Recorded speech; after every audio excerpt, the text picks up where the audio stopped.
Hello, and welcome to the Great Ace Attorney Chronicles. Oh my gosh, I've been meaning to play this game for a good long while. And I'm finally doing it. Streaming is the thing to get my game into gear to get these done. So, for those of you who may not know, I am a ye old Ace Attorney fan. I have been playing the game since about 2007, like maybe late 2006, definitely 2007. And so I've been around since the original trilogy was coming out in the West on Nintendo DS. And those three games were written by Shu Takumi. And The Great Ace Attorney Chronicles is written by Shu Takumi. So I have been so excited. I need more Shu Takumi writing in my life. I think he is one of the great the Great Ace Attorney. He is one of the great video game writers, in my opinion. So I am so looking forward to this. I'm like allergic to emulators, so I never ended up playing the fan translation or watching it. I wanted to play it for myself. Now I can play it for myself, but the reason why there needed to be a fan translation in the first place is, so the original Ace Attorney games.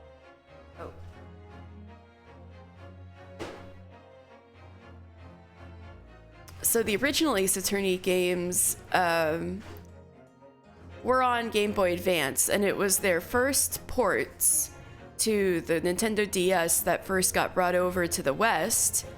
And the original Ace Attorney games had so many cultural references or puns that like only Japanese people would get. So Ace Attorney had a very ambitious localization, and I still think it's an amazing localization. It was very inspiring to me, and I respect it a lot. But that also kind of put the game in vaguely California.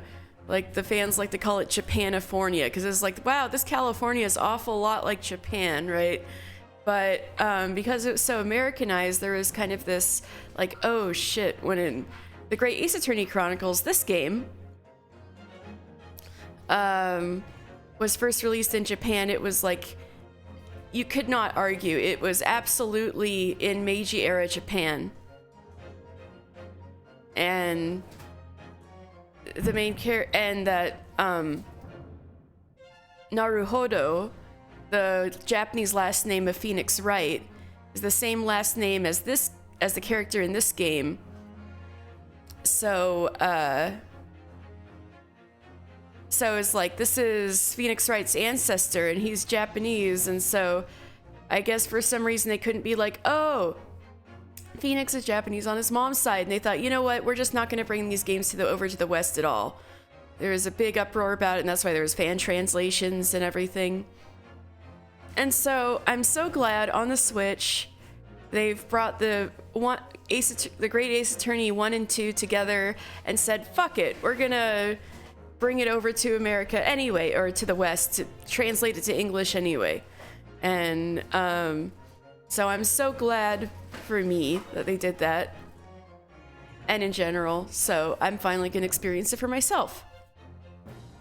So let's get going. So let's select our adventure, I guess.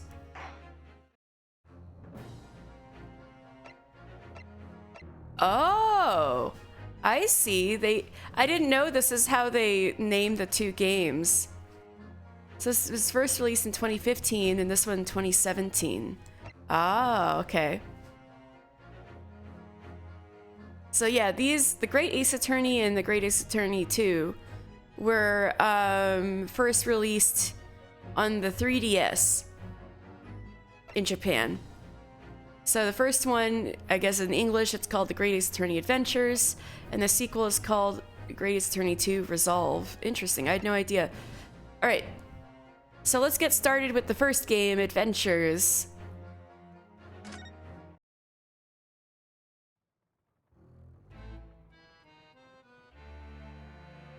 The Empire of Japan. After opening its doors, a push for cultural transformation brought great waves of Western influence to this far eastern island nation. The revolution washed over the land, making life in the capital exciting and unsettling. It was a period of great change, and some were swept away by the tide. Oh, this is very educational. Uh-oh, murder.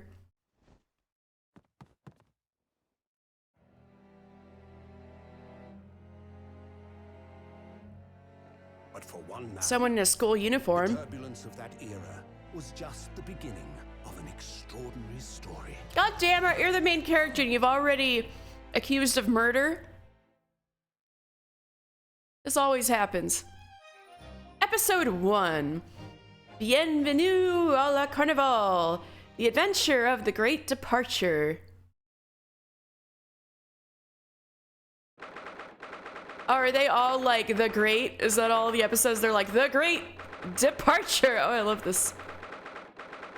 Oh, this presentation is so nostalgic. All right. 22nd November. Ooh, we're in November. 8:43 a.m.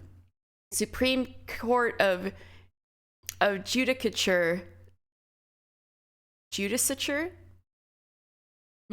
Defendants Antechamber 5. I still can't believe it. I still can't believe this is happening. How can it be that just beyond the doors to this quiet little chamber is the highest court in Japan, waiting to decide my fate? Man, you got, like, accused of murder already?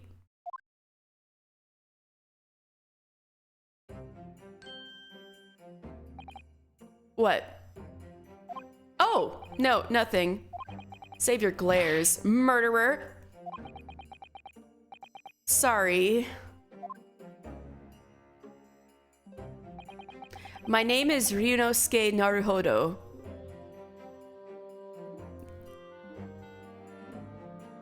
So I'm pretty sure, Naruhodo, Ryuichi Naruhodo, I think is Phoenix Wright's name. If I could, girl, I ran here and I saw your tweet. Oh, I'm so glad! Yay! Rowan, believe it or not, I've never played this.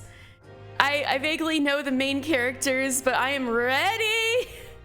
Ah, let's experience it together, Rowan. Summer, it's been a while. Hi, how you doing? You've only played 1, 2, 3. What, Rowan? You need to play Apollo Justice. Right, like I think you'd like it. There's so many. Apollo. What about you? Good. I'm really excited about this game. I'm taking the plunge and I'm finally experiencing it. I've been doing good. I'm glad to hear you've been doing good. All right, so my name is Ryunosuke Naruhodo. I'm a second-year student at the Imperial Yume University. Wait, Yume means famous. It's like the famous university. Oh, the puns are already incoming. 3 days ago, I somehow found myself in the middle of a horrifying incident. Oh, yes, exactly, like Ivy University, exactly. 3 days ago, I somehow found myself in the middle of a horrifying incident. And now, here I am, awaiting my trial. That's enough. Oh, so this guy, I thought he looked like the plainest looking motherfucker on the planet, but apparently everyone online is obsessed with him, so I guess we're gonna see what the hype is. He's not obliged to listen to such abuse, officer. And who are you? I'm this man's lawyer. I'll be defending him today. How do you make your bandana go like that? I'm pretty sure they didn't have ventilation back then. Lawyer? You've seen his balls on Twitter.com. The power of justice keeps his bandana aloft. Lawyer? Yes, and until the judge has given his verdict on the case, no one has the right to treat him as a criminal. So you will hold your tongue. Bro, I'm pretty sure swords were banned. Technicalities. Look at you. You haven't even graduated yet. And yet, I still seem to know better than you how a court officer should behave. What, brandishing your sword in court is how you should behave? Right, Ryunosuke? Ooh, swoon! No. Oh, yes, of course. Sorry.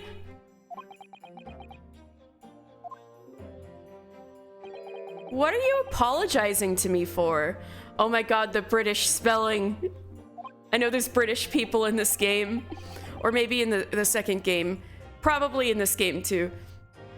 Oh, I suppose that wasn't my fault. But really, Kazuma, I never meant to drag you into this. I'm sorry. There you go again, apologizing. Just like always. Though I must say, you've been all over the newspapers these past few days. Yeah, it's absolutely illegal according to Wikipedia as of 1876. Yeah, exactly.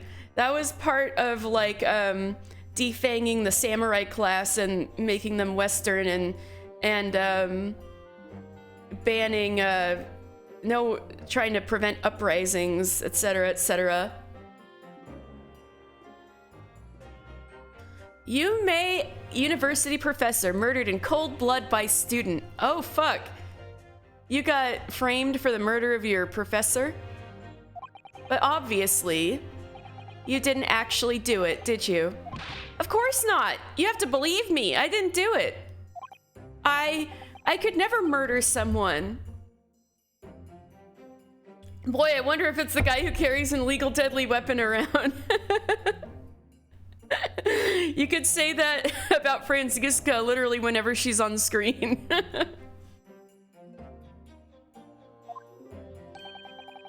Then there's nothing to worry about. Straighten yourself up. Hold your head high. You mean, I believe you. I know you're innocent, Ryunosuke. Kazuma Asogi. Yeah, I knew he was Asogi. I'm like, everybody on the internet seems to like desire Asogi carnally, and I need to find out why. You got 100 points just by watching. Yeah.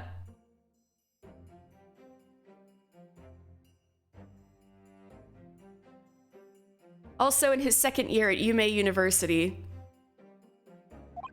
But he's far more clever than I, a star student in fact. He's even a qualified lawyer. Impressive considering he's still an undergraduate. It's not that impressive. Or were you reading his mind? The very concept of lawyers is only a few years old, here in Japan anyway. Oh yeah, maybe it's not that impressive then, compared to like the bullshit that was going on with the Von Karmas and stuff. My qualifications don't mean much. Yet. You said exactly the same thing 3 days ago. Oh, you didn't notice? I've been accumulating so many channel points on people's channels and not noticing. So I get it, for real. But I'm proud to have a friend like you, Kazuma, truly. 3 days ago, yes, that's when all this started.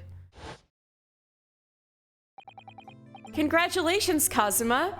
It looks like you're going to get to study abroad at last. I know! I've been forever dreaming of this day.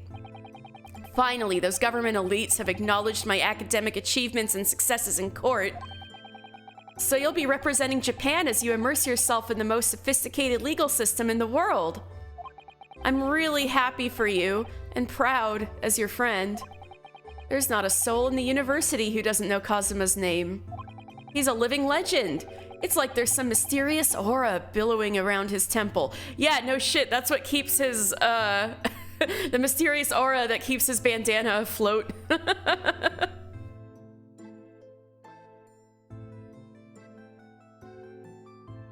Yeah, Kazuma's his first name. That's why everybody seems to call him Asogi, because that's his last name. I want to bring about change in our own legal system.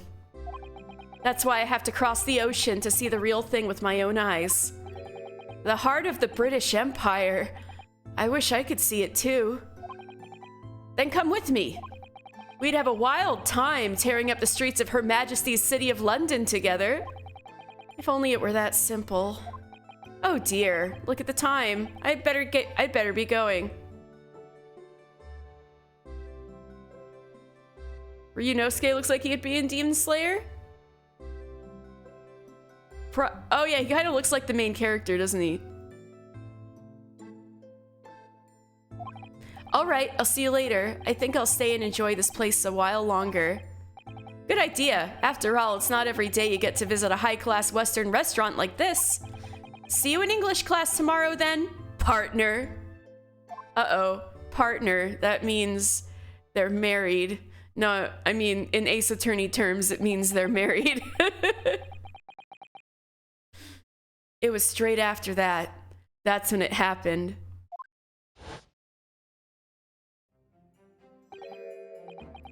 God, not partner, I know. The game just started and they're already married. Asogi, may I have a word? These are the two most Meiji-era looking motherfuckers I've ever seen. Professor, I didn't know you were coming. Oh, this professor's a not dead one?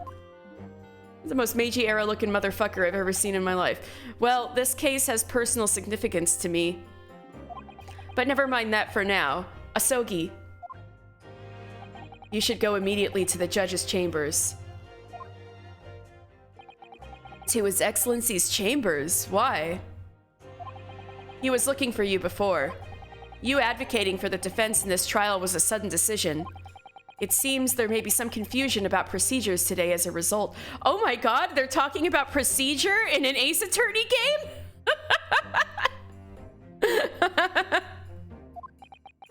Who is this man? I feel as though I've seen him at university before. I see. I'll go at once then. I know about her! I know about her! I know about her! I shall accompany you. Alright then, Ryunosuke. I'll see you in the courtroom. Oh my god. You've got hot people on your side. These two. You'll be fine, Ryunosuke. Yes. Thanks, Kazuma.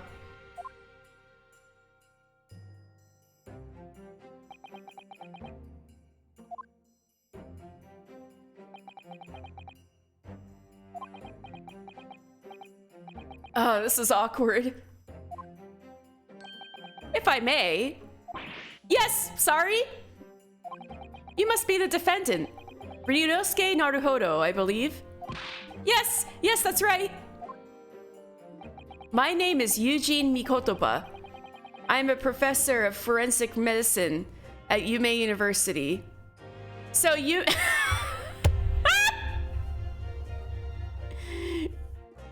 Eugene means friend. I think it could also be like a famous person. And I'm friend, the professor of forensic medicine at famous university.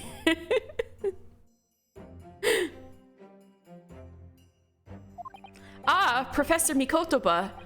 I've heard that name from Kazuma before. As I recall, he's not been pushing to get the government to agree. As I recall, he's been pushing to get the government to agree to Kazuma studying abroad. Asogi has told me about you. You and he are best friends, I understand. As such, I feel you should know. Know what? Well, as you've no doubt heard, Asogi has been granted permission to go and study abroad in Great Britain. However, if he should fail to defend you in today's trial, I'm afraid that that permission will be revoked and never granted again. Oh, we gotta make things high stakes right away. Not only your life, but your friends' study abroad. What? Oh, as I suspected. You were unaware of this. I had a feeling Asogi may have chosen not to tell you. He's agreed to defend me, knowing that if he fails, his dreams will be shattered? But I don't understand. Why would the government do such a thing? Because they suck. The administration has to choose from a large number of applicants for overseas study. It's very difficult to persuade them to grant permission, even in the most favorable of circumstances. Because it's Meiji-era Japan, that's why. Exactly. I don't believe it. But I didn't do it! I swear it! I'm not a murderer! I'm sure that's true. Nevertheless, I can assure you that proving your innocence will be no easy task. You see, there are certain peculiarities about today's trial. Uh-oh. I like the scary music all of a sudden. Sorry? What do you mean? You'll soon understand once proceedings get underway. But then what should I do? Well, naturally, I'm not going to suggest doing anything that could lead to a conviction. Right, so as soon as the trial starts, the judge will pose a certain question to the defense. When that happens, you must answer before anyone else. You must say, I do. Do you take Asogi to be your lawfully wedded husband? I do. But what will the question be? Surely not. Do you accept the accusations brought before you? Of course not. Defendant! Court is about to begin. Proceed to the courtroom at once.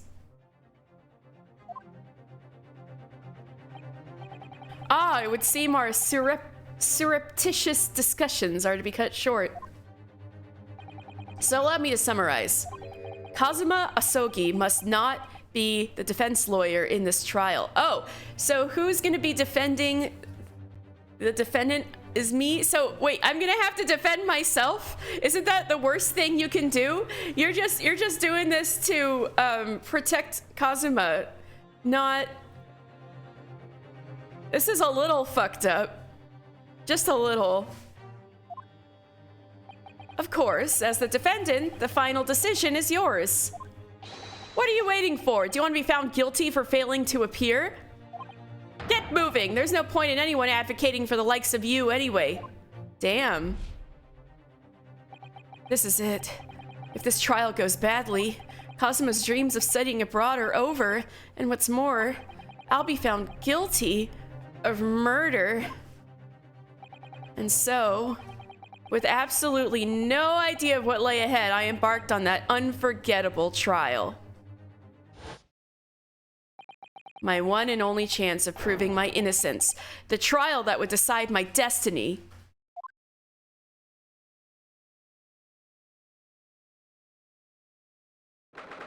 November, 9:00 a.m.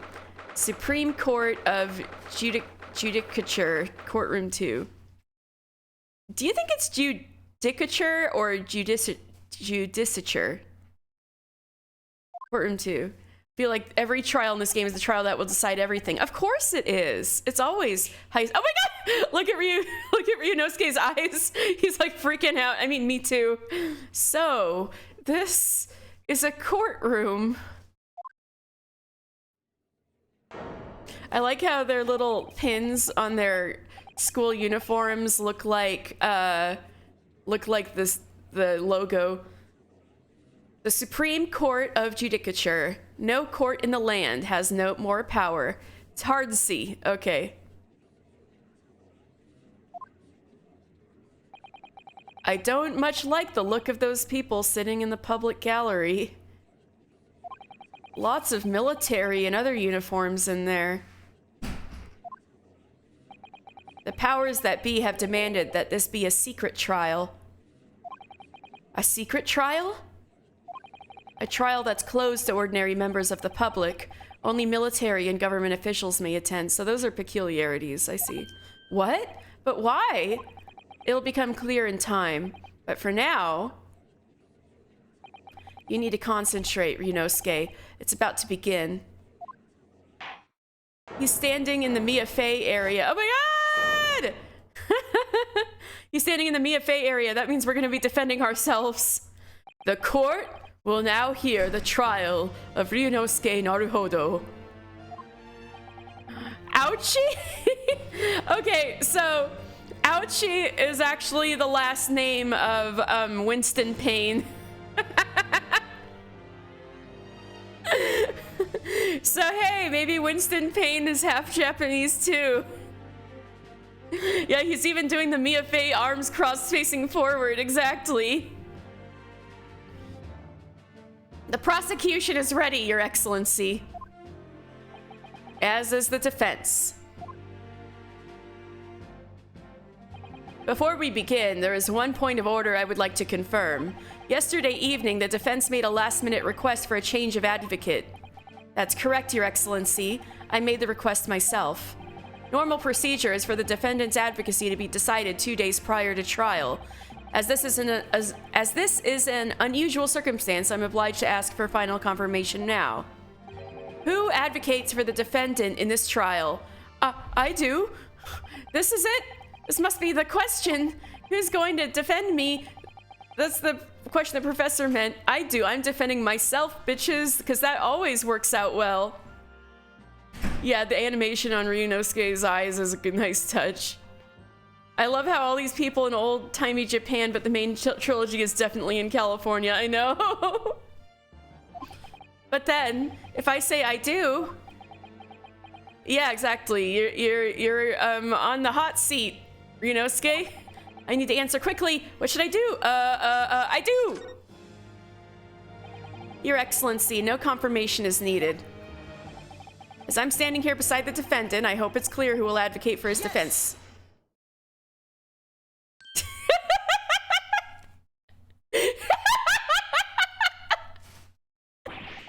What is the meaning of this unruly outburst? I would like to inform the court that I, Ryunosuke Naruhodo, will be defending myself. You'll be... what? What are you playing at, Ryunosuke? Professor Mikotoba told me everything just now, before the trial. He did what? He said that your dreams of studying abroad would be dashed if you were to lose. How sad. It means you don't have faith in me. You think I won't be able to get you off. Whoa!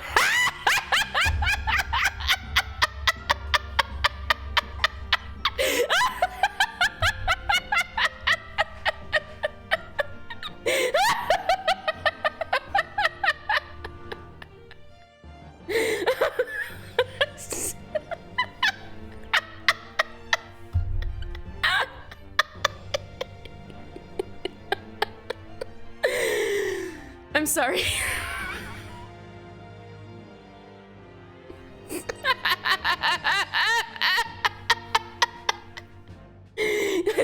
In a prison for carrying illegal sword, which is controlling order, but also Okay. No, it's not that, really. I know you can get me off. It's just that, well, on the off chance that things don't go well for me, I couldn't bear to be the reason that you... Yes. I knew that's how you'd feel, which is exactly why I decided not to tell you. Professor Mikotoba shouldn't have stuck his nose in.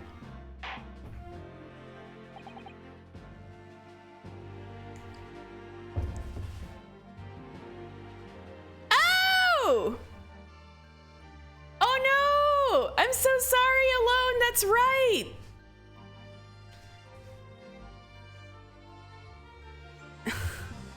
I'm sorry, Alone. That's right. Your birthday, November 2nd. I'm so sorry. Yeah, I ended up not streaming that day. But happy birthday, Alone. You are 1 year older. I hope you had a good birthday, Alone. I'm giving you your birthday wishes now. Thank you, thank you. And I'm sorry, and happy birthday. Very well.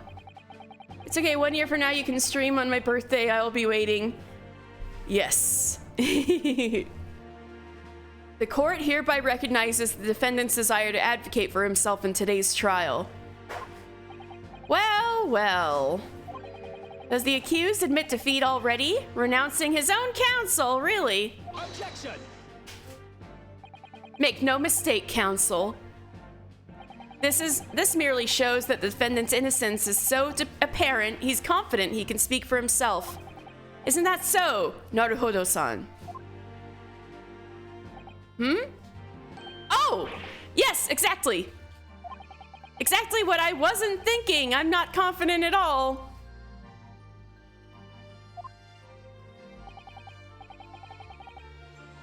In fact, my mind's a complete blank. I realize you're in charge now, but still... Oh my god, him leaning on his sword like that is so cute. Try not to look so bewildered. He's the main character in an Ace Attorney game. It's his job to look bewildered. Well, for a mere university student to be brought before the Supreme Court, then you must have perpetuated a most heinous crime indeed. Alright, so that... I think because he's a prosecutor, like that, kanji means to, like, be against something.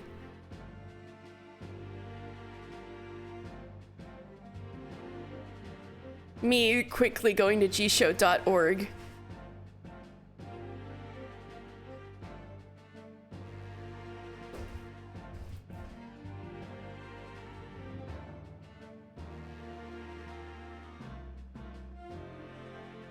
One, two, three, four, five.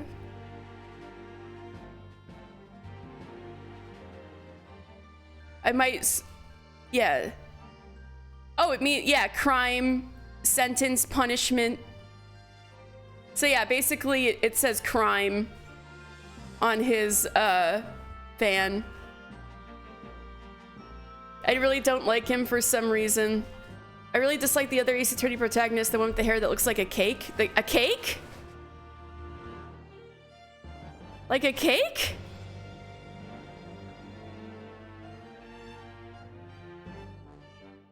Alright, you must have perpetuated a most heinous crime indeed. As you are no doubt aware, this is the Supreme Court of Judicature of Japan.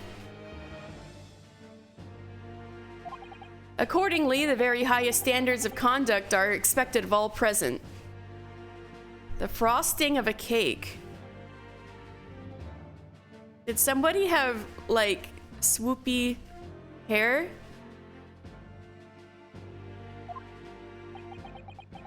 Do I make myself clear, Defendant Naruhodo? Yes, Your Excellency. It is therefore my duty to assess your competence for the task you have undertaken. My competence? What does that mean?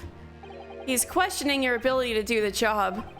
Well, he can't be questioning it more than I am. So, let's start with the very simplest of questions. Oh, yes?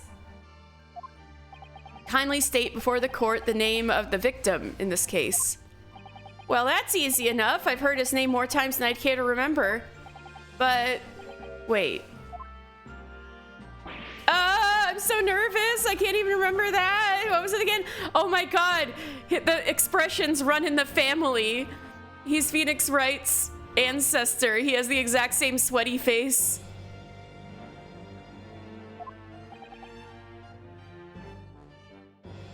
Ryunosuke. Let me guess, your mind's gone blank? You know me so well.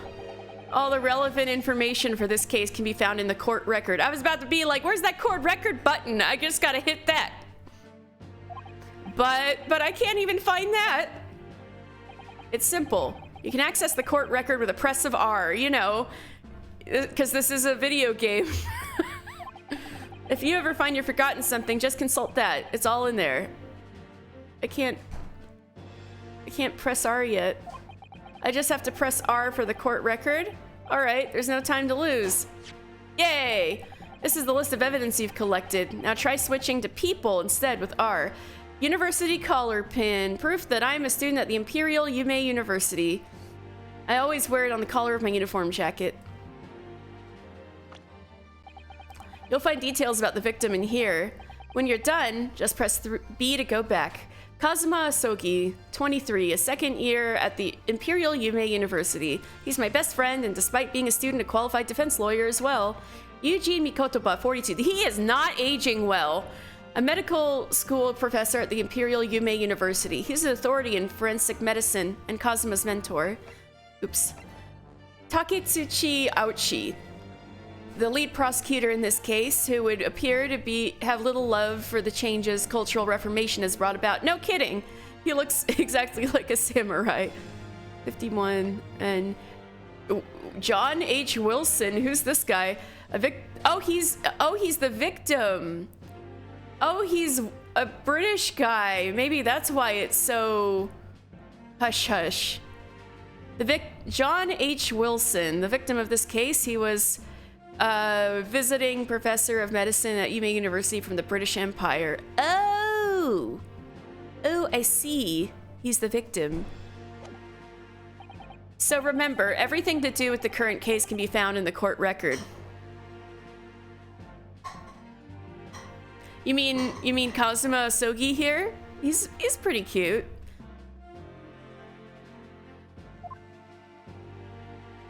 Now you'd better not keep His Excellency waiting any longer. Go on. Find the victim in the people section of the court record, then press X to present. Try it now. Yes! The victim's name was Dr. John H. Wilson. Well, at least you can remember the name of an esteemed member of your own university. Dr. Wilson was a visiting professor from England, invited to Yume University 3 years ago. With a big sword, yeah. It's true, he's a cute boy with a big sword.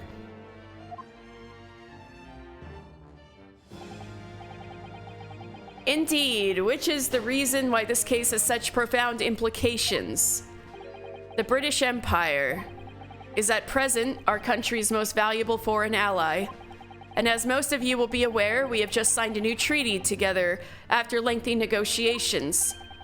There can't be anyone who hasn't heard of the Anglo-Japanese Treaty of Friendship and Navigation.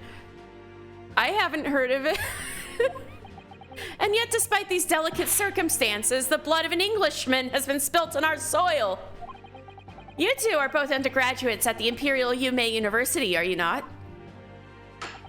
Murdering a professor from the very institution that provides your education. Have you no honor? But I didn't do it. This case is coming under great scrutiny from our allies on the other side of the world.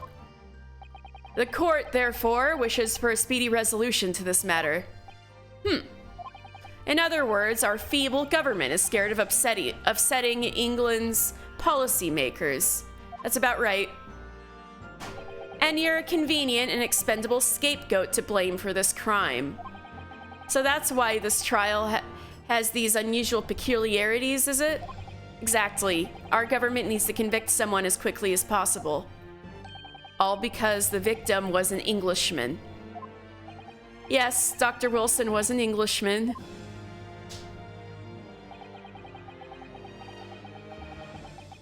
And not the Dutch. Well, this is a little bit past that. This is after Japan got opened up.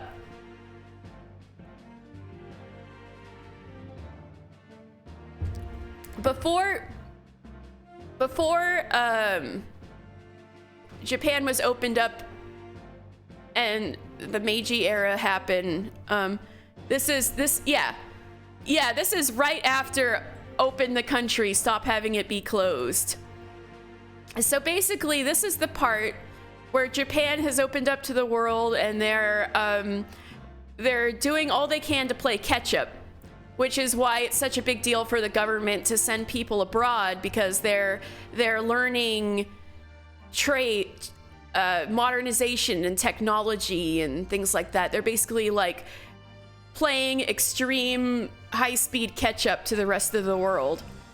And so that's why they're like so ingratiating themselves to like world powers such as America and England in this case.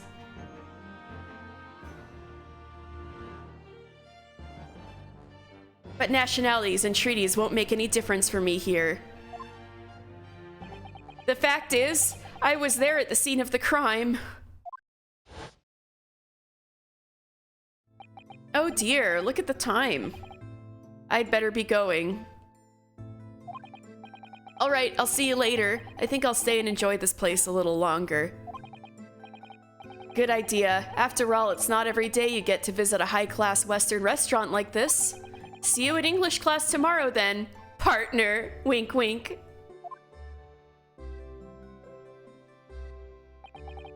The British Empire. Wow, it's incredible to think. Can these two get a room? I know. Wait. I've seen that man at university. I'm sure he's a visiting professor from Great Britain. I don't know his name, but still, I should go and say hello. So I went over to the professor's table. The art's so nice. And introduced myself to Dr. Wilson. Now then, let me pose my next question to you, Defendant Naruhodo. Yes, Your Excellency? How did this professor of medicine, Dr. John H. Wilson, lose his life? State before the court the cause of death. Let's see. Post-mortem report. Death occurred a little after 2 p.m. and was caused by loss of blood from a gunshot to the chest. The bullet did not pass through the victim's body.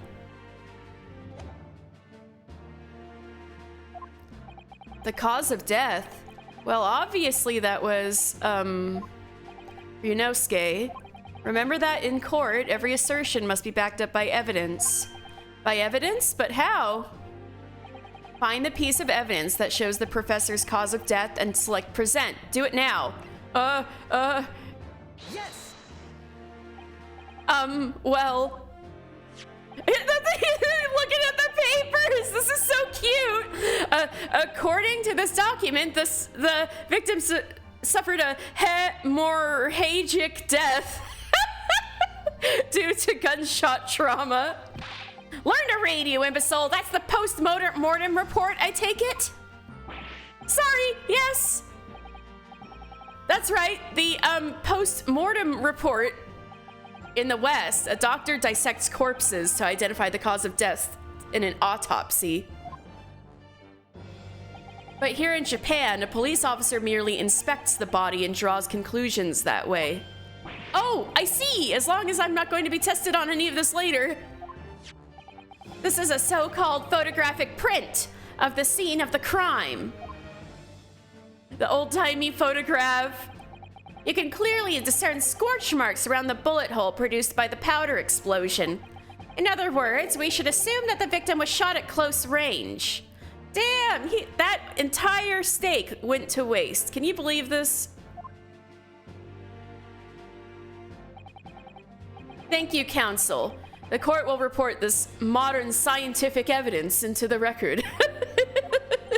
The photographic print of the victim has been entered into the court record. Photographic print shows the victim. He was shot from the front in the chest and subsequently died. So that's a photographic print. Well, that's something I've never seen before. It's clearly superior to a drawing. The detail is incredible. Oh my god, photographs! Wasting the steak was a real crime, exactly. Very well. I am satisfied with your answers. Let us start the trial. Certainly, Your Excellency.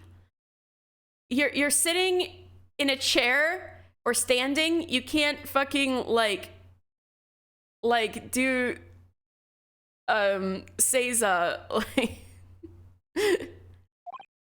So, without further ado, in order to better apprise the court with the facts of the case, imagine him with his arms like that, standing straight up. He's actually looking so lame. The prosecution hereby calls its first witness, who was there at the scene of the crime when it happened. This is it then. I think it may have worked out what the professor had in mind. The professor? You mean Dr. Mikotoba? Yes, clearly you're the defense lawyer today, not me, but that doesn't mean... Well, I can still act as your assistant. Yeah, exactly. You're already in the Mia Fey position. Ah, of course. When he was speaking with me before, he simply said, Kazuma Asogi must not be the defense lawyer in this trial. He really has been sticking his oar in, hasn't he? Maybe, but any help you can give me would be greatly appreciated, Kazuma. Well, my first piece of advice is, rein in that crazy look of bewilderment and control the cold sweats. Only if you rein in that crazy headband and control the cold stares first. Only if you rein in that crazy headband.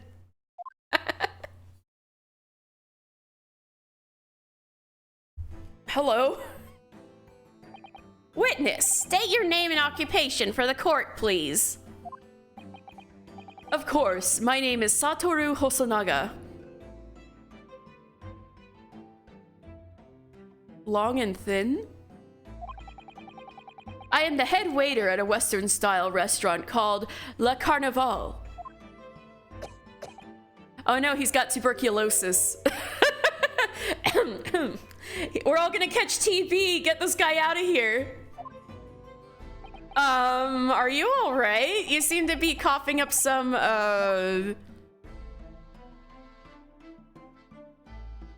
Just got a massive blood stain slowly spreading over the napkin. It's a regular occurrence. It really doesn't bother me. According to Kate Dramas, he definitely has vague cancer. Oh my god.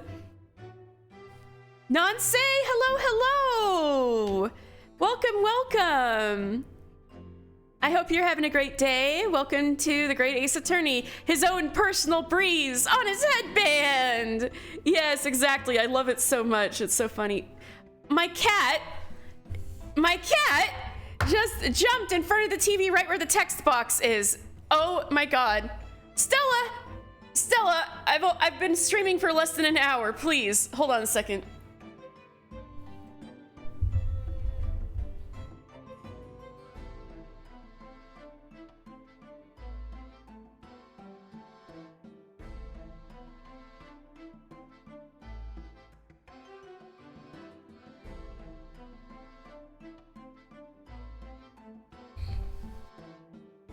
Okay, I'm back.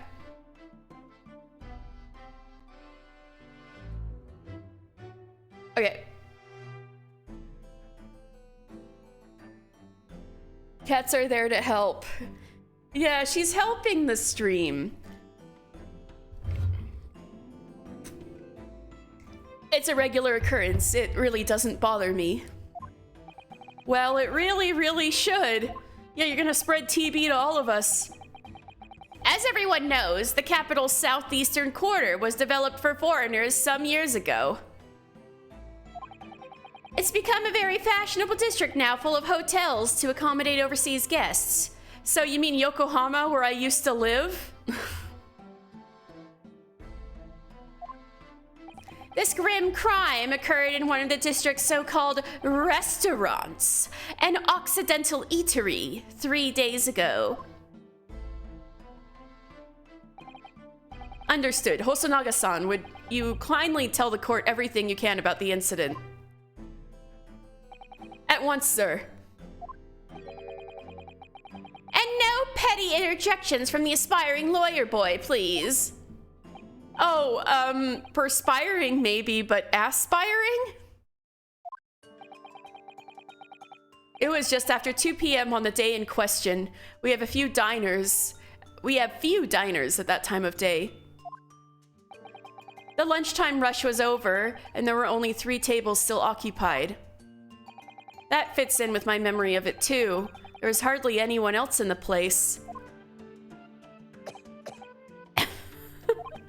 It was when I was in the kitchen putting away crockery and cutlery. A gunshot rang out, so I hurried out to the dining area to see what had happened. I found the victim, an English gentleman, slumped in his chair, and standing immediately beside him, gun in hand, was the accused university student. Yes. Hold on. Yes, that was me. No, let me just clarify something here. While I did pick up a gun that I found lying on the floor beside the professor, you did the Miles Edgeworth mistake. You never did the Miles Edgeworth mistake. You don't pick up the gun because it's there.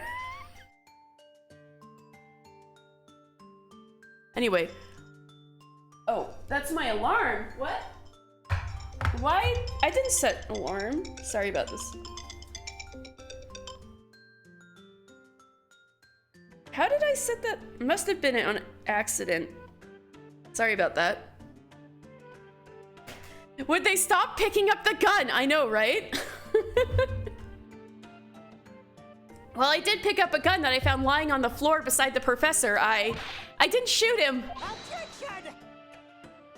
I believe I asked you to refrain from petty interjections.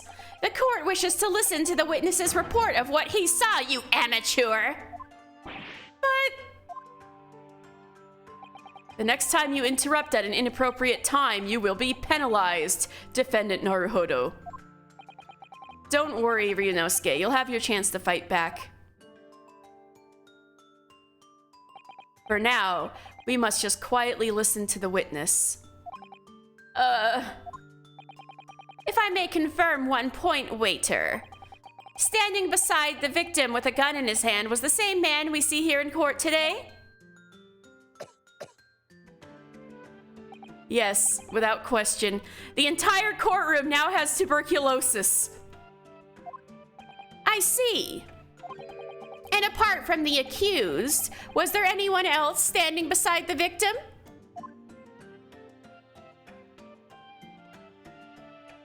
No. There was no one else around that table but the deceased Englishman and the university student. Huh? Wait, what did he just say? There was no one else around that table? What's the matter, Ryunosuke? That's just not right. A contradiction?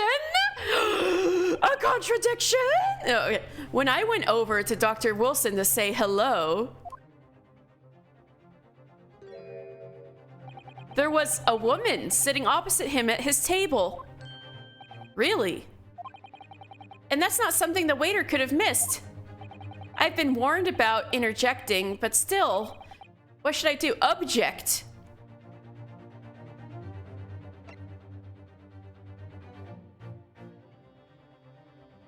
I'll wait and see. I desperately want to say something, but I was told not to interject. Ryunosuke, if your parents tell you to study, you're the kind of man who would diligently get to work, aren't you? I suppose I am. I'd never have gotten to Yume University otherwise. But you can't just always follow the rules in life, you know? If you don't say what you want to say right now, you'll seriously regret it when you're found guilty. All right, you've scared me. I won't forget that piece of advice in a hurry. And there is something I want to say. I'm just gonna shut my eyes and say it. Yes. Just a moment, please. Mr. Wilson wasn't alone that day. I'm sure of it. There was a lady sitting with him at the same table. Objection! Dear me, what are we going to do with you? Your blatant disregard for court proceedings, I'm beginning to wonder if you're not a fraud. Could it be that the accused, this mere student, is not a real lawyer after all? Of course he's not. But I'm sure of what I saw. Hosonaga-san, is there any chance you're mistaken? Perhaps your memory of events is hazy. No. The deceased gentleman came to dine alone. I don't believe it.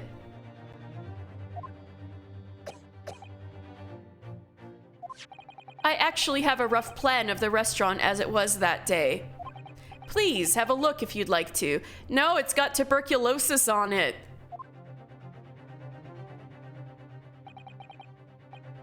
There's the entrance. Right. There's the kitchen. Or let me see. Ah, a sketch of the establishment's layout drawn by yourself, I presume. That's right. I'm afraid I used the back of my business card. It was a turbulent situation. However, as you can see, the gentleman in question was seated alone. Well, you're clearly a very conscientious waiter. Thank you, sir. The court will take this plan and add it to the court record as evidence. Oh, well, is there a problem? Hand the plan to the court officer at once. Of course. Here you are. What was that about? He's been completely calm and collected until now. Something certainly seems to have shaken him. Oh my god, everybody in the courtroom has double tuberculosis now. The waiter's business card has been entered into the court record. Is there something on the other side? Can I look at the other side? So, you're standing up, you loser. The court has now heard a precis of the case. Yes, at the moment the gunshot was heard in the restaurant. Are we gonna have the whole thing where we flip the business card over on the flip side? There's something like, I totally did it. That's what I want to check, right? Oh, there's a magnifying glass? Oh, cute. I want to flip it over.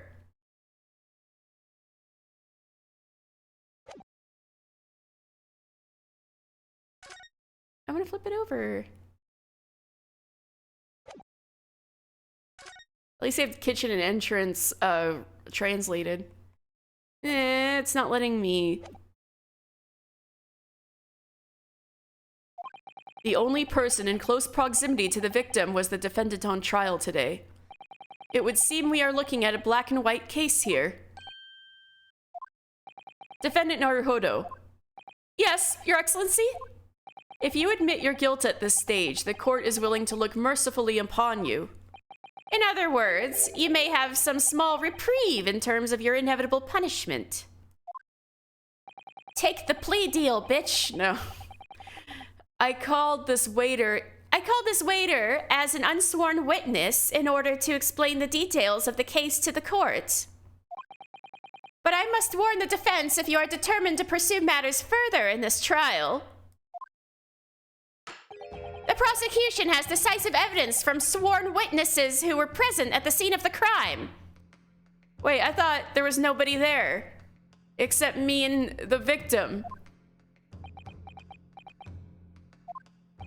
What do you think I should do, Kazuma? What do you mean? Well, I'm going to be found guilty one way or another, it seems. Wouldn't it be sensible to plead guilty at this stage and hope for a more lenient sentence? Everyone keeps telling me that this trial is unusual about these peculiarities. You've said it. Professor Mikotoba said it, and so has the judge and the prosecution. I'm scared of what lies ahead if I push this. As I said from the outset, I believe you're innocent. I trust you. And yet, despite knowing that, you're willing now to throw that trust back in my face. Is that it? A second time? You're really hurting his feelings, man. What? You don't trust him to get you off. And now this. If the accused is in fact innocent. Trust the waving head ribbons, not guilty. Yes. Then a defense lawyer is duty-bound to prove that innocence by whatever means necessary.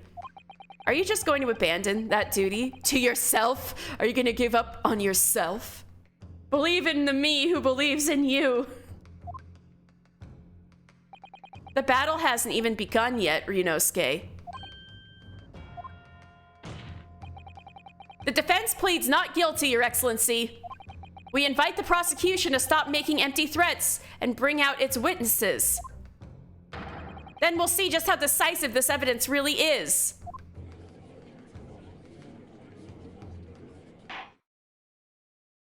Indeed. Prosecutor Aochi, please continue with proceedings. Well, you were warned. The young can be so reckless. You know, many call me a saint, but I can be a devil when I want to be. I don't want to know that about you.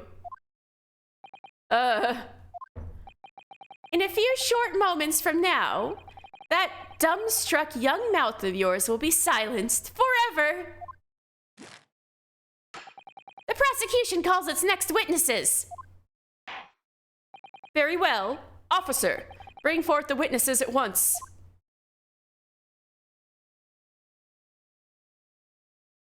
What the fuck?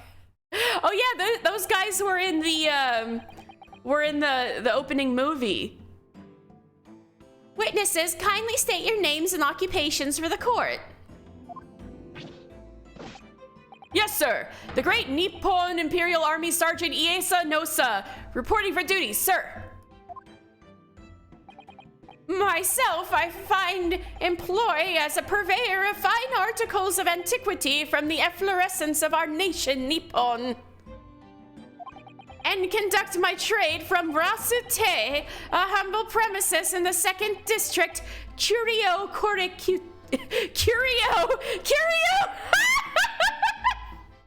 Curio Correcuta.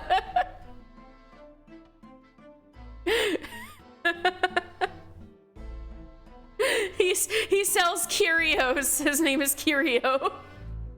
Curio Correcuta, at your service. An antique dealer and a soldier. What an unusual pairing. Both of these gentlemen were present at the restaurant on the day in question. They must be the diners at the other table that the waiter mentioned. Myself, I habitually take tea of the most exquisite aroma at the establishment in question, always post-noon. And not infrequently converse with interested parties regarding the curios with which I make my business. I can't understand a word that old man is saying. He's an antique dealer, and it sounds like he's a regular at Le Carnival. He seeks out potential customers who may have an interest in antiques and tries to sell his wares to them. He obviously targets Le Carnival because it's a high-class restaurant with rich clientele. Right, I see. Although, to be honest, that sergeant looks more like he'd be a seller rather than a buyer. I know, right? Now, you both witnessed the precise moment of this most atrocious incident. Chisen! Hello! How are you doing? How are you doing today? Welcome to the stream. Is that correct? Affirmative. The enemy unit was seen attacking the foreigner in what can only be described as an act of war, sir! It was that black uniformed rogue infantryman there who unloaded his firearm, sir! This man's as impossible to understand as the other. I'm glad I'm doing the voices right, that they're both unintelligible. I'm good. How about you having fun with this game? I'm having so much fun. You have no idea, Cheese said. I'm having so much fun.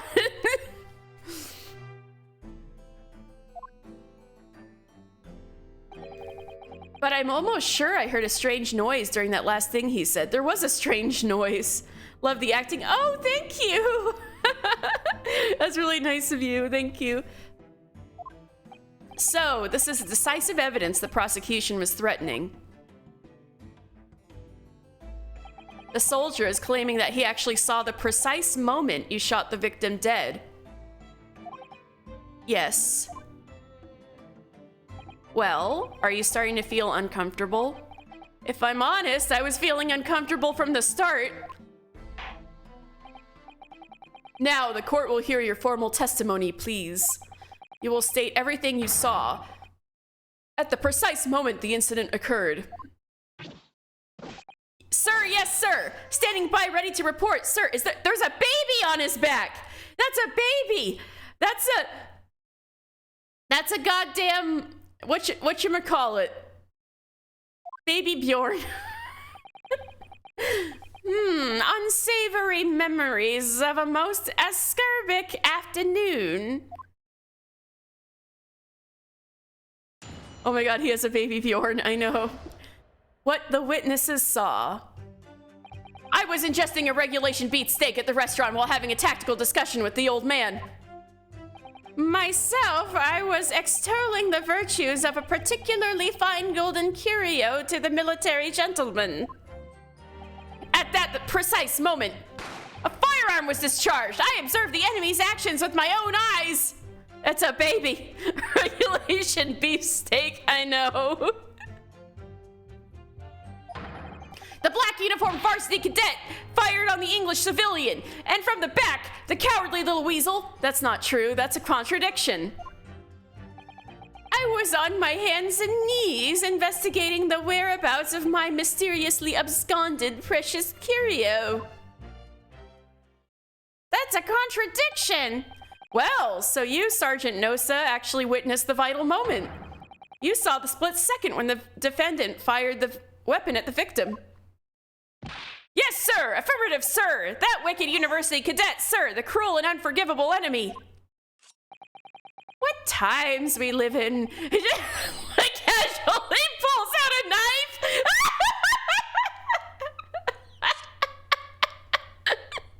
Casually pulls out a knife! Well, Asogi has a sword. This is just the way it be. Okay, I'm sorry. I need to get a hold of myself. What times? I don't know. The knife really got me. I don't know. What happened to the guards and military? The guards and military all around them. That's literally everyone in the room. What times we live in when an English gentleman may be assailed in the broad light of day. Writers, hello, I'm having so much fun. How are you doing today? But this is ridiculous. I didn't shoot anyone. Is that really true, Ryunosuke? Yes, all I did was pick up the gun I saw lying on the floor. After I'd said hello, and after I said hello to Dr. Wilson, I went back to my table and sat drinking some coffee. I'm working on new cards. Cool. I hope you're having a good time. Then, when I'd finished, I got up from my seat to leave the restaurant when I noticed an English-made gun next to the chair where the professor was sitting. Don't pick it up, you idiot. I thought perhaps the professor had dropped it. So I bent down, and just as I was picking it up,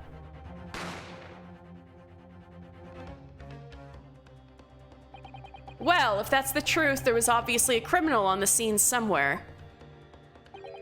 And somewhere in these two witnesses' testimonies, there's a clue as to who that criminal was. There is?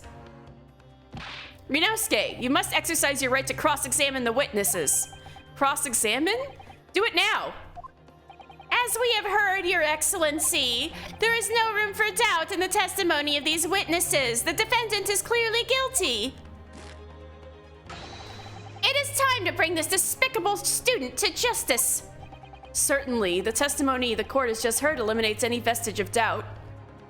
Therefore, it is my grave duty to declare the verdict of this trial. Yes.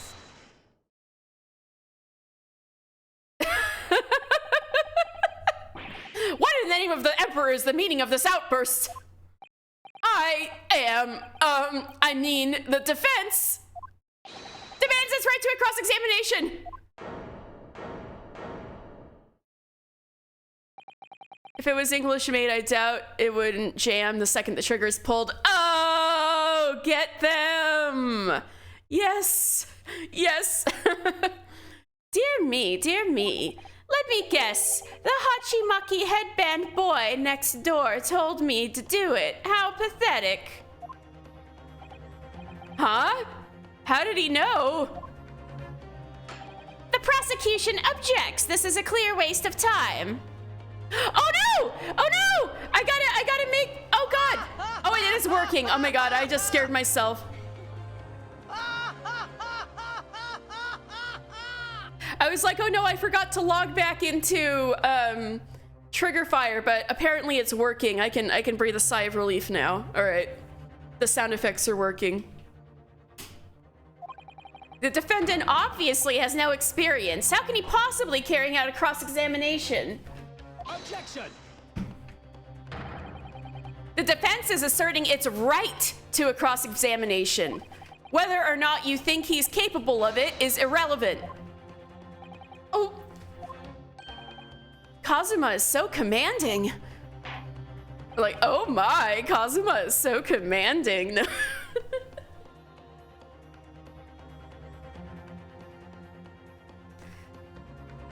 How good is that scene? It's so good. Very well. Let the defense conduct a cross-examination of the witnesses. All right, this is where the battle really begins, Ryunosuke. But I don't even know what I have to do in a cross-examination. Isn't it obvious? You have to expose the lies in the witnesses' statements. How? You didn't fire the gun, which means that what that soldier said has to be a lie. Well, yes, but it's just a case of proving it. And the key to doing that is evidence. Right, evidence. All you need to do is present some decisive and indisputable evidence that proves the witness is lying. And you know, English maid, yeah.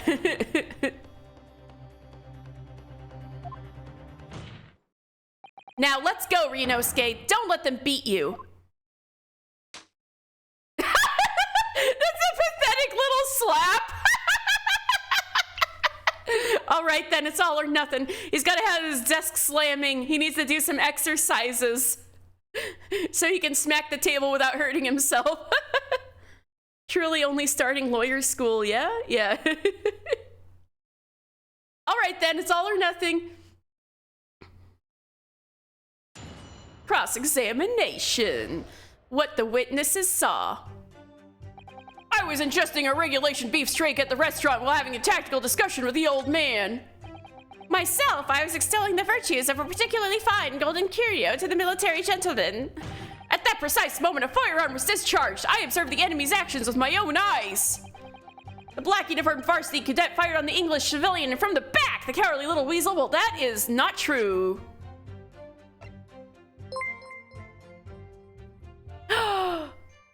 Oh, thank you so much for cheering, writers. Hold on, slap. Oh, writers, that's so nice of you. Thank you so much for the cheer. All right, objection. Yes. Yes. All he knows how to say is yes.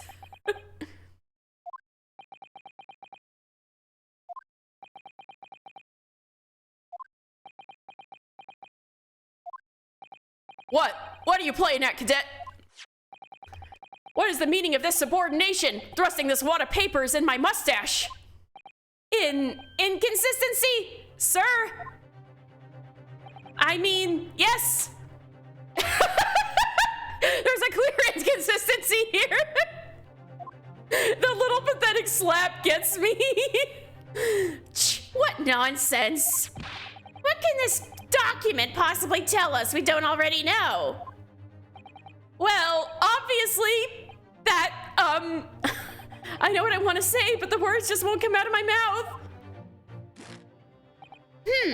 I think this proves beyond any doubt, Your Excellency, that there is no place for an amateur student here in this grand courtroom. This is so frustrating. Oh, please.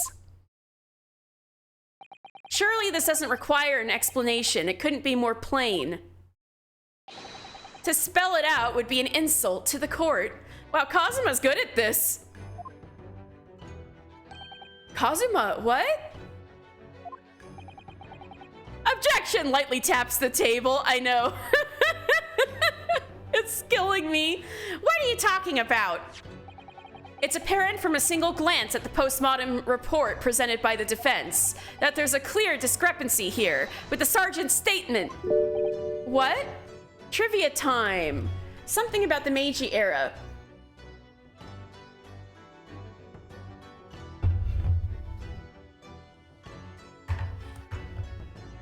Something about the Meiji era, since this is all in the Meiji era.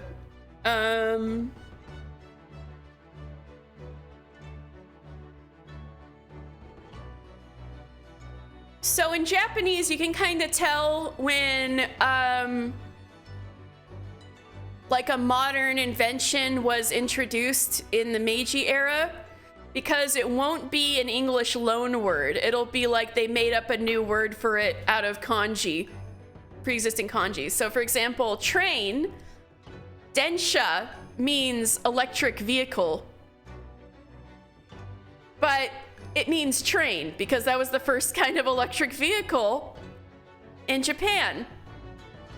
And so that was the Meiji era word they came up to describe it. But if it was like, for whatever reason, trains were invented 100 years later and everybody knew them as trains, they would probably say train, right? So you can tell a loan word apart from like something very presented in the Meiji era after Japan opened up to the West by whether it's a loan word or they just found kanji to work for it. Another example is a telephone, which, as we know, is this is approaching the time period where telephones were invented. And denwa is the word for a telephone, which means electric talk, for obvious reasons. All right. What? Sergeant Iesa Nosa. Yes, sir. What, sir? The statement you just made was this. The black uniformed varsity cadet fired on the English civilian, and from the back, that cowardly little weasel. Yes, sir. Affirmative, sir. I witnessed the crime with my own military-grade eyes, sir. Yes. Korean does the same thing for the most part. Ooh, I didn't know. I had no idea. Oh, what's an example, Rowan? But no, that just can't be. And why not, cadet? Because, as is clearly stated in the post-mortem report, fatal hemorrhage from the pectoral ballistic trauma. No exit wound. Bullet did not pass through the body. The photographic print of the victim clearly shows the same thing. The victim, Dr. Wilson, died from a bullet wound to the chest. Korean and Japanese are grammatically super similar, even though they technically aren't related. I could go on about that. Yeah. I know there's some words that are similar too. I mean, they're geographically close. I'm sure that had something to do with it. But there are a lot of words that sound similar on loan words such as phone, denhua, jeonhua. Oh, interesting. Does jeonhua mean the same thing? I don't even know if I'm saying that right. I've studied zero Korean. Sergeant, according to your witness statement, the culprit shot the victim from behind. And that is the obvious discrepancy here. Well, how do you explain it? Ooh, there's the baby! Well, baby confirmed. It does that with Mandarin Chinese as well. Lots of similar words, but they got their first writing system from Chinese. That explains a lot of those. Same with Japan. Japan got their first writing system from China too. It was totally the baby who did it. Why baby? The baby is the murderer. What? What was that? Something just popped up from behind his back, but he pushed it down again. Certainly, there is a clear discrepancy with the facts here. Would you not agree, Sergeant Nosa?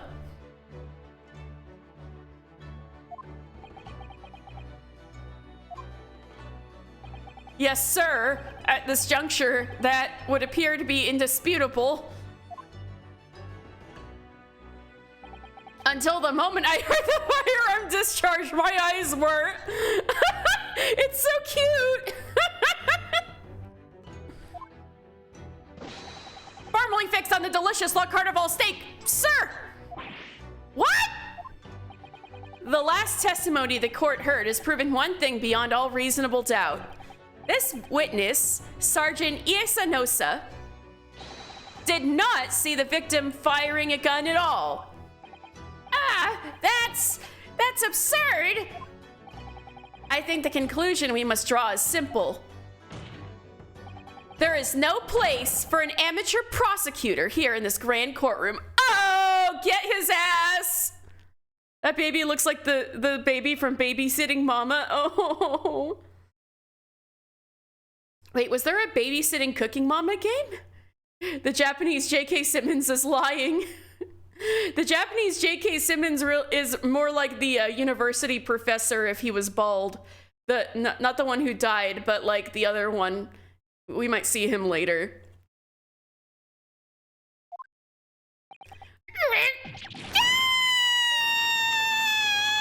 Inconsistency seer awarded, whatever that means. There has been a complete turnabout. Oh, they said the word in the mood of this trial just from that one discrepancy. So this is what being an ace attorney is all about. Oh, they said the name of the game. But I definitely saw him. That university cadet, there. He was pointing the firearm directly at the victim's back. Yes. How did none of you military people be like, you can't take that baby in here, sir? They said the thing. Yeah. Well, they didn't say no to the sword or the knife either. I guess babies are okay. All right, cutesy uwu voice, let's go. All right, let's see. I need to get my timer out.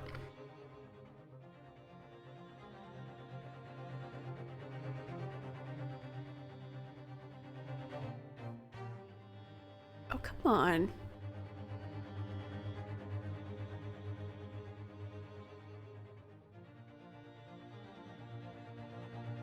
Okay.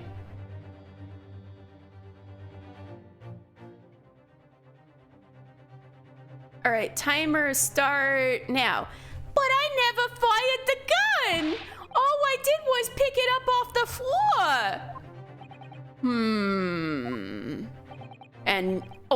And you, old man, you didn't see the moment the victim was shot either? Myself, I have already been quite queer. The gunshot interested me not. I was far too busy on the floor. Too busy on the floor? Sorry, what were you doing? Hunting for the treasure. Treasure? Indeed, the Horaewa Koban, my prized coin. He's just like, I'm gonna bash this priceless curio against the stand. On each occasion when I visit that restaurant, it is my habitude to place in my bosom pocket a particular trinket of interest from my shop, Wasute. In the hope of meeting a witch dino who might like to buy it from you? On the day under scrutiny, it was to the military man that I proffered my Hoei treasure.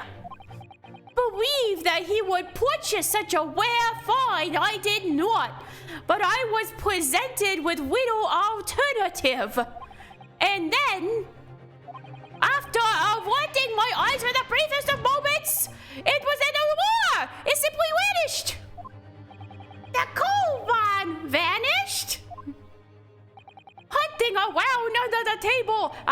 Yes, in case mayhap it had fallen there, and then it happened. You heard the gunshot, you mean? All right, 2 minutes is up. That was fun.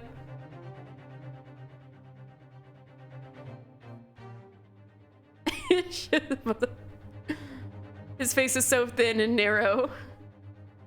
Objection! Tess! Hello! How are you today? Welcome to the stream. Objection! Indeed I did, but I heeded it not, for I was concerned only with finding my absconded OA treasure. Nothing could distract me! Out of interest, did you find the coin in the end? No! I see. That lamentable day, the precious Hoe Koban was lost to me. No doubt some unscrupulous scoundrel— wait, what's going on between these two? Pocketed the prize coin for himself.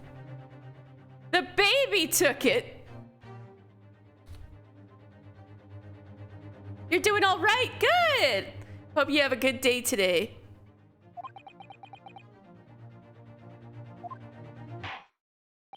As I'm sure everyone present is aware, this case demands a swift and decisive resolution.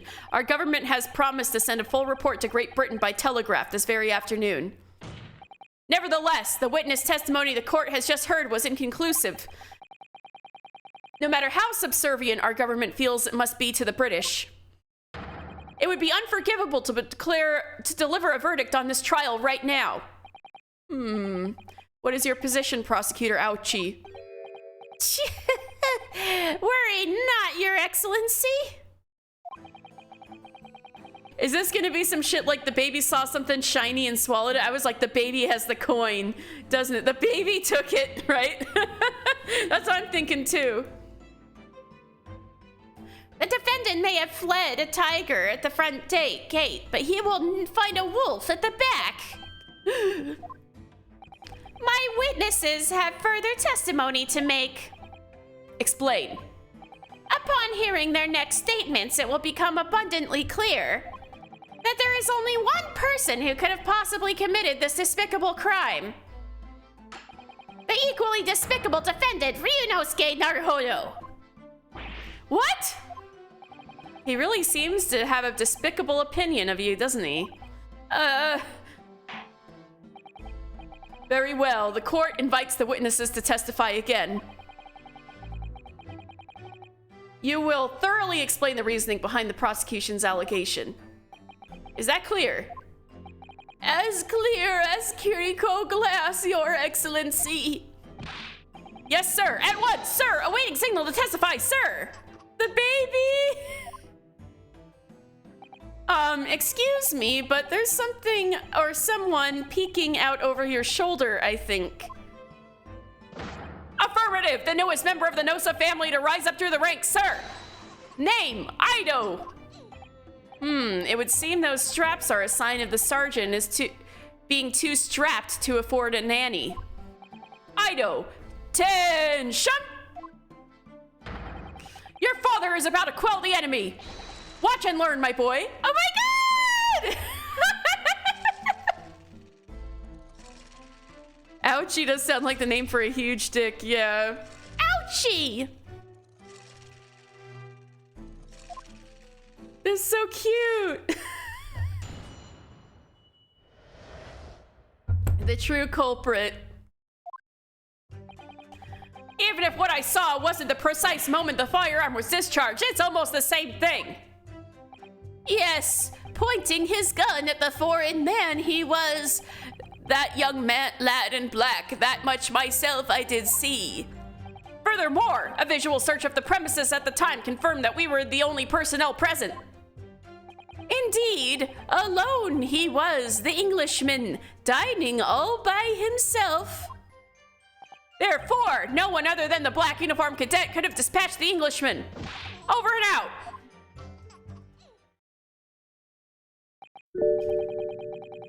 Hydrate, Yes. thank you, my poor brother. Oh no, I didn't read what he said. Wait, that's nonsense. Wait a second, history. Oh, these testimonies are certainly compelling. All right, I do need to hydrate. These voices take a lot out of me. All right. The victim, Dr. Wilson, wasn't alone at all. Please, enough of these outbursts already. But there was a woman. There was a young woman at his table. You must have seen her. Everyone there must have seen her. Objection! If you call yourself a lawyer, then you will respect the rules of the court and speak accordingly. We are not here to listen to your fantasies. It is evident beyond all reasonable doubt that the victim was alone at the time of the incident. The prosecution has photographic evidence of this fact. Is this a photographic print of the scene of the crime, Counsel? Indeed, of the table which the victim was dining, taken by an investigator immediately after the incident. As can plainly be seen, there is only one place set. Certainly, based on the appearance of this print, it would be reasonable to conclude that the victim was not in the company of anyone else. This doesn't make any sense. The court will add this new photographic evidence to the record. The photographic print of the crime scene has been entered into the court record. A bottle of carbonated water and a steak lunch can be seen on the victim's table.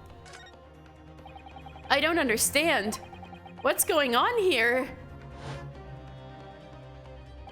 It's just not possible that nobody else saw that woman. The waiter before said the same thing. He maintains that Dr. Wilson came to the restaurant alone as well. But that's not true. I saw her. I swear that I saw a woman with him. She was enveloped in shadow. How could they see her? Very true. It would seem that we'll be able to telegraph the report to the Great Britain on time after all. The witness testimonies we have just heard leave no further room for doubt. These are very sensitive political times, as we all know. The ink is still fresh on the treaty with Great Britain. To think that I, Taketsuchi Aochi, will have contributed to the amity of these two great empires is an honor. His face. How did I deserve that bonk? There were so many things I deserved the bonk for an hour ago. But oh my god, look at his... This needs to be an emote so bad, Ryunosuke holding his head. How can this be happening? The judge is ready to rule. Stand tall, Ryunosuke. It's not over yet. What? If what you say is true, then there's something going on here behind the scenes. And now is your chance to expose it, to draw out the truth in your cross-examination. I don't know, Kazuma, but it was perfect timing.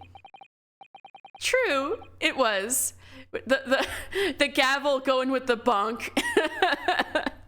Gavel making the bonk noise. Oh shit.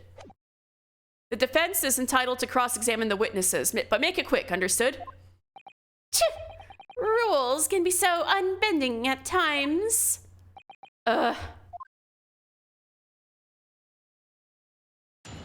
Cross-examination. The true culprit.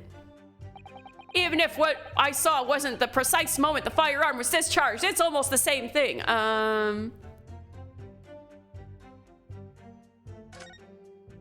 Yes, pointing his gun at the foreign man that he was that I'm gonna press this.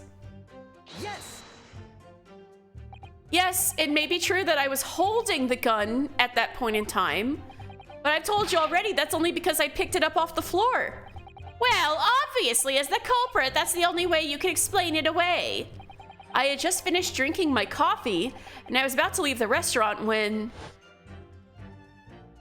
I noticed a gun on the floor at Dr. Wilson's feet, so I picked it up.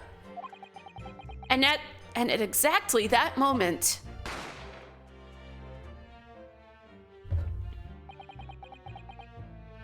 A gunshot rang in my ears. Full of events beyond our control, life is. Sorry? What do you mean? In your case, you found a pistol on the floor and picked it up, which precipitated this testing predicament. Still kills me, him pulling out the knife. Whereas conversely, I failed to pick up the Koban from the floor and find myself in an equally testing predicament as a result. I'm pretty sure being accused of murder is a more testing predicament. Anyway, the fact remains, myself, I did see you, with pistol in hand, standing over the foreigner. I should check the... I'm not gonna present, but I just want to check things.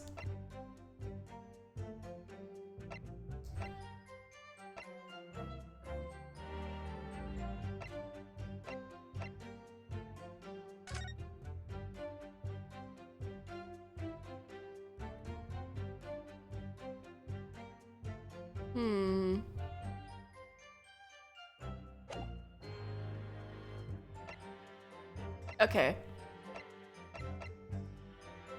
It would be nice if they said where they were sitting in the restaurant, you know? Like, what table were y'all at? Furthermore, a visual search of the premises at the time confirmed that we were the only personnel present. Yes! The waiter said nobody else was there. I know, right? He more precisely said nobody was around the table. But it is rather suspicious that he'd say that. I think he only said the professor was eating alone. Yeah, I think he specifically said there was nobody immediately around the table. Yeah. You must have noticed someone else at Dr. Wilson's table. There was a lady there. As you have been at pains to point out time and again, I feel I'm growing a callus in my ear. And yet, no one else appears to have caught even a glimpse of this woman. If only there'd been more people dining there at the time, and someone else would have noticed her. Unfortunately, it was already past 2 p.m. when it happened. The quiet time between lunch and dinner in any restaurant. I know. Of course the place was almost empty. It's what you'd expect. Certainly, 2 p.m. is neither here nor there in terms of a time to eat. I wonder if there was a reason why the victim was eating at that time of day, and why he was alone. Yeah, that's a good question. Yes, Your Excellency, there is indeed a reason. Ooh! Oh, I'm finding out new things? This was a good thing to press. There was? This was found in the victim's jacket pocket. What is that, Counsel? It is a medical report card, Your Excellency. It would seem that the victim had an appointment at a clinic prior to visiting the restaurant. Hota Clinic? Oh no! Hota Clinic is the same as Hottie Clinic.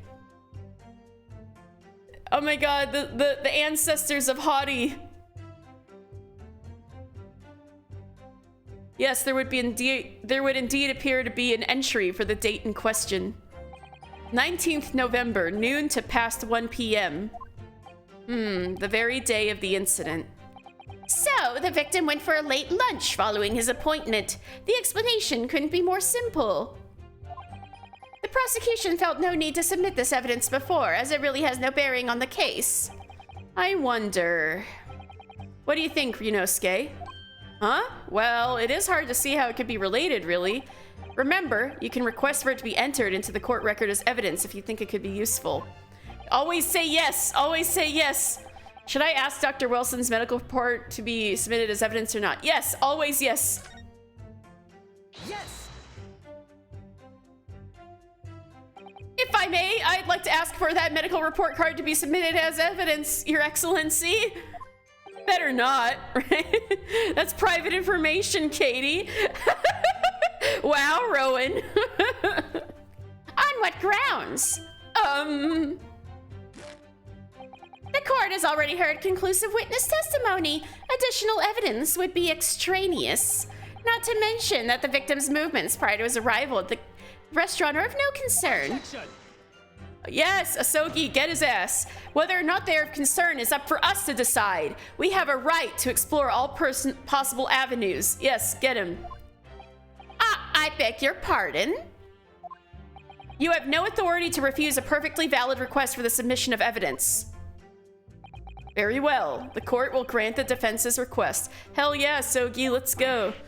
Yeah, youngsters these days are forever asserting their rights. It's a most disturbing trend.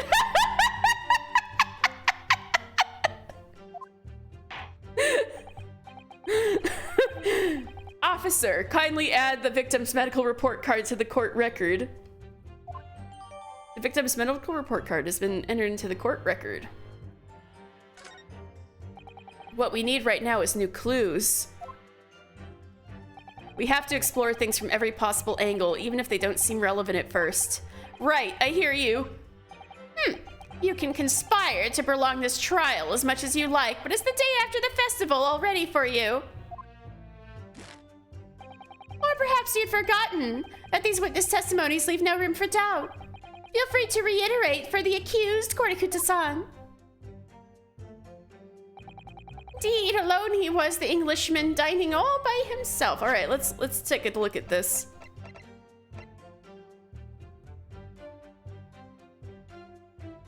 Oh, indeed. We can't examine it? It's just there? Okay, fine.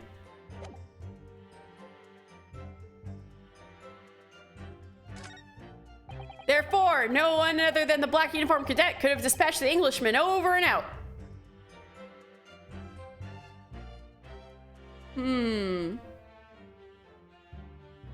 Yes! Why aren't you telling the truth? What did you say, cadet? I clearly remember. There was a woman sitting across the table from the professor.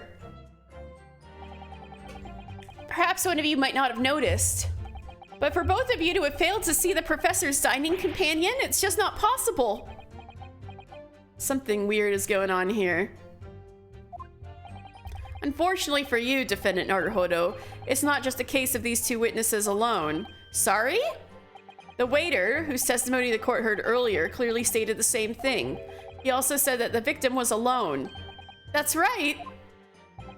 Precisely. In other words, you are the sole proponent of this phantom lady. But I... If such a woman were indeed present at the scene, prosecution demands to see proof.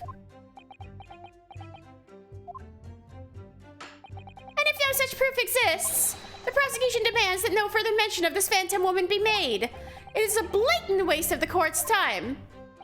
There's nothing I can say to that.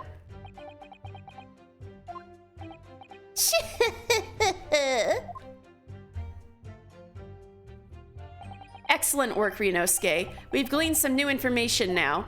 Well, yes, but I don't feel like it changes much. I can't see that it brings any real discrepancies to light. I wouldn't be so sure. Let me see that medical report card you got before. Oh, am I gonna be able to examine it now? Oh, you mean this? Yes, this is a brand new piece of evidence. So perhaps we should examine it in a little more detail. I was trying, but I guess they make you examine it. How exactly? You'll notice that some pieces of evidence bear a magnifying glass. These are the ones you may examine. Press A, and you can take a closer look at the piece in question, you know, because this is a video game. Use R up, R left, R down, R right.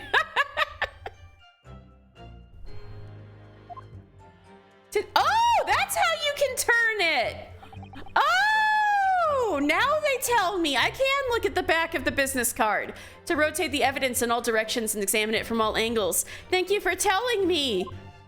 By using L,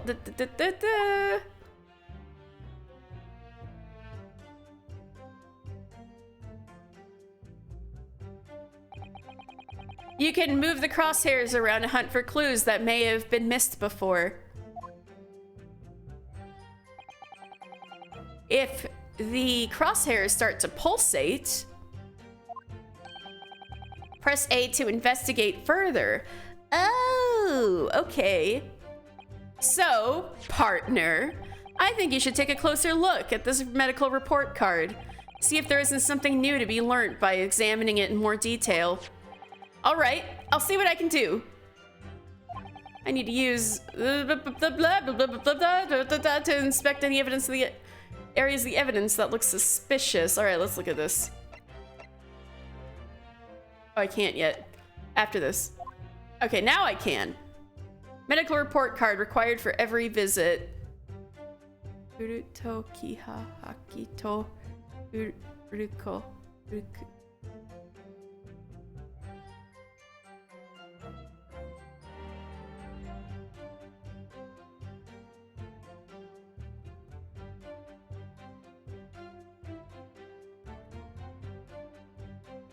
Medical report card required for every visit. Name Mr. John Wilson, Hota Clinic.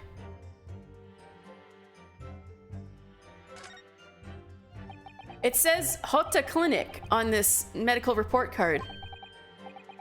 What did you use for your PNG model? Oh, this is my needle felted little guy. This is a photograph of a Gumi that I needle felted. And then I touched it up in GIMP. Yeah. It is like the Hottie Clinic. That was Hota in Japanese was the original name of that guy.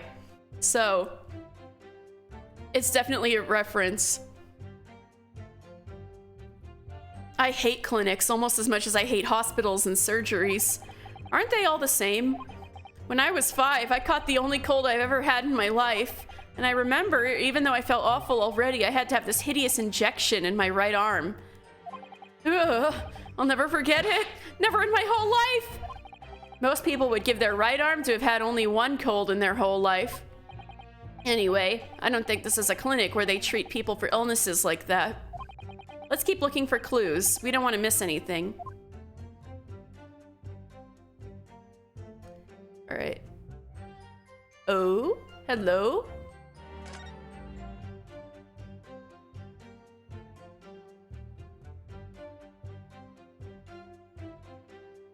These are dates and stuff. I can't find anything out of place. Let's have a look. This is some kind of medical history. Ah, and there's an entry for the day the professor was killed. Extraction of molar with topical anesthesia. Extraction of molar? You mean he had a tooth taken out? What do you use to make it function? I use a program called Viadotube. Like V-E-A-D-O-T-U-B-E. Viadotube. It's really light, easy to use program. It's really cool. And I can even change expressions. I have this done up via hotkeys.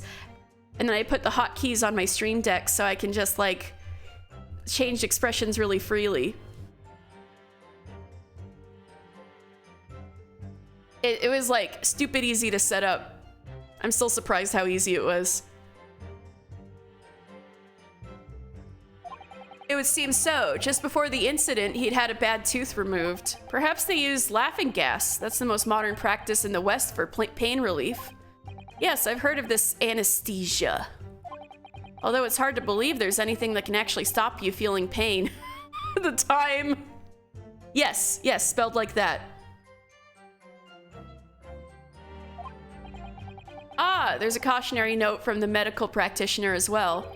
Strictly no food or drink besides water for 3 hours post-procedure until anesthetic effects have passed. Oh, hello? Really? Sounds like information worth bearing in mind. So the place setting was for the woman, not him. Oh! The medical report card's information has been updated in the court record. A record of dental work. On the day of the murder, the victim had undergone dental treatment and had been prohibited from drinking or eating or drinking anything but water. With this new information, the meaning of that one particular statement totally changes. So I think it's time we listen to the testimony again, don't you? Definitely. Ooh, spicy.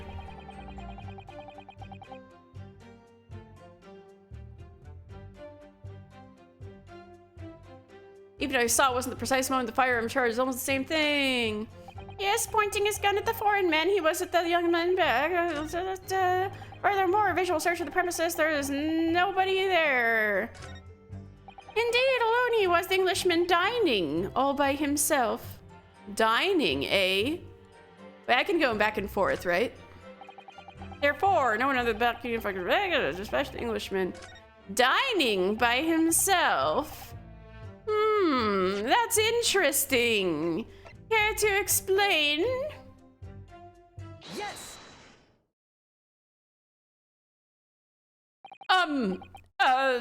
Well, I think, what are you wittering, lad? Call yourself a lawyer? I wish I could, but first and foremost here, I'm the accused. Ryunosuke, everyone stumbles on their words occasionally. Under the circumstances, I wouldn't worry about it. Thanks, Kazuma. I could see it quite clearly in that cross-examination you just carried out. When you raised your hand straight up like that, purposefully. You knew exactly what it was you wanted to say.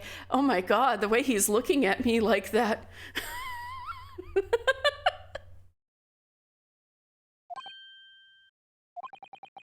Don't feel like you have to choose your words carefully. Just say what you're thinking. Are these new replacements for our boys Phoenix and Miles? Apparently these two have been friends since the beginning and have no drama, but I guess we'll figure it out. These, yeah, this is like, so what happened was, or just their past doppelgangers. So Ryunosuke, the main character, he's actually the ancestor of Phoenix Wright, or Ryuichi Naruhodo in Japanese, right? So, yeah, literally Ryunosuke is Phoenix Wright's ancestor.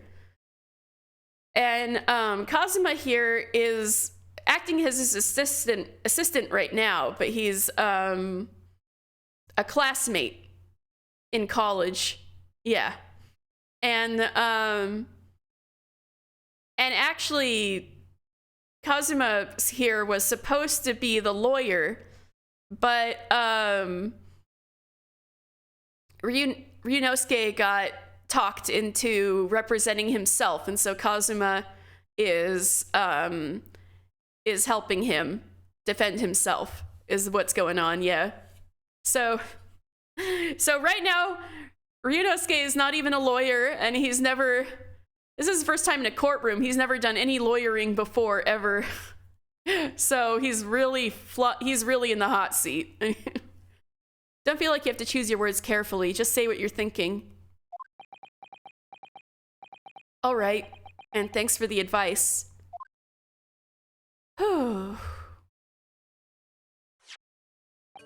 Korikuda-san, this is a medical report card belonging to the victim. Hey! Hey, he's looking like a lawyer now. He's looking like Phoenix Wright, presenting the evidence.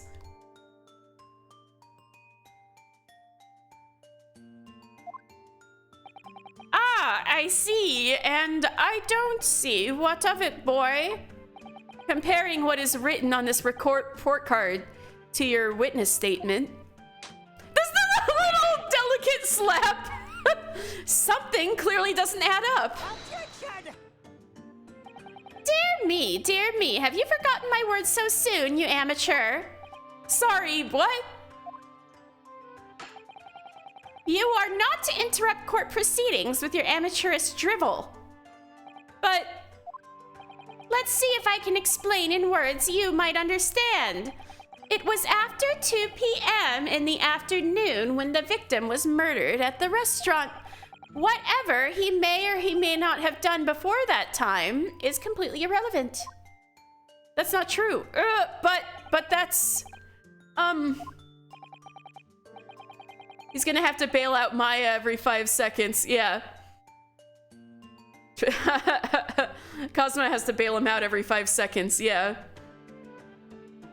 Remember, Ryunosuke, you don't have to use clever language or fancy words. Just make your point. Your Excellency, I believe we're finished here. There is surely no need to prolong this trial further. The witness testimonies the court has heard has been clear and concise. This medical report card has no bearing on the matter at all for the simple reason that there is no one else besides this pale-faced pupil who could possibly have... This medical report card has nothing to do with the case? Do you really believe that? What? Well, that outburst half petrified me, boy. Of course I believe it. How could it possibly be relevant? Perhaps because Hota Clinic, which issued the report card, is a dental clinic. A dental clinic? Is that supposed to mean something to me?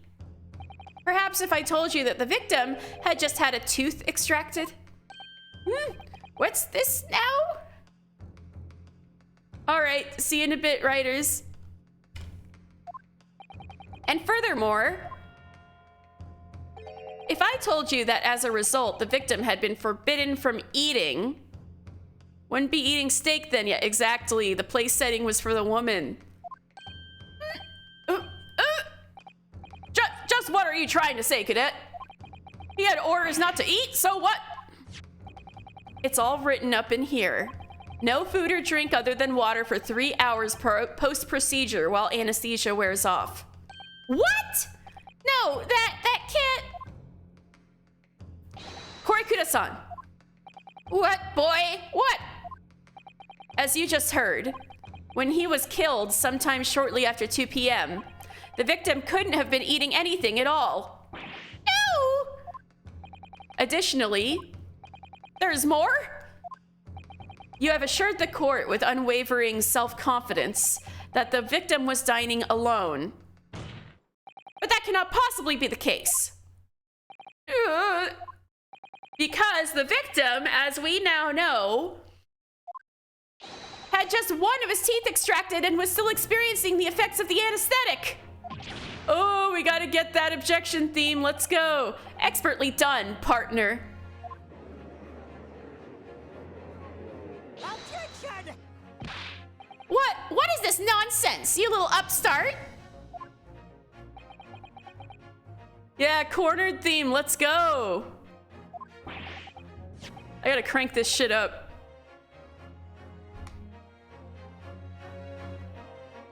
These are baseless accusations. Just look at this photographic evidence.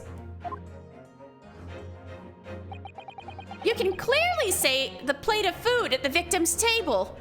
Objection! Use your head. That's the very discrepancy we're talking about. Or can't you follow the logic? How dare you? I think it's fair to say that the tables in this restaurant case have turned. Oh! Wouldn't you agree, Ryunosuke? Yes, most definitely. So having just undergone some dental surgery, the victim was unable to eat? Which leaves one very crucial conundrum.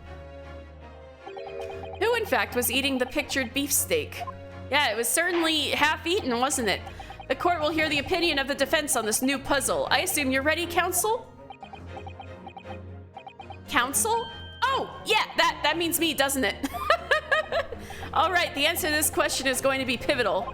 This is the start of your turning this trial around. Show them what you're made of. Got it. So, the person eating the steak at the victim's table must have been an as yet unknown third party. Obviously, it can only have been someone else who was sitting at the professor's table. Objection! You will not let this go, will you? There was no such person. Yes! There was, because I saw her. When the incident occurred, we know that the victim couldn't have been eating anything. Yet, we have evidence of a half-eaten steak on his table.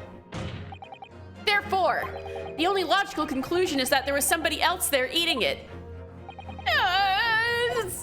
We have strong evidence to support our assertion. It's clear that these witness testimonies are unreliable. If the court decides to push through a ruling at this stage, we will lodge a formal complaint with the Ministry of Justice and pursue a fair trial relentlessly. Damn! Kosogi? Kazuma? Are you insane? You would take on the government? Don't worry, Counsel. I have no issue with you. What do you mean? I have issue with them! Those two witnesses in the stand. What? What are you talking about? We had demonstrated with evidence that the victim was not alone. So, if it now turns out that the two of you deliberately lied when giving your testimonies, obviously you will be charged with perjury. Perjury! And since this is a murder trial, you will also be deemed complicit in the killing. Complicit in murder? No! Hold it. Negative! There was no mention of this at the tactical meeting. I was just following orders. That's right, as the man says. Just say you never saw the gentlewoman. That's what they told us. Oh, caught red-handed. Did I win? This is Ace Attorney. You gotta find who the fucking killer is every time. In normal cases, this would be enough, but in Ace Attorney land, we need to figure out who did it. They're folding like laundry, exactly. Oh. What? What did you just say, Korikuda-san? Oh, no. You were just following orders? No, hold on, lad. I was, Say you never saw the gentlewoman? When you say gentlewoman, do you mean you saw the victim with a lady from overseas? What? Objection! What is the meaning of all this? These witnesses gave false statements? Is this true, you pair? Just one simple slip of the tongue.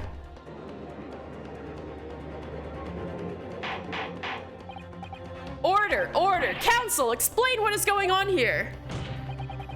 It's painfully clear now. You tried to prevent these witnesses from telling the truth. Absolutely not. The prosecution knows nothing of this. Oh, hey, Tess is on Animal Crossing. I just saw you in the corner there. Then who's behind this? Who tried to make you keep your mouth shut? Well, that's classified. So you're prepared to be tried as a conspirator to this murder, are you? You wouldn't. This can't be happening.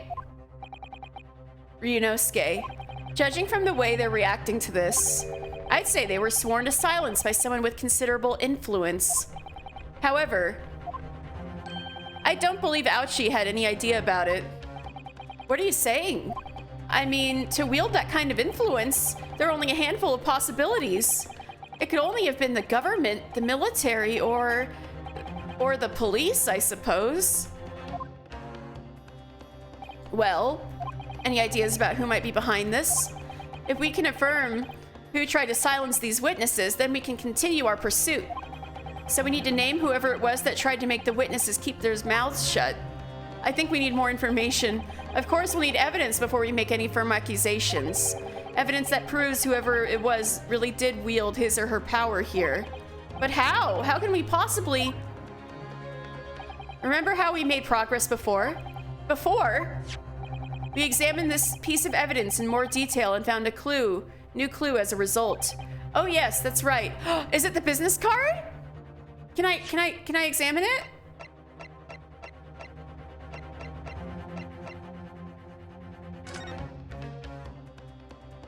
Chief Inspector Satoru Hosonaga, Primary Criminal Investigation Division, Imperial Police Bureau. He's not a waiter at all. He's a cop.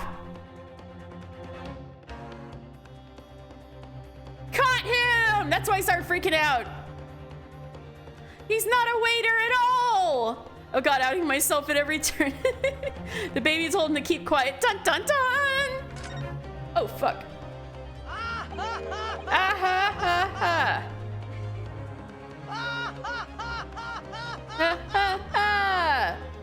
Well, that's unexpected. What is? Look, do you see it says the witness's name here? Satoru Hosonaga. Well, yes, but business cards tend to show the person's name. That's sort of the point.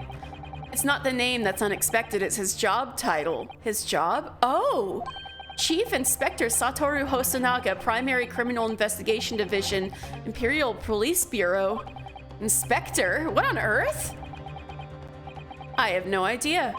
But let's face it, the police have a lot of power and influence. If they're wielding it somehow here. Ooh! Dun dun dun!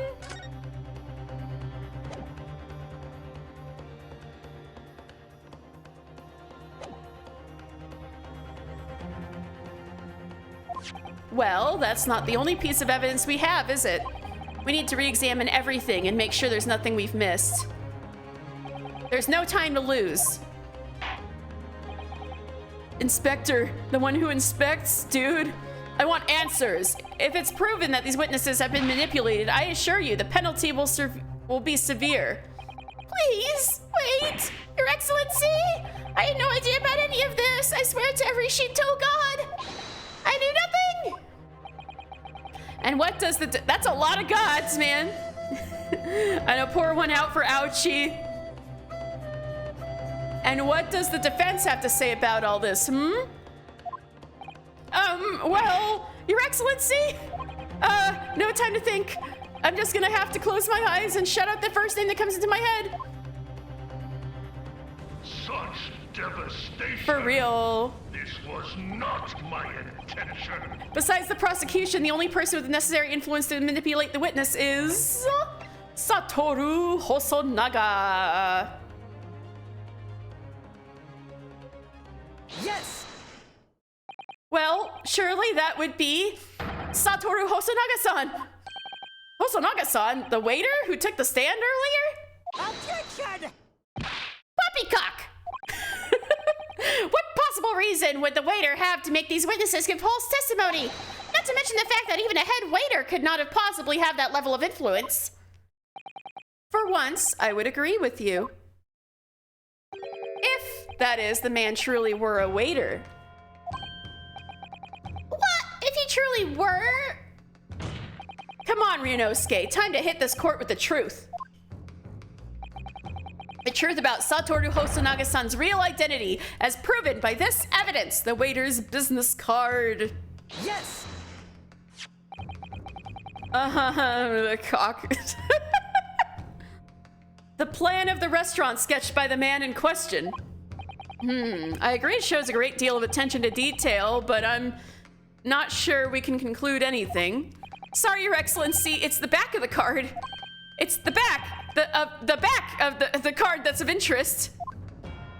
The back of the back is the front, dude. I beg your pardon? Bonk for you. Yeah, you deserve it. Yeah. Bonk. Go to horny jail. Or perhaps I should have said the front? Yes, it's the front of the back of the card. That's where the telling detail is. The others, just say the other side. Would somebody please explain what this overexcited student is trying to say? Hosonaga-san sketched the plan of the restaurant on the reverse side of this business card. The front of that business card reveals the man in question's profession. His true profession. The waiter's profession? But that's surely... Good gracious. That's right, Your Excellency. The card reads Chief Inspector, Primary Criminal Investigation Division, Imperial Police Bureau. What? The waiter is a police detective? mention of this before? Why haven't I heard any mention of this before? The Imperial Police Bureau has immense power. Absolute power as far as regular civilians are concerned. So, witnesses there in the stand. Was it in fact the waiter who gave you your orders? Was it he who told you not to mention that you'd seen this foreign gentlewoman at the scene?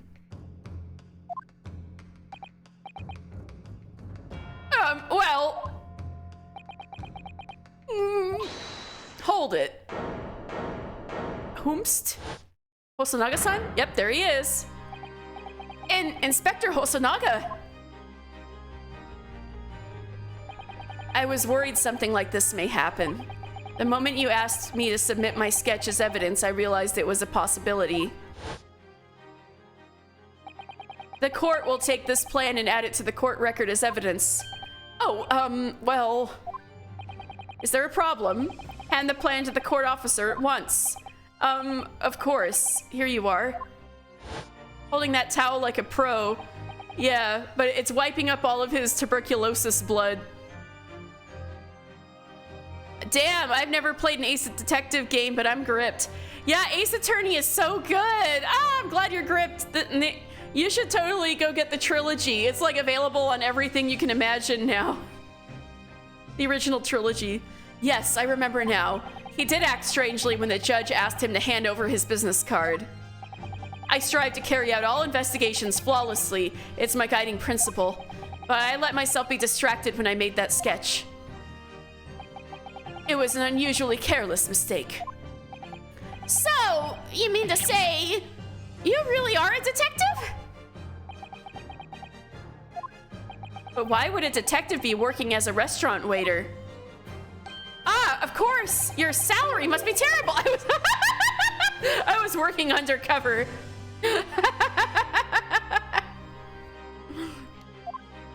Undercover?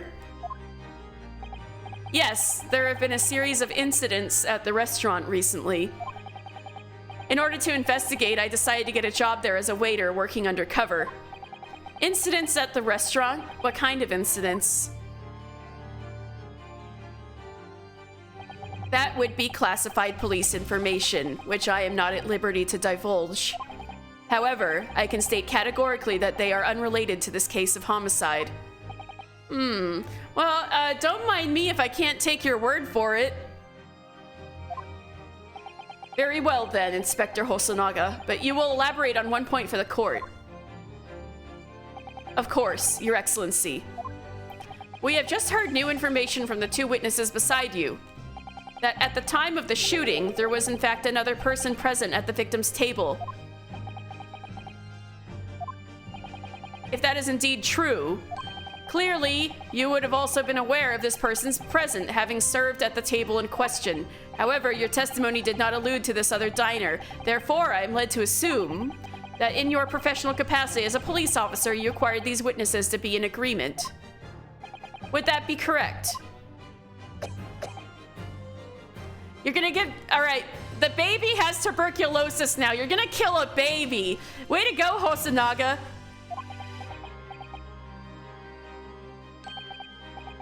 Correct, Your Excellency. Unbelievable. Oh, you gotta go? All right. Have a great day, riders. This was fun. As I suspected.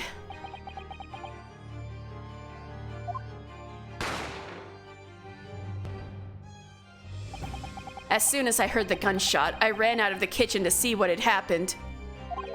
The victim sat slumped in his chair, and beside him, in hand, stood the accused student. Sitting opposite the victim at the same table was a young lady, whom I guessed to be an Englishwoman. So the truth comes out. I immediately sealed off the restaurant and reported the incident to the Bureau. It was then that I received some special orders. Special orders? You mean to say, remove the Englishwoman from the scene at once? It was made clear that the Englishwoman's presence at the restaurant was to be concealed. Those were my orders. But what if this Englishwoman was the killer.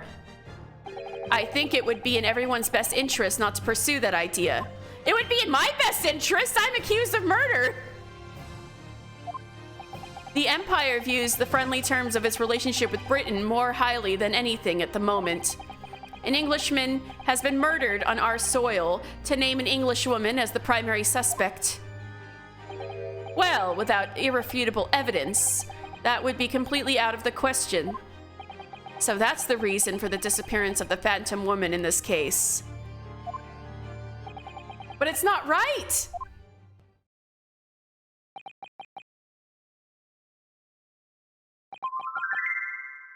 Oh, Owlin, thank you so much for resubscribing. Thank you, thank you. I hope you're having a great day. I so appreciate it. Thank you, thank you. Yeah, I'm having a fucking ball with this game so far. I'm having a great day. One possibility does spring to mind. Hydrate. I think I needed that. Yeah. Stretch. Oh, I definitely need a stretch.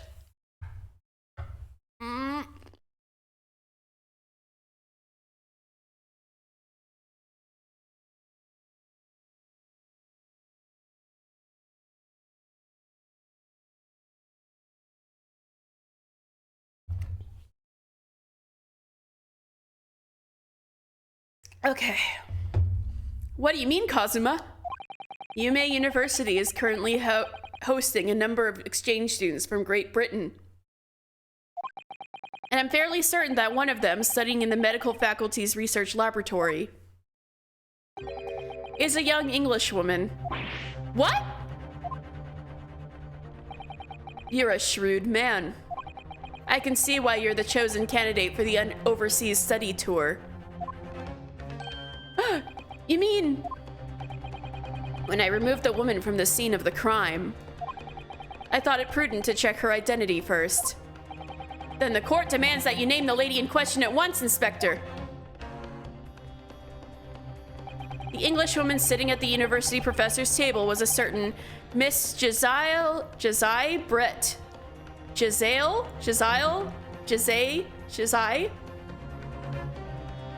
I'll say Jazile Brett. She is indeed a foreign student studying in the research laboratory of Yume University's medical faculty. What? What is happening here? I admit that under orders from the police bureau, I erased all evidence of the lady's presence at the scene and ordered these witnesses to make no mention of her in their testimonies. It must now be up to Your Excellency to decide how to deal with this situation. Very well. My thoughts on the matter are as follows. Thus far, the case presented to the court has been underpinned by a particularly critical premise. Namely, that the victim was dining alone. However, as we have now discovered that this premise is false, it would be a desecration of our justice system to ignore the truth and give a ruling at this point. Yeah, how about lying to the court and tampering with evidence? I know, right? Objection! But cops never get in trouble for that. But Your Excellency, that would mean missing the noon deadline of a ruling in order to send the telegraphic report to Great Britain. Our own government will surely be very displeased by such actions. Calm yourself, Counsel. I will not allow the government of our country or any other to influence the proceedings of my courtroom. Right on, Judge! Ah! Inspector Hosonaga, Judge is a badass. Let's go. Yes, sir. You will locate this Jazile Brett and escort her to the courtroom with the utmost urgency. At once, Your Excellency. But that means you'll be going against the special orders you were given from the police bureau. As I said before, It is my guiding principle to carry out all investigations flawlessly. So, it won't be a problem?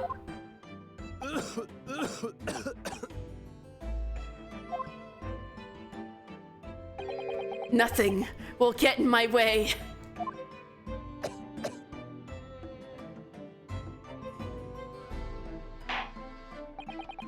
Court will adjourn briefly. The prosecution must call the English student Giselle Brett to the witness stand. Except as TB, exactly. Nothing will get in your way except tuberculosis. Do I make myself clear? Yes! Your Excellency! Good, then we will have a 30-minute recess before reconvening. To be continued.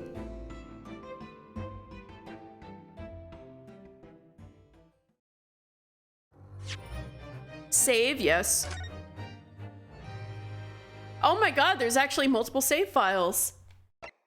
Yeah!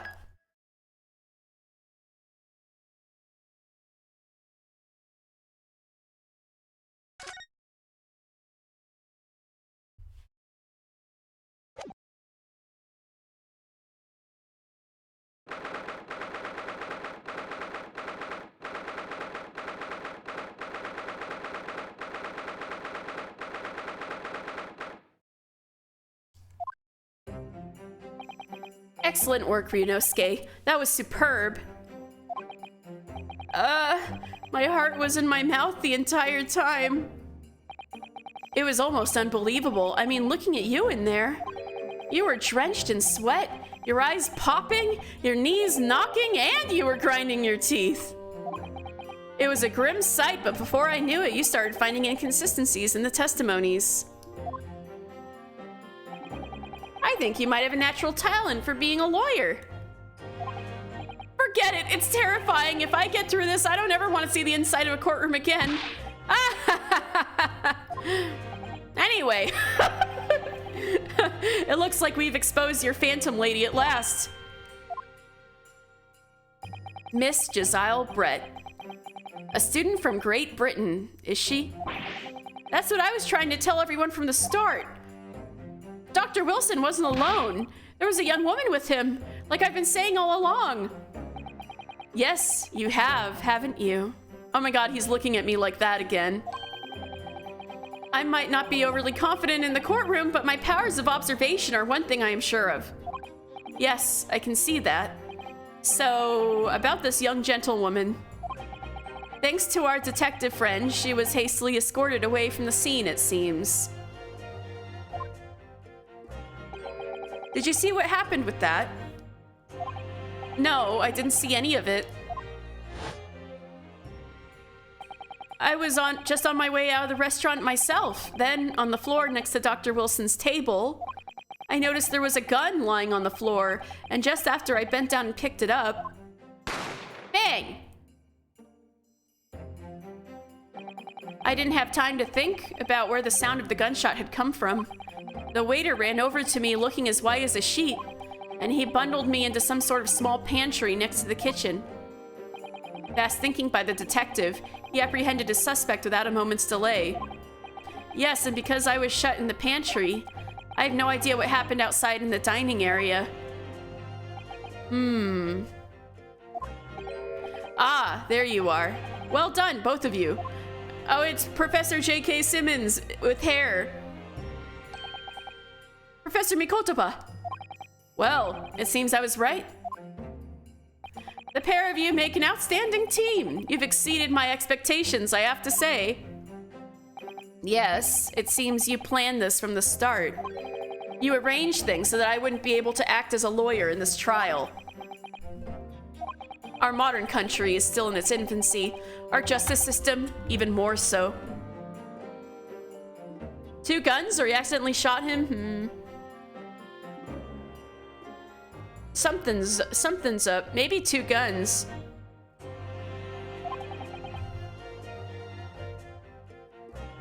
There was nothing mentioned about ballistics, you know? Which is why I firmly believe that we need to send our brightest young stars overseas to learn all they can. I wanted to avoid a situation that may have resulted in your study tour to Great Britain being cancelled. Well, it makes no difference. Lawyer or otherwise, if I'm the kind of man who can't help his best friend avert the worst crisis of his life, I shouldn't waste everyone's time by going to study overseas anyway. What? What are you saying, Kazuma? So that's your stance. I was afraid you'd feel that way. Kazuma? Well then, it looks like it all comes down to you, young man. Oh, they're looking at me. To me? Yes, you need to prove your innocence and uncover what really took place in that restaurant. I must say, I very much want to know the truth. After all, I have a personal connection to this case. Come to think of it, he said the same thing earlier this morning, didn't he? If you don't mind me asking, Professor, did you know the victim? Yes, I did. As you're probably aware, Dr. John H. Wilson was a visiting professor at UMA. And it was I who invited him. Oh, I see. I didn't know that before. Anyway, you're about to go into battle. The victim was a university professor from Great Britain, and a well-known one at that. Naturally, our government is looking to identify and punish the culprit as quickly as possible. But let's not forget who we're going up against. The gentlewoman whose involvement our police bureau went to extraordinary lengths to hide. Yes, and I'm sure the prosecution will be using every tool at their disposal to quash your case. But I've no doubt that you pair will put up a good fight, right to the last. Best of luck! Thank you! Now then. I need you to run an errand at the university at once. There's something I think we may need. Of course. Good luck, Kazuma-sama.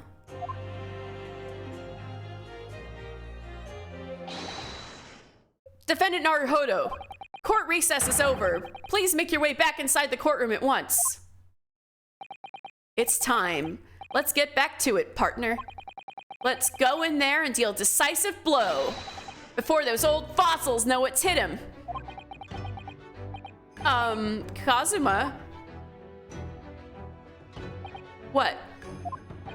Thank you. Really? What for? Well, if you hadn't said you believed me, then I'm fairly sure I'd have already been found guilty by now. Look, I have faith in you. As a lawyer and as a friend. Ooh. Coming from you, that means a lot. If I'm found guilty in this trial, he's really going to give up on his dream of studying abroad. That's the kind of true friend he is. So this isn't just my battle anymore. Whoever we're up against, we absolutely cannot afford to lose. All right then. I'll save the thank yous for after the trial. You can treat me to one of those sukiyaki meals I like from Yume Cafeteria on University Street. With an extra large portion, of course.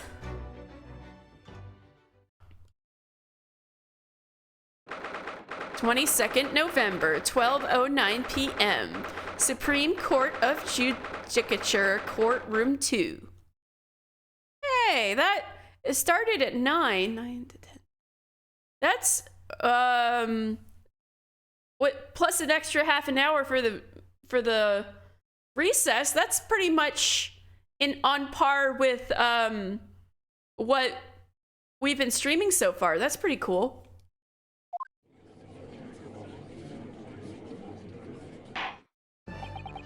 The court hereby resumes the trial of Ryunosuke Naruhodo. Prosecutor Ouchi, have you managed to subpoena the witness? Yes, Your Excellency, against all odds. thanks to a certain young stripling, the prosecution is now under rather painful scrutiny from the government. Sorry. Let the government scrutinize. That's their job. It's nothing to worry about. It's highly unlikely that the good relations we forged with Great Britain will emerge from this trial unscathed. Well, you still think it's nothing to worry about when the new treaty breaks down and our nation founders? Again, terribly sorry. If the friendship between our nations is really so fragile, then the treaty isn't worth the paper it's written on. You really have nothing to worry about, Ryunosuke. Oh, he's so nice. What do you mean? A secret trial, anxiety over some foreign government's opinions, a bungled investigation, missing witnesses.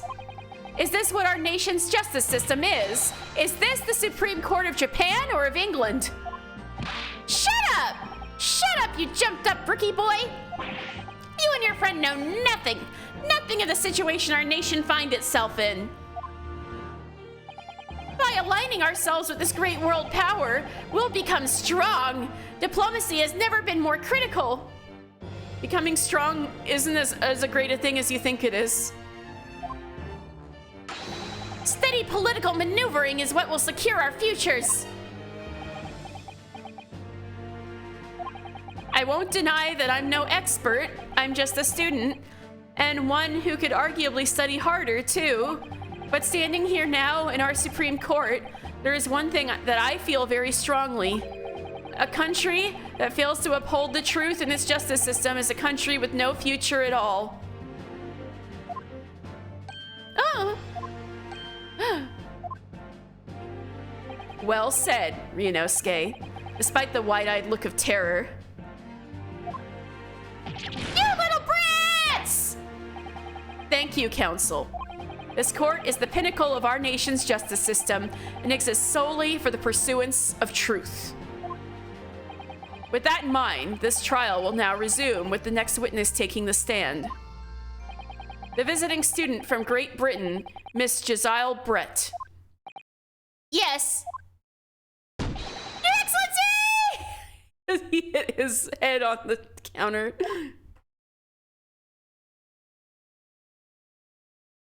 Oh my. Oh my. Hello. You have an entire dead swan on your head. Well, what a delight it is to welcome such a fine gentlewoman to Japan and from such a distant land. Tea! Someone bring English tea! In England, no discussions take place without tea! Is that true? No idea. So, Can we possibly trouble you to state your name and occupation for the court? That animation is so good. Of course. My name is Satoru Hosonaga. One of these two people is the killer. I have been working undercover as the head waiter of the carnival. Yes, we know about you, all about you already. Inspector Hosonaga, where are your manners? In England, it's always ladies first. Is that true? No idea. More importantly, a little earlier today, you said something to me. You said your powers of observation are the one thing you're sure of. Oh, yes, I think I did, didn't I? Yet your description for this amazing sight was simply a woman. An amazing sight. Sorry, Ryunosuke, but powers of observation aside, your powers of description are sorely lacking. Guilty. So, dear lady, once again, if we may trouble you for your name and occupation, please.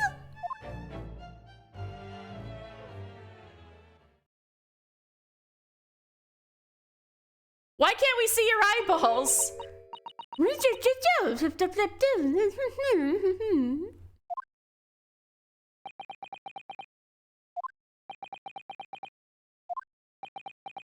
you speak in English? Come on, Cosmo, there's an answer here. I'm terribly sorry, dear lady, but what?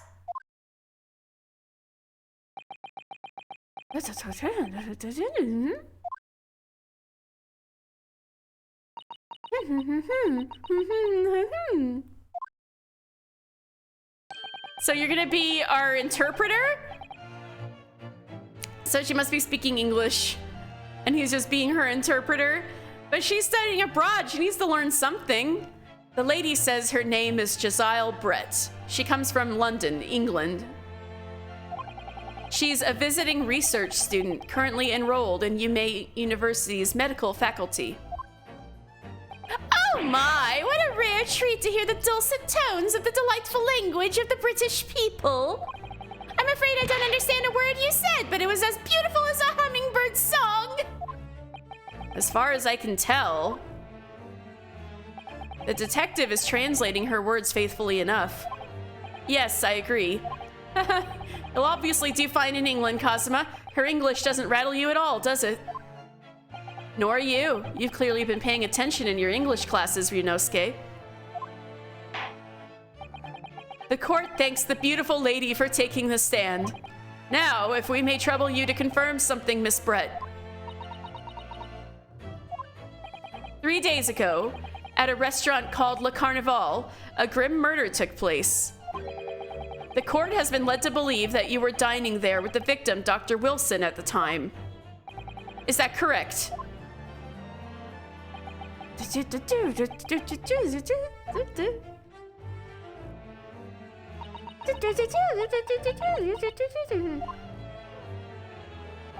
She says, yes. There's way more to that than yes. This could take some time. So even though she's studying here in Japan, she can't speak any Japanese. She's lying. She can totally speak Japanese. She'd like to apologize for disappearing from the scene. She says that she was due to make a presentation at the university, so she had to leave immediately. Interesting, when you're the one who engineered her escape. I was just following special orders from the Bureau. Well now, dear lady, would you be so kind as to cast your eyes over this photographic print? The dead bird on her hat did it! Seeing as you were so unfortunately present at the scene of the crime, could it be that your resplendent eyes caught sight of the wicked perpetrator, perhaps?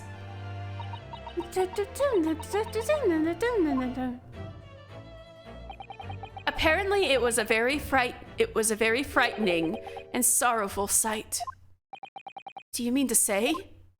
Yes, it would appear that the lady did witness the crime.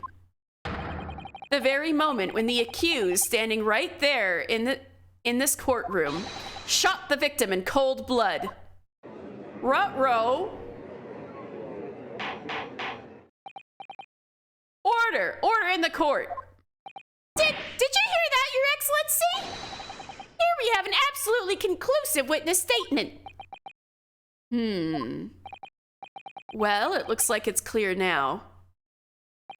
Clear who our real enemy is. Unfortunately, I will have to ask you to formally testify, if you please. Kindly tell the court the exact nature of this frightening and sorrowful sight you described.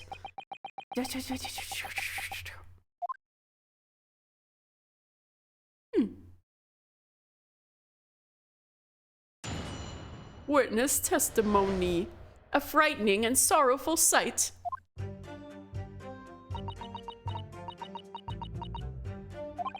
I had arranged to meet for a slightly late luncheon with Dr. Wilson that day. The professor was unable to eat, so I ordered for myself only a beefsteak. After a while, the accused came over to greet the professor and they got into a fierce argument. Then, not long afterwards, the accused took the professor's gun and shot him right before my eyes.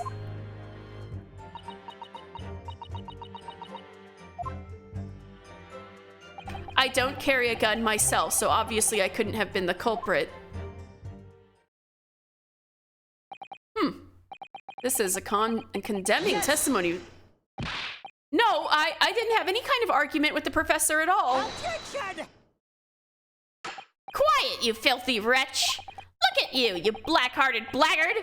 And look at this snow-white angel! I'm sure even a dark-minded scoundrel like you can imagine whose words the court is going to believe.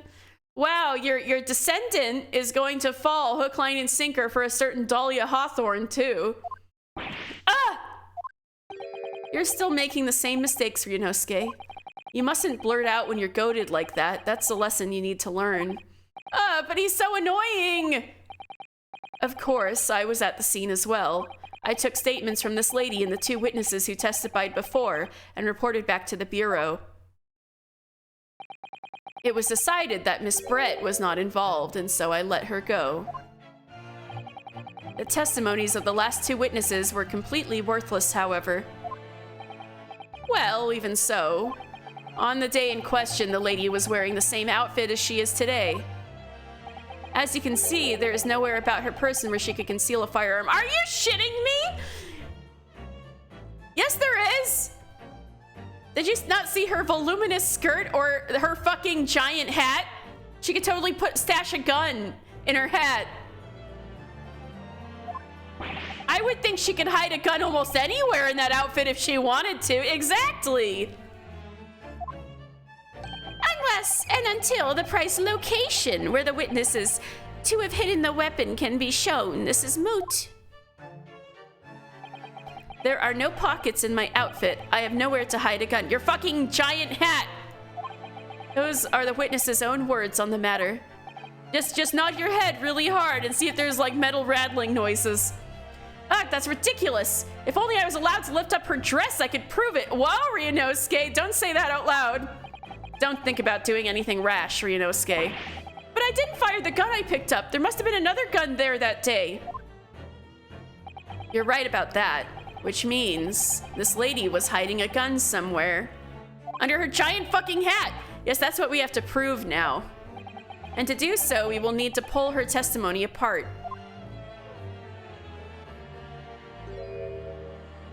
Little knowing smile. The defense may now cross-examine the witness. Oh! Yes, Your Excellency.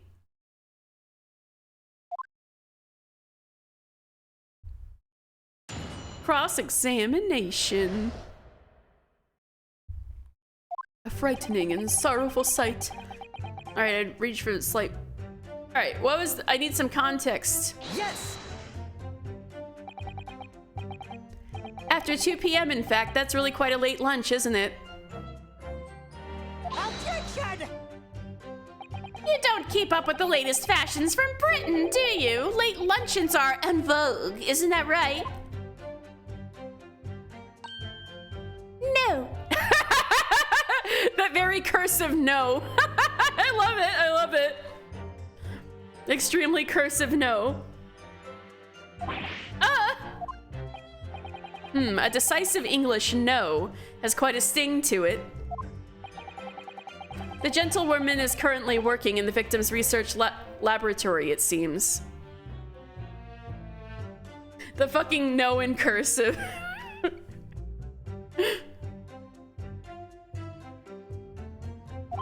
So it was apparently a daily occurrence that they would lunch together. But on the day in question, the victim had another appointment at the clinic first. Yes, which we can prove from the medical report card that was submitted as evidence earlier. That's right. Miss Brett and the victim went to lunch following the victim's treatment, which is why it was so late.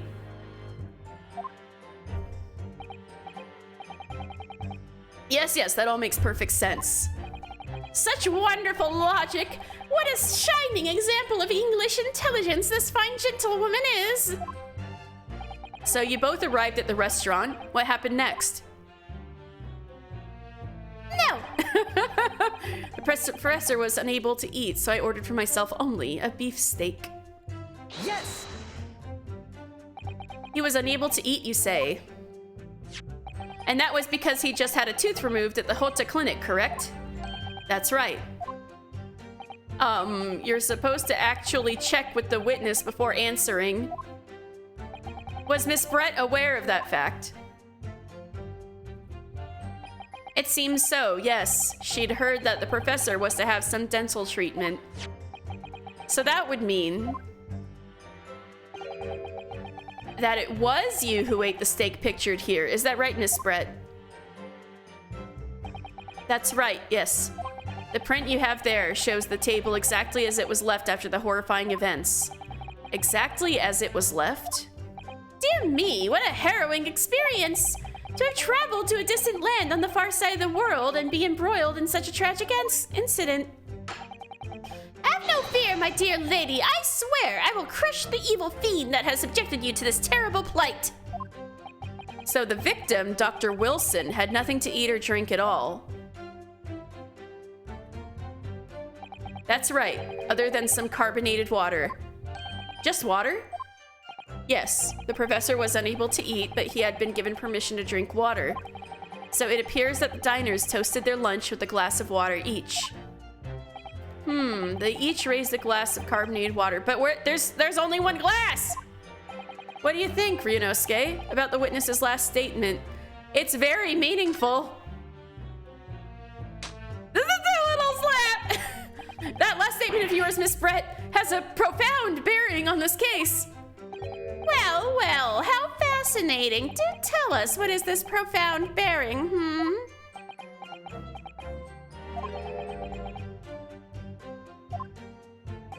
The significance of the statement will become apparent when the time is right. The defense calls for the witness's last statement to be formally added to the testimony. Well sidestepped, counsel. All right. Thank you for lurking. But you gotta know who done it, right? It's gotta be the girl at this point, right? We gotta find this out. You gotta know who done it. Thank you for lurking. Very well, Miss Brett. Kindly repeat what you just said to be added to your official testimony. Gladly, she said. The fucking happy eyes on the mask. That was brilliant, Kazuma. I'm going to remember that one. Which one? The significance will become apparent when the time is right. I could really use that phrase. I'd hope there are some more useful tips you're picking up from this experience than that, Ryunosuke. I ordered a beefsteak for myself, and the professor and I said cheers over a glass of carbonated water. Yes! So both of you and the professor drank this carbonated water, did you? Yes. Being the waiter, I poured the 2 glasses myself. I clearly remember doing so. Well, where's the second glass? Except you're actually a detective. And the beefsteak, that was for you, Miss Brett? The lady says that she'd heard it was not customary to eat beef here until Japan opened its doors to the world. Yes, that's true. What a frightful place, is the lady's opinion. Holy shit. And I've heard it's not customary to eat sashimi in Great Britain. Now that's frightful. Every country has its own cuisine. As long as people have food to eat, what does it matter what it is? True, come to think of it. The first time I tried carbonated water, it was much more of a shock than the first time I tried beef. But anyway, back to this witness's statement.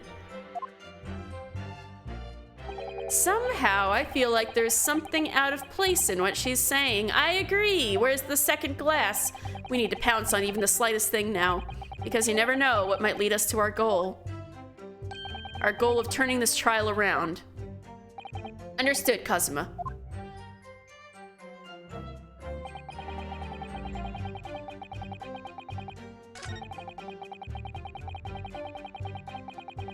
Let's see.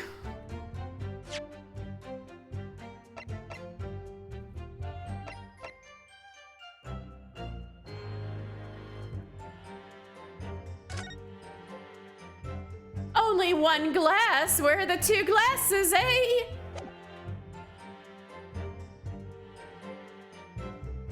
Yes! That's it! Let me just confirm something, please. It's to do with this photographic print. Just a short while ago, you spoke of this print showing the victim's table at the crime scene. that it was exactly as it was left. That is correct, the lady says. Well, it's odd, very odd. Dear me, what's odd is the defense's inability to express itself. Ryunosuke, what is it about the print that looks odd to you? Well, obviously, it's the cheers. The cheers? Miss Brett just told us that she and the professor said cheers over a glass of water. But that's true. There should be 2 glasses on the table, not 1. You're quite right, Counsel. There's only 1 glass pictured here. Objection! Are we supposed to be impressed by this nitpicking over minutia? What possible difference does the presence or absence of a glass make on the case? Objection! Minutia, you say. Could it be that the detective here removed a glass from the table to conceal the lady's presence? Of course not. I would never do something so reckless. There should have been 2 glasses on the table. Or are you going to try telling me you can clink with only 1? You're quite right. I certainly took 2 glasses to the table.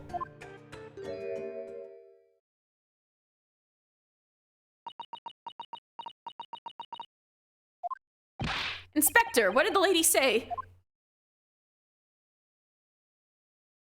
It would seem that it was Miss Brett who took the glass from the table. What? It was all so terrifying, everything that happened. I panicked and thought I should try to hide the fact that I had been there at all, she's saying. Good gracious.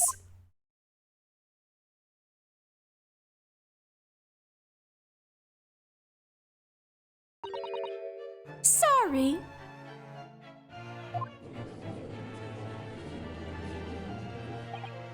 There, as I assured the court before, this is of no consequence at all. She speaks in cursive. I can't. Oh, please. We must remember that the student had just murdered this lady's luncheon companion before her very eyes. Who could blame her for concealing a glass or 2 in her state of disarray? But where did she conceal it? That's absurd. Oh, really? Do we take it that you're now going to accuse this vulnerable, young, and beautiful woman of mischief? What? No. This can't be put down to mischief. I'd like to know exactly how the lady took the glass from the scene.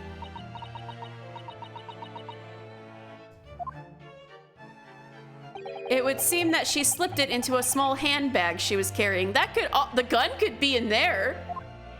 A handbag, you say? Yes, Your Excellency, a small handheld pouch commonly carried by the well-to-do women in England.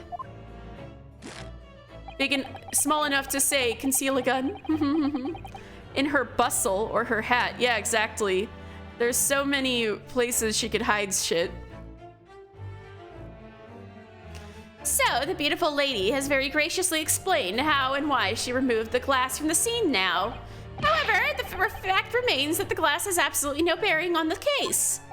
The student has been trying to confuse the court with logical reasoning, but in the end it comes to nothing. No more pretentious accusations. You've wasted enough time already.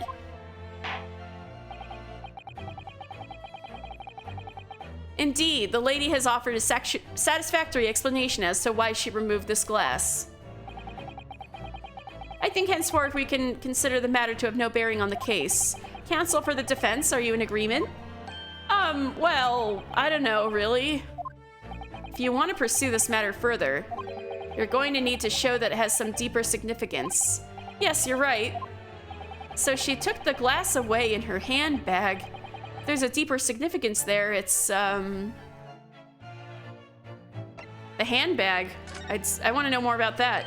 Wait, the lady put the glass in her handbag, you say? Yes, do try to keep up. It's already been explained to the court that all English gentlewomen carry handbags for small items, such as a gun. Let me see. A little while ago, Miss Brett stated the following. There are no pockets in my outfit. I have nowhere to hide a gun. But what she forgot to mention was her handbag, which would be perfectly possible to conceal a gun. You're right. Well done, partner. I had a feeling you'd pick up on that too. What are you insinuating, you vile blackguard? It's really very simple. The gunshot was heard when the defendant picked up the gun from the restaurant floor. As he didn't fire that gun, we can deduce there must have been another firearm at the scene. A true murder weapon, if you will. You can't seriously be suggesting... Inspector Hosonaga. Yes? Did you or did you not search Miss Jezile Brett's handbag on the day of the murder? He's looking lawyer-like. No, sir, I did not. As I thought. In other words, another gun, the one that was actually used to kill the professor, could have been hidden in Miss Brett's handbag. No! Order, order, order. What's the meaning of this, Inspector? The meaning of what, Prosecutor Ouchie? Why on earth did you not have the lady open her handbag to show you the contents at the time? Thanks to your bungling incompetence, now she has to endure these uncomfortable accusations. Brilliant work, partner. Now we have a chance to expose the real woman behind the mask. Do you think so, Kazuma?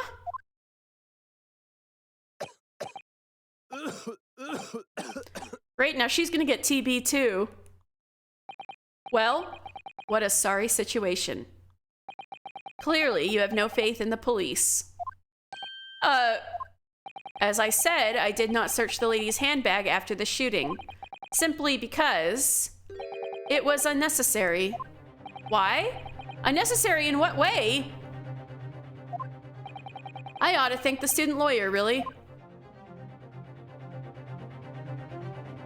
I have a piece of evidence here that I had completely forgotten about. More like conveniently forgotten about. She's a cop too. That would be a twist. This photographic print. Oh, it's see-through. This print is of a photograph that I thought would be prudent to take immediately after the shooting. So you knew where the second glass went. Why did you act surprised? As you can see, it clearly shows Miss Brett's handbag. Well, I never. Tattoo? Oh God, you're right. He does have a tattoo of a bull. I think that's a bull. You can see right through to what's inside. Beaded handbag. That's right. Apparently, meshwork bags like these are the height of fashion in London at the moment. So the contents are clearly visible. Exactly. So there was no need to search the lady's handbag. If there had been a gun inside, it would have been immediately obvious. So it's under her giant hat. Ah! As you can see, there's nothing to imply Miss Brett's guilt here.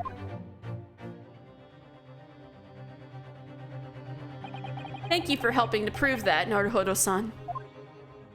Ah! Ow, he hit his back. Order, order. Inspector Hosonaga, you will submit that print as evidence at once. Something suspicious about Hosonaga. Certainly, Your Excellency. The photograph of the handbag has been entered into the court record. I think you've had long enough to cross-examine the witness, counsel. The court has now been shown considerable evidence. As the photographic print just submitted into the court record appears to have no further significance, I am satisfied that there is no longer any room for doubt in this matter, and I must make my ruling. Indeed, and there is only one logical conclusion, that the pathetic rookie slumped over the bench before us is the only possible perpetrator of this crime. No. Just when I thought I was beginning to turn things around, I'm in a worse situation than I was at the start. Kazuma? Oh, even Kazuma's feeling it. I'm sorry, Ryunosuke. Now that the cross-examination of the witness is over, there's no way to force the trial to continue. What? You mean this is it?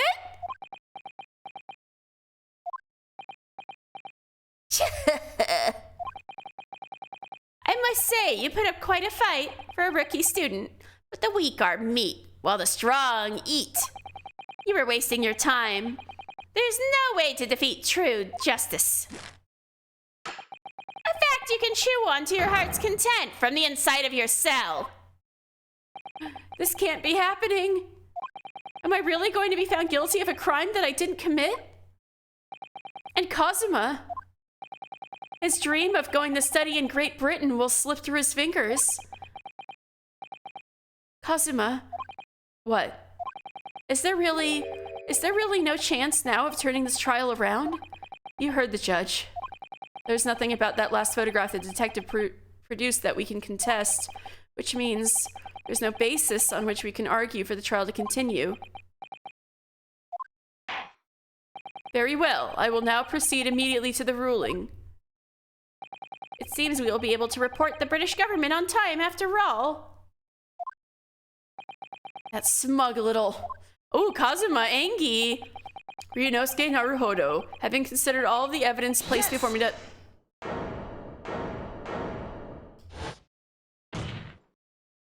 Wait, Your Excellency! Ryunosuke? I don't think you can rule on this case yet. Objection! This amateurishness is getting tedious. When His Excellency deems that the trial is over, he gives his ruling. That is the most basic protocol of the courtroom. Yes. Your Excellency. Oh, this is the first time I'm seeing his little sleeve. Just a moment ago, you said this. As the photographic print just submitted appears to have no further significance, there's no longer any room for doubt in this matter, and I must make my ruling. Now, that means that if there was a problem with the evidence, some significant detail, then ruling on the case at this time would be out of the question. Objection! This is blatant straw clutching. Look at this photographic print. All it shows is the handbag the gentleman was carrying on the day in question. There can be no problem with this evidence. You'd better know what you're doing, Ryunosuke. I understand your objection, counsel. Certainly, with this new evidence submitted by the detective not undergone the court's scrutiny. However, I fail to see how we can glean any new information from this handbag. Ha! My thoughts exactly. Really, the prosecution is becoming tired of this rookie's desperate wheezes. Yes, I am desperate, but this isn't a wheeze. There's something about this photograph which just doesn't seem right. If only I could put my finger on it. Maybe I should try to examine it. There's certainly this tattoo. Did he always have a tattoo?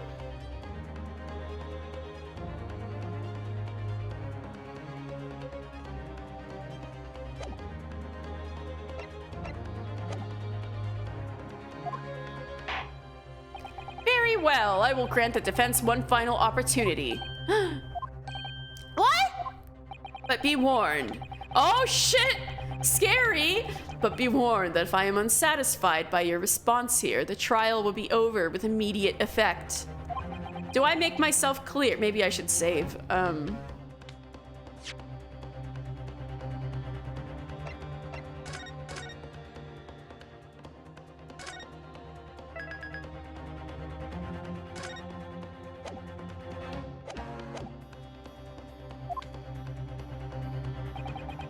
Yes, Your Excellency. So, take another look at the photographic print Inspector Hosonaga submitted before. You will identify for the court where in this print we see the significant detail to which you have alluded. The tattoo? The tattoo? Yes! Look at this here. There's a very unusual mark on the victim's wrist. That is true. It looks almost like a burn of some description. It's not a tattoo, it's a burn? A bowl-shaped burn? Dear me, I was pondering what new piffle you would come out with. A burn, you say, on the victim's wrist? Clearly, that has nothing whatsoever to do with the magnificent lady's handbag. Yes, that is a burn mark. You're right. Oh, so it is a burn mark, not a tattoo. Go on, Inspector. The police coroner also noticed it when he was performing the post-mortem examination. It was deemed unrelated to the cause of death, so he didn't note it in his report. What did I tell you? In any case, we have no idea when the victim suffered this burn, do we? And no possible way of knowing either. It looks like a bullhead. The more I look at it, the more I find myself intrigued by the curious shape of the mark. However, as Prosecutor Ouchie points out, unless a firm connection to the case can be shown, is it a brand? It must be a brand, right? I cannot allow any further time to be spent on the precise details of this burn.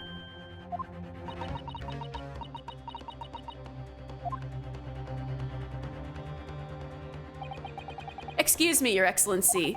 It would seem Miss Brett has a lunch appointment with the dean and other university staff. She would like to know if she may be excused from the stand now. Oh, of course, dear lady. We shan't hold you up any longer. I am quite sure His Excellency is about to give his final ruling anyway. What's your thinking on this, Ryunosuke? Do you believe this burn does have something to do with the case? To be honest, I'm not really sure. But if I don't keep pushing, then it's all over. So I was thinking I should keep digging and digging in the hope that I might uncover something useful. That's Ace Attorney. Yes, you're right. Is it that pattern on the handbag? It looked like there was a rose, but let's see.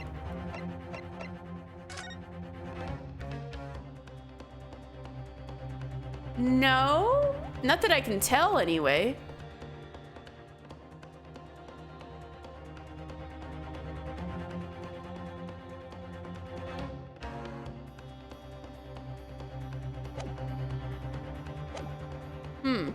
I am? Rose.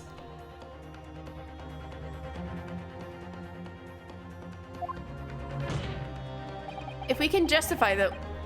Oh, wait, let me look at it again.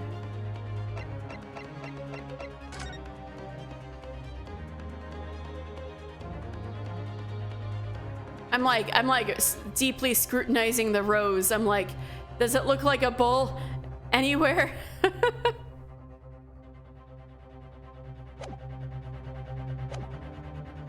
If we can just link that burn to the case, if we can do that, we might be able to prise this shutting door back open again. Just give up, counsel. You cannot possibly hope to do that. Indeed, I'm afraid that without evidence, I cannot allow you to pursue what is little more than conjecture. But if we had evidence that irrefutably linked the burn on the victim's wrist to the case, then would you allow it?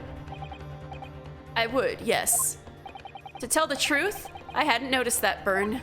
But as soon as you pointed it out, what I did notice was the color draining from Miss Brett's face. Yeah, exactly. Really? I have to find some link between that burn and the case.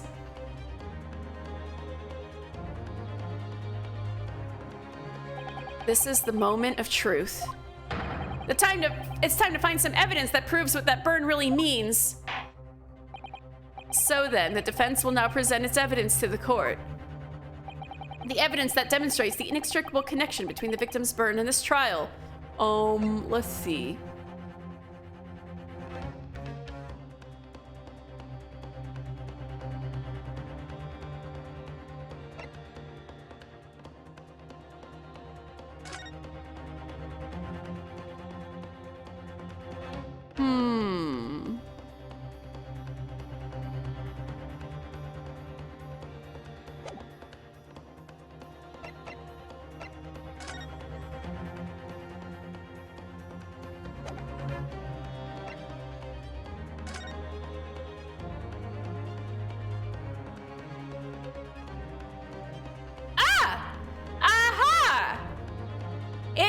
He burned his wrist on the hot plate.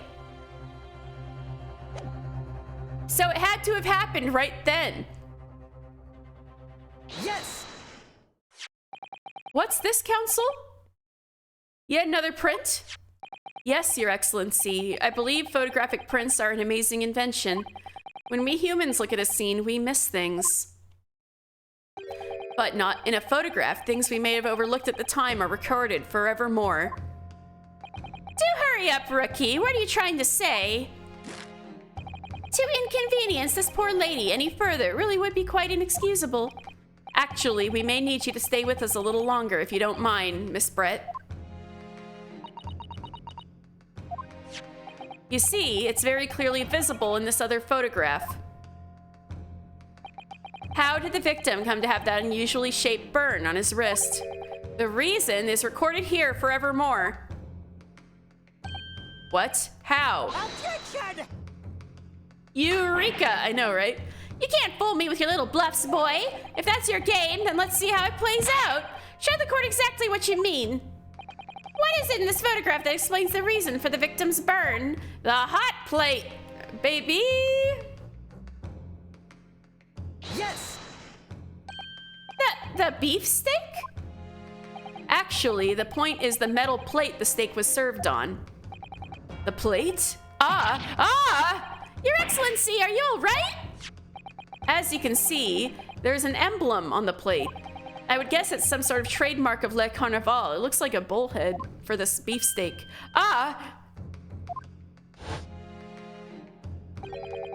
The emblem on the plate and the victim's burn are exactly the same shape. Ryunosuke, you genius! Oh my god, look at the burning passion in his eyes. He's so proud of me. You're spot on. Which means the victim must have suffered this burn while he was present at the restaurant. Also, he wasn't dining, so what's the explanation there? But even if that is the case, we can't know if it happened on the day in question or not. It could have been the day before, or the day before that. It most likely happened at some other unrelated time. Well, Objection! Sadly, Prosecutor Ouchie, the chances of that are extremely slim. Thanks. Why? The outline of the burn is clearly discernible. Such a serious injury would have caused quite a commotion in the restaurant. Wouldn't you agree, Inspector Hosonaga? I can't imagine having missed such a terrible disaster, certainly. But... I would say, looking at the picture of the wound, that it wasn't suffered very long ago. And although it's not a particularly large burn, it's extremely well defined, as the defense just pointed out. This was no mild burn, that's for sure. Can you be more specific, Inspector? Well, let's see. If the plate was around 90 degrees centigrade, a burn like that would have taken around 3 seconds. Ooh, thank you, sir. So his hand was pressed there for 3 seconds, right? It's inconceivable that the victim wouldn't have let out a scream of pain then. I've been investigating at the restaurant for several weeks already, but I've not heard anyone scream at all. As the head waiter of La Carnaval, I can testify to that without hesitation. But you're a detective, not a waiter! Yes! Oh! Oh, Lobrat! Thank you so much for resubscribing! I hope you're having a lovely evening as well! I know, right? You absolutely don't have to spoil yourself on this game. It's so fun so far. I hope you get to play it yourself. Thank you so much for resubscribing, Lobet. I really appreciate it. There you have it. Something isn't right here. As the detective said, anyone who burnt themselves on a piping hot plate for 3 whole seconds would scream in pain. Also, they would have freaking pulled their hand away. Someone had to have pressed his hand there. There's no question of that. And yet, Inspector Hosonaga never heard the professor scream. Not on that day, or any before it. That's right, and the strange thing is, on the day he was shot, I didn't hear him cry out either. What are you suggesting? Well, if the professor had carelessly laid his wrist on the plate for anything like 3 seconds that day, that would be beyond careless, I think, Counsel. Then the rest of us in the restaurant, myself, the sergeant, and the old antiques dealer, all of us would, without any question, have heard him scream. Wouldn't you agree, Prosecutor Ouchie? Well, yes, I suppose. So the question is, why didn't a single person hear Dr. Wilson scream? I almost don't believe it. Ryunosuke, do you think... Can it really be true? I never dreamt we'd arrive at a conclusion like this, but I'm starting to think that maybe we've been led into a terrible trap. Dun dun dun! There's only one explanation I can think of to make sense of this apparent impossibility. That it was after he was dead. On the day in question, when he suffered the burn to his wrist, Dr. Wilson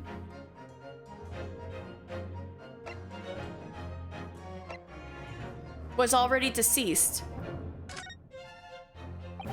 No man could remain silent while his wrist was burning on a piping hot plate for 3 whole seconds. That's clearly impossible, apart from in one particular situation. Counsel, are you suggesting... Yes, it's only possible if the man was already dead. Already dead?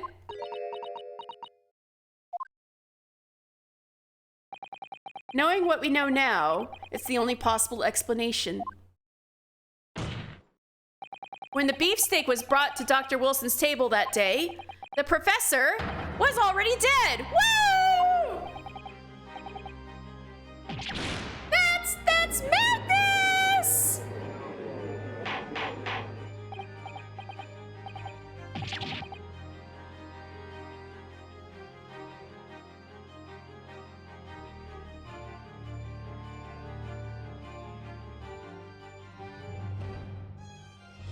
Sorry, I was stepping away for just a second. All right. Order, please. Counsel, explain this absurd notion at once. The victim was killed by a gunshot. That's right.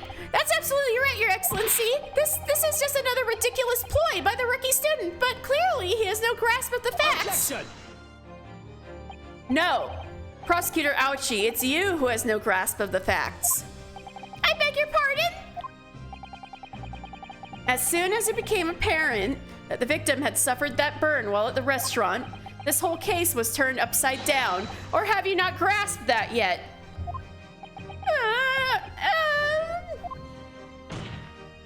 Your Excellency, the court must hear from this witness again. If it's true, as we now believe, that the victim was already dead before the gunshot was heard, it's highly likely that Miss Brett knows something about it. Incredible. I certainly didn't anticipate this twist of events. I'm sorry to say, Miss Brett, that you will have to forget your luncheon engagement. But, Your Excellency! The justice system in our country may be in its infancy, but rest assured, all reasonable doubt must be dispelled before I am prepared to pass judgment. Thank you, Your Excellency.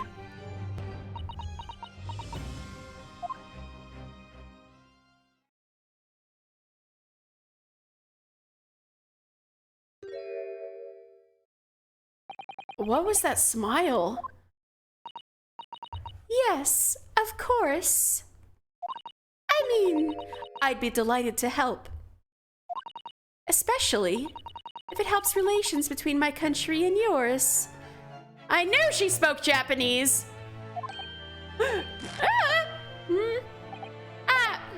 Miss Brett, you speak Japanese?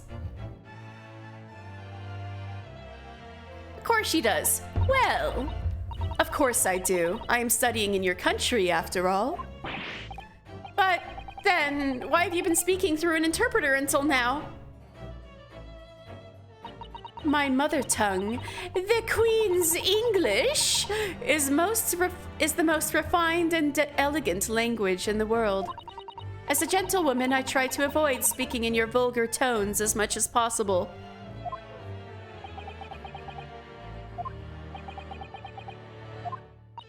But it seems the men in this land possess none of the chivalrous virtues of English gentlemen. So, I can see that I shall have to lower myself to communicating with you all on your own level. Oh, well, you are the epitome of a true English gentlewoman. We are truly honored by this lavish consideration you so graciously afford us. I see. In that case, Miss Brett, I will now ask you to testify in your own words about the events leading up to the death of the victim, Dr. Wilson.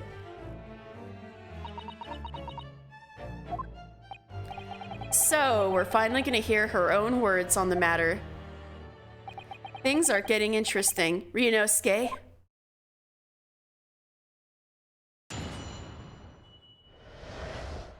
The victim's death. Unfortunately, I have no idea when the poor man burnt his wrist like that. When the waiter brought my steak, the professor and I raised our glasses in a toast. As far as I've heard, the postmortem report showed no other possible cause of death besides the gunshot. If there's some other way a man's life can be taken without leaving a trace, please do show me poison. The water was poisoned! But of course, this country's inferior investigative techniques probably wouldn't pick up on it anyway. That's true. But it could be poison. That most captivating and beautiful testimony will go down in Supreme Court's history, thank you. It was extremely condescending the whole time. Easy does it. I hope that is the last time I will have to sully my lips with the coarse tones of your unbecoming tongue. Oh, forgive me. I do hope that I haven't insulted anyone. Not at all, not at all. It is a delight merely to hear you speak, dear lady. And it seems very clear from your testimony that this boorish talk of the victim's burn is utterly irrelevant. I will be speaking to your country's Minister of Justice about what has happened here today. The Minister of Justice? May that irritating little bully of a student be given the harshest punishment possible. Amen. Huh? Thanks? What was that, a prayer then? Well, you'll have to forgive the irritation, Miss Brett, and put up with the cross-examination now.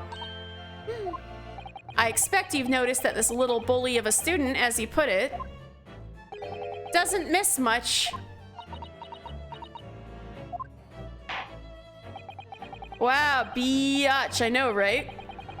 I'm sure I don't need to remind you, counsel, this will be your final cross-examination in this trial. All right, time to prove that she's the killer, then. If you fail to demonstrate any problems with this witness's testimony, I will be ruling on the case immediately. Is that clear?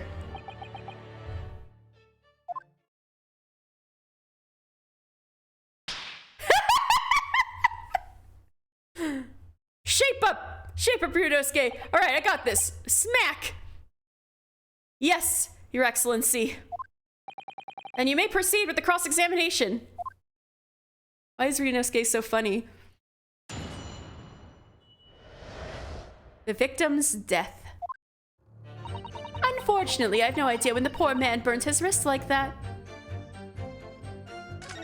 When the waiter brought my steak, the professor and I raised our glasses in a toast.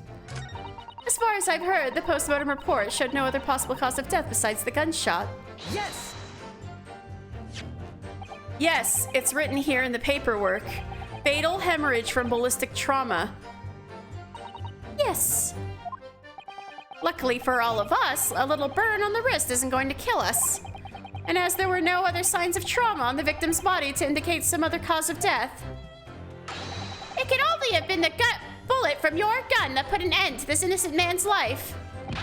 But it doesn't make sense. The burn must have happened straight away when the plate was first brought to the table by the waiter. Yes, that's true. If it had cooled even slightly, we wouldn't have been able to make a burn like that. And if the victim burned his wrist on the hot plate as soon as it was brought out from the kitchen, then he must have already been dead at that point. Attention! And yet, the fact is that the victim was killed by a gunshot to the chest. Until you're able to show the court evidence to disprove that, this is a complete waste of time. I concur. Prosecutor Ouchie is right.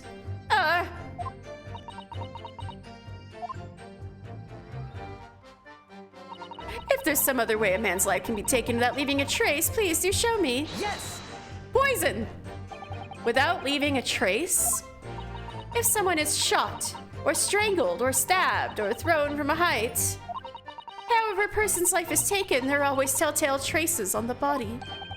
Quite right, dear lady. Poison! And our police force has thoroughly examined the body of the deceased. There can be no doubt. Poison! Is that right, Inspector Hosonaga? As I've said, I always aim for a flawless investigation. There would be physical traces with all those causes of death, that's true. But maybe there's some other way of killing someone that doesn't leave a mark. Poison! If, heaven forbid, you doubt me, young man, you're going to have to tell everyone how exactly you think the professor did lose his life. Otherwise, I'm afraid your argument falls rather flat, doesn't it? Oh no, perish the thought, calling such a sweet young lady's innocence into question. On my honor, I, Taketsuchi Ouchi, will cut down any who dare cast such aspersions. A way to killing someone that leaves no trace. We need some evidence to back us up here. Yes, evidence of poison. But of course, this country's inferior investigative techniques probably wouldn't pick up on it anyway. Yes! Yes, that's true. Inferior, what do you mean by that?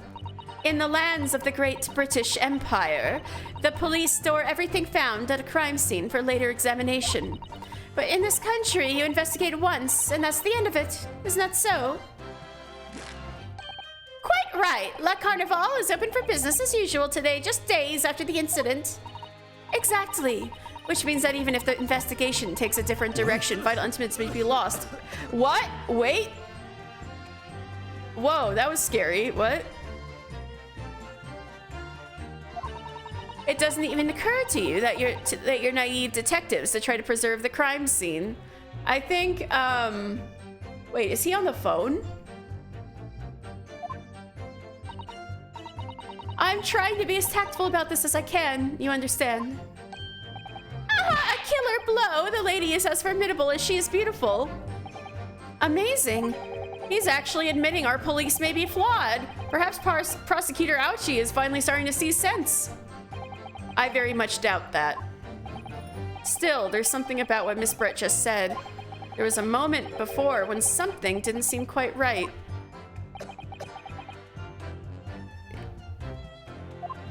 I think... What do you think, Ryunosuke? I think it's going terribly. No matter how much I press her, I'm not turning up any new information. Yes, as I suspected, she's a tough witness. We need to find a way to break her testimony or the cross-examination will be over. But that would mean I have to find a way. There must be some clue somewhere to help us find a chink in her armor. Kazuma. What, Ryunosuke? There is one thing I noticed, something that's bothering me. Bothering you? You mean about Miss Brett? Actually, no. About the person standing next to her, Inspector Hosonaga. The detective? Yes, he seemed to react a little strangely to Miss Brett's last statement. I was wondering if it might be significant. If it might present an opening, maybe. He's poisoned too! Oh no, is that why he's bleeding from the mouth? Ah! Alright, I have an idea. Try pressing her on that last statement one more time. If you think so, but this time, instead of targeting the woman herself, let's see what we can get out of the detective. Alright then, I wonder what Kazuma's thinking. I'll find out soon enough, I suppose. once I press Miss Brett on her last statement again. All right, let's go on.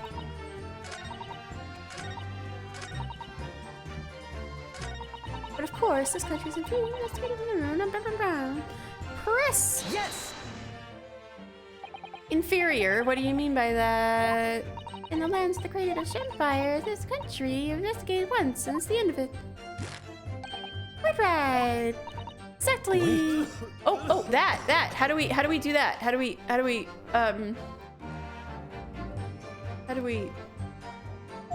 Yes, there it is again. The detective's reaction is just the same as before. Why? Up until now, the detective has been in the stand with Miss Brett as her interpreter. But things are very different now. For this testimony, the detective is just listening to what the Englishwoman has to say. This could be a golden opportunity. What do you mean? When people are actually testifying, they're usually very careful not to let anything slip. However, when they're listening to someone else speak, you'll find they often let their guard down. You're right. Look at him. He's lost his own thoughts. It's time to pursue the man and his train of thought. Sorry, pursue? I'll explain how to do it now, Ryunosuke. Oh, new gameplay mechanic. It all has to do with the witness marker. Yeah, that's new to me. What marker? That little cloudy. At that moment, we're focused on Miss Brett, who's the person actually making the current statement. Oh, wakata. But moving the marker left and right with this and that, you can turn your attention to other people in the stand. While you're looking at the other witnesses, you'll be able to pursue them with A. If you can catch the person at just the right time, you might uncover some new information to pursue. Slick? I guess there's gonna be a lot of cases with two witnesses at the same time then. DGS time! Oh my god! It's been forever! How are you, Ned? If you ever notice a strange atmosphere amongst the people at the stand, take a good look around. All right then, so I should move the marker across with left and right and focus on the detective. Then pursue him with A and see what's on his mind. Here we go! How have you been doing? Exactly, which means that even if the investigation takes a different direction, the vital evidence may be lost. I'm trying to there we go. Pursue. Excuse me. Excuse me. Yeah, what is the meaning of this?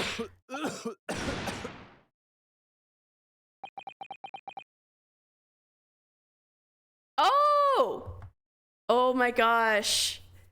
I think you're in for it if you play that game. Cool. I hope you do end up playing it though. Yeah, I was on that game for so long because it's really long and I was playing all of the extra content too. I'm so sorry. I didn't mean to shock you. He really was lost in thoughts. Deeply. It looked like you were thinking something just now, Inspector. Perhaps having heard what the lady next to you had to say? If there's something you'd like to say, please share it with the court. Badamoru is like... You're climbing Mount Everest, except Mount Everest is emotions. So you're climbing... It's this goddamn journey emotionally to finally get to the peak, to the summit. And when you get there, it's like, ah, I'm at the top of the world. If there's anything you'd like to say, please share it with the court. Objection! DGS is super good to your infantry. I know, it's about time I played it. I'm so excited. I had so much fun today so far. What's the meaning of this? It's the delightful Englishwoman who's testifying at the moment. If you can't find fault with her testimony, then the cross-examination should be over immediately. Oh, is that how it works? Absolutely not. The detective is in the stand, which makes him a valid witness. Oh, get him. Yes! Not to mention the fact that he's intimately involved with the case. Inspector Hosonaga. Yes. Do you have something to add in relation to the statement just made by Miss Brett?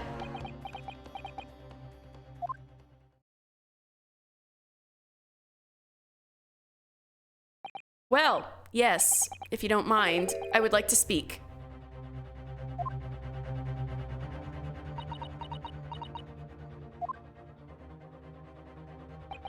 The lady is right. Our country's police practices are not as modern as those used in Great Britain. Which is why I, Satoru Hosonaga, always strive to make every investigation I'm involved in flawless. What do you really mean by that? I'll tell you what I mean. I won't have evidence lacking on my watch. I'm not afraid to take everything I can from the scene of the crime. It's preserving evidence, you see. I don't care if they call me a crime scene thief. I'm not ashamed of what I've done. A crime scene thief? Well, it looks like the lady's remarks touched a nerve there. Take this, for example. Is that? This is the bottle of carbonated water that I took from the victim's table on the day in question, and it was poisoned.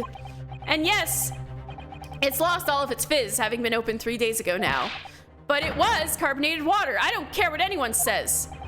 Yes, there's some left in the bottle. I can see it. One day, our police force will be among the best in the world. The time is coming. I guarantee it. Did you drink any, by the way? I can't say I condone the witness's actions, but I do understand the sentiment. The court will accept the glass bottle of water as evidence. The carbonated water bottle has been entered into the court record. This is gonna blast this wide open. Miss Brett. Can you confirm this is indeed the bottle from which you drank on the day of the victim's death? Did he taste it to find out? I know, right? Is that why he's coughing up blood? Yes, it was that bottle. What was that about? She seemed to avert her eyes when she answered the judge's question. Very well. Counsel, you may resume the cross-examination. And the inspector will kindly control his fervor. Ahem. Unfortunately, I have no idea when the poor man burnt his wrist like that. Okay. Let's look at this stuff.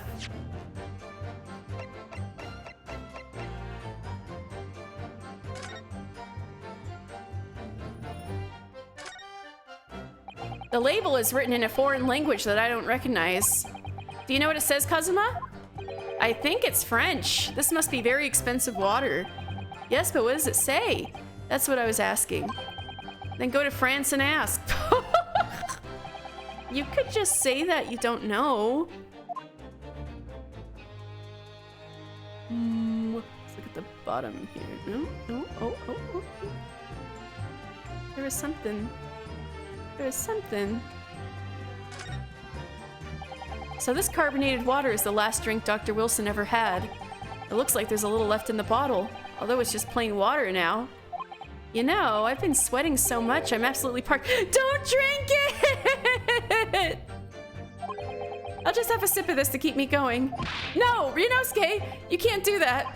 For one thing, that's evidence. You can't go drinking evidence. Oh no, you're right. We don't know what might be inside, do we? You never cease to amaze me, Ryunosuke, in more ways than one. Bro, get a room.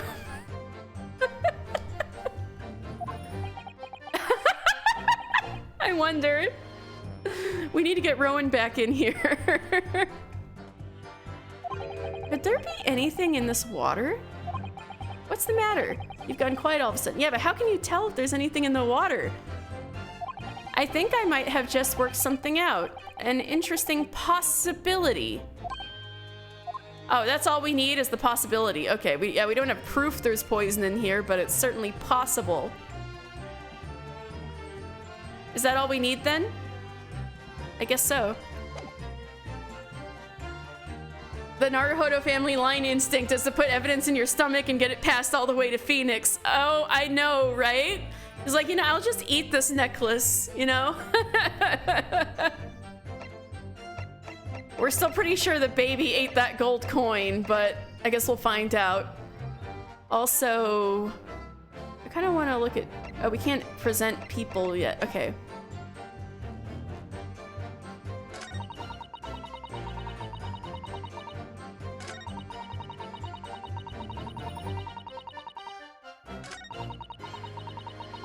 All right, here we go, here we go, here we go.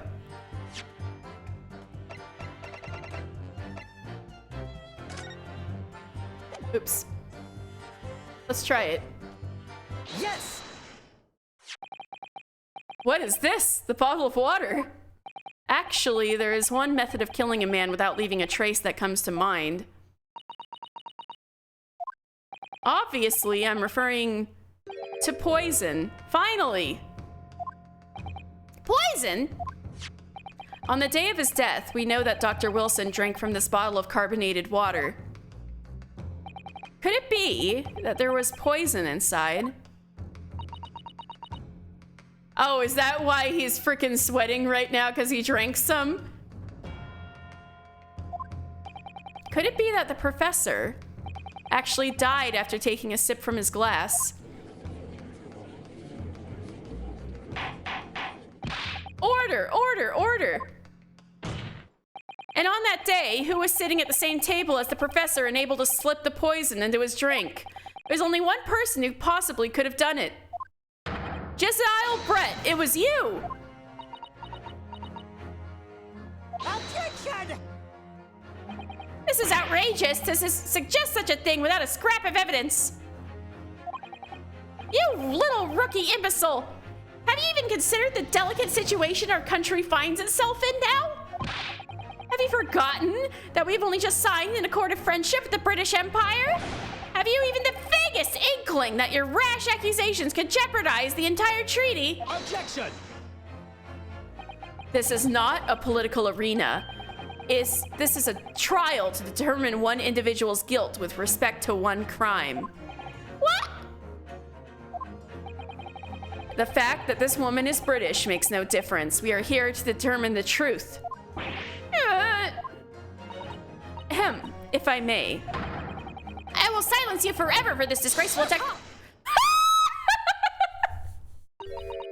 It is you who should be silent. Of course. Dearly! Where did that come from? She just snapped. Shut up! I'm afraid I may have spoken unfairly before.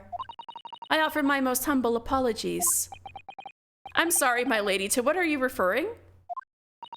I described your police force as inferior.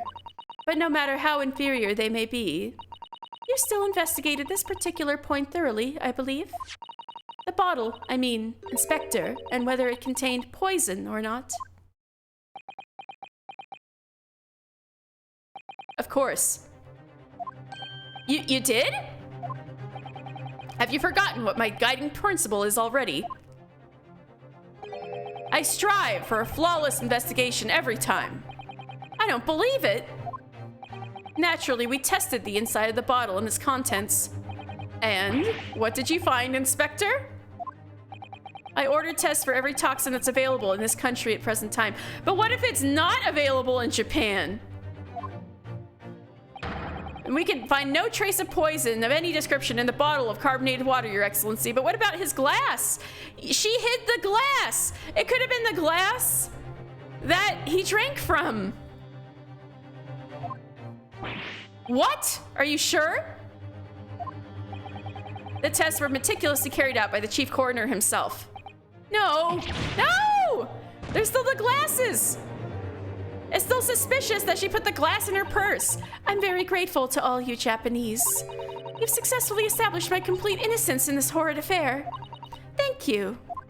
But of course, dear lady, the pleasure was all ours. I was so sure. This can't be right. Everything falls into place if he was poisoned. Thank you, counsel. I think that cross-examination has clarified everything. As the prosecution have asserted, a shot to the chest from this gun is the only conceivable cause of death. Furthermore, the accused, who by his own admission was holding this weapon, is the only possible culprit. I'm done for! The court wishes to apologize for the great inconvenience this has caused you, Miss Brett. Oh no. I'm just glad the matter is resolved. Frickin' speaking in cursive is so funny.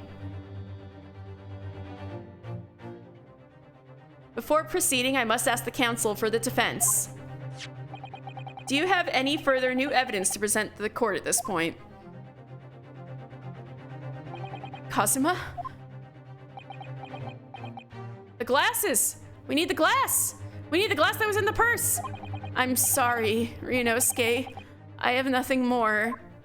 Well, if you'll excuse me now, I really must be leaving. Wait! Objection! Hold it! Whomst? Yeah! It's her! Wait, she was gonna do a task for the professor, an errand, right? Please, wait. Isn't that... What is the meaning of this? Forgive me for intruding on court proceedings, Your Excellency. Susato Mikotoba, a judicial assistant to the defense. Mikotoba? In my darkest hour, with nowhere left to go, she appeared like a bolt of lightning. And in her hand, she carried a small package wrapped in a furoshiki cloth. Oh, exciting! This is only case 1. Ooh! This is only case 1. Exciting tutorial case. Let's go.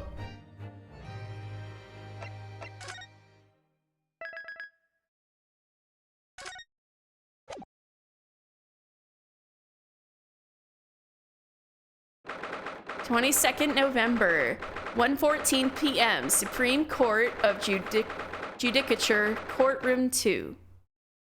This is a really wild case for case 1. I think it's a pretty genius move to keep it fresh by having the accused defend himself. I mean, I know technically it's like the first case in Justice for All is kind of like that, but more like no, because you're defending Maggie Bird. Never mind. But I think that's a cool twist because you can do that in real life. Like, you could be like, I don't need no lawyer. I'm representing myself, you know? I think it's cool that they took that as a route to have a fresh, new tutorial case.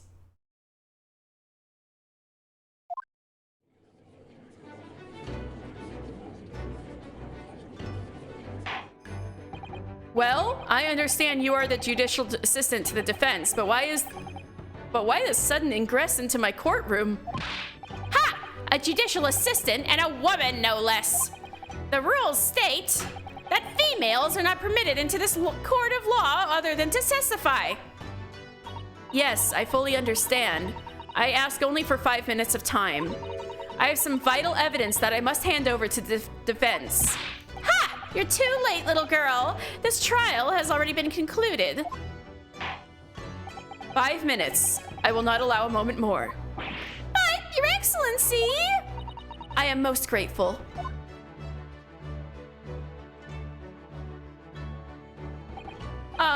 Who exactly are you? Wow, it's getting rather crowded back here. I'm sorry, there's no time. Please, simply accept this for now. What is it? A report about something written in English. You've been studying English, haven't you? No. It's Josiah Brett's research. The Englishwoman's? After the trial resumed earlier, I hurried back to the university. I went to Dr. Wilson's laboratory in the medical faculty and borrowed this paper. Oh yes, that's right. Miss Brett was studying under the professor, wasn't she?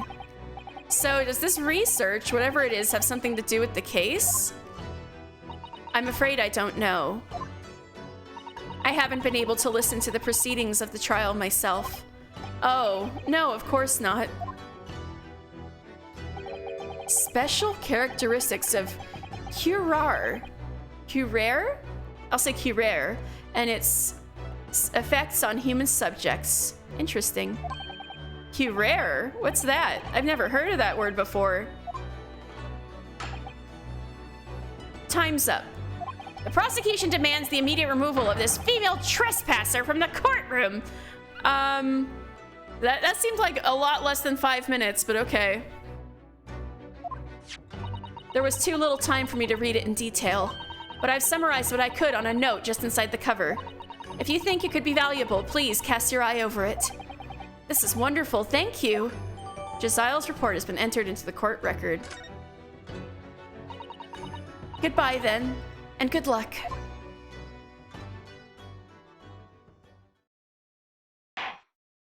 You have had a long enough, counsel. We cannot detain our English guest any longer. All right, let's check this out. What? Whoa. That switch drift, no. Okay. Unknown poison? All right, synopsis. A poison made from bark of certain trees in the jungles of South America. Right.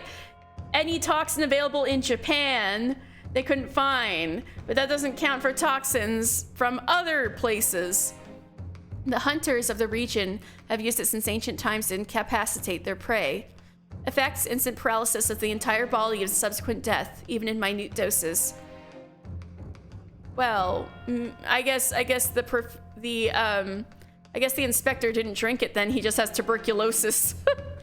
The above-mentioned effect, route of entry, the above-mentioned effects occur when the poison enters the body through a wound, such as that inflicted by a blowpipe dart. Due to its ability to render the human body paralytic, it's believed that the toxin could have an application as an anesthetic. It was at the dentist. However, a solution for the respiratory arrest caused as a result of full body paralysis must be found first, or patients would die of suffocation.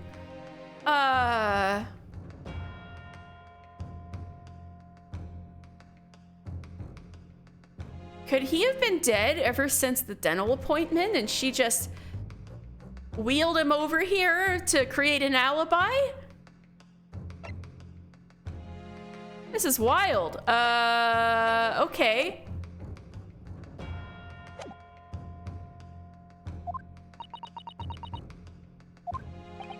I asked the prosecution and the defense now one last time. Does either side have any further evidence to present to the court? I presume not, but...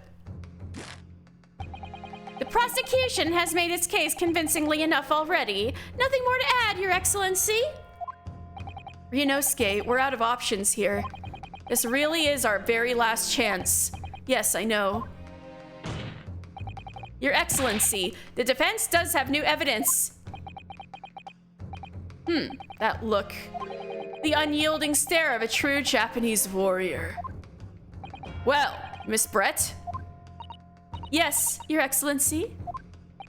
If you wouldn't mind, perhaps you could grace us with your presence a little longer.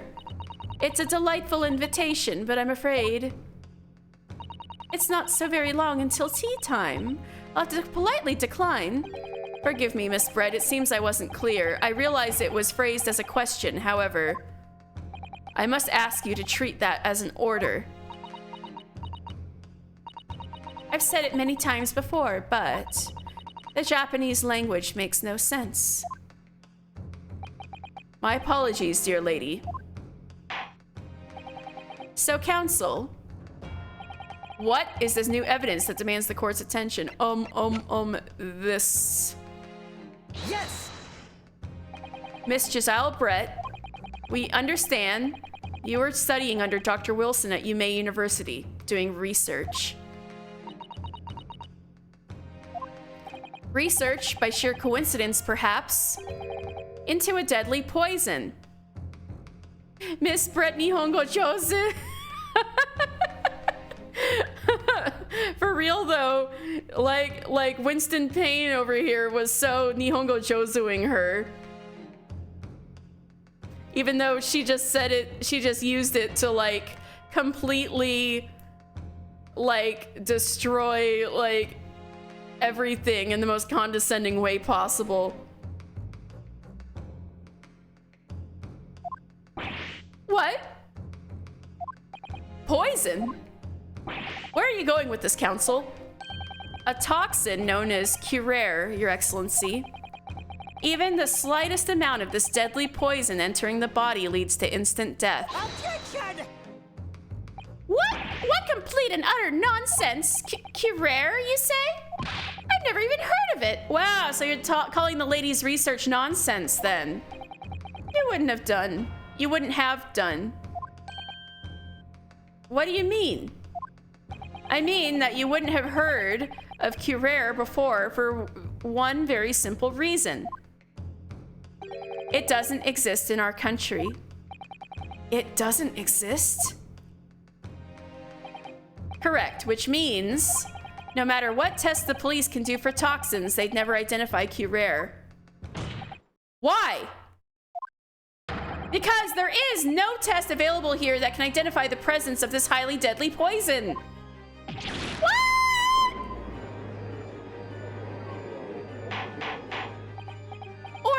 Order. Council, does this deadly poison truly exist?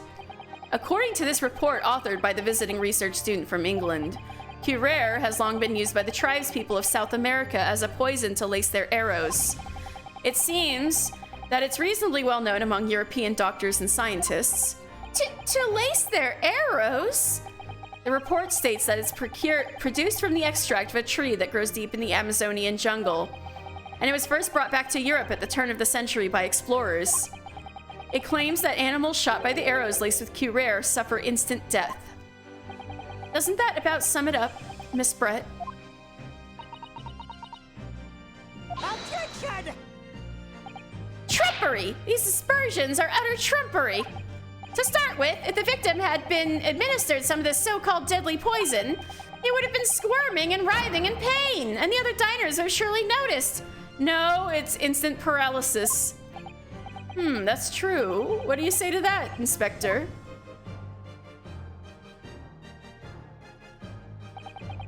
Obviously, I would have noticed a disturbance like that.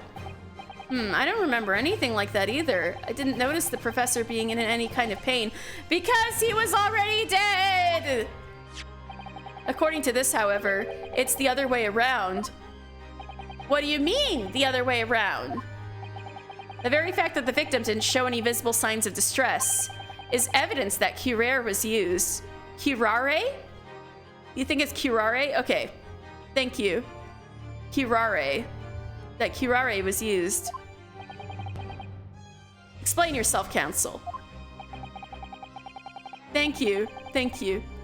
The moment that this toxin enters a person's system, it causes instant paralysis. In other words, afflicted victims lose all strength, and are completely unable to move. Even if they were in total agony, there would be no visible signs of pain at all. How terrible! Obviously, if a man lost all strength in his muscles, he'd collapse on the floor. But with a chair under him for support, as Dr. Wilson did, the effects would go largely unnoticed. So he could have still been alive when burned. That's even worse! But I don't follow, Kazuma. That's just paralysis. I thought the poison caused instant death. The full explanation is extremely unpleasant. The poison causes immediate paralysis, as I said, leaving the victim unable to move. But after a short time, the paralysis is so severe, it causes the muscles that control respiration to fail. Respiration? In other words, the actual cause of death is suffocation. And all the while, the victim is conscious and aware, just unable to move. That is awful! And the burn too. This poor guy. That's hideous. To the observer, it would look almost like the victim was slipping peacefully into an endless sleep. But for the victim himself, his final moments would be a living hell. That is the true nature of this deadly curare poison.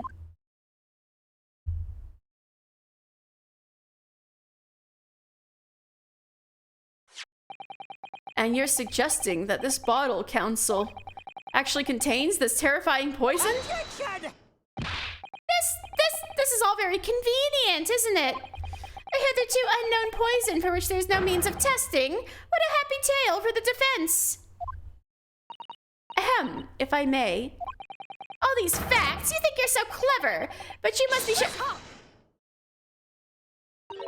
It is you who must be taught. Of course. Dear lady!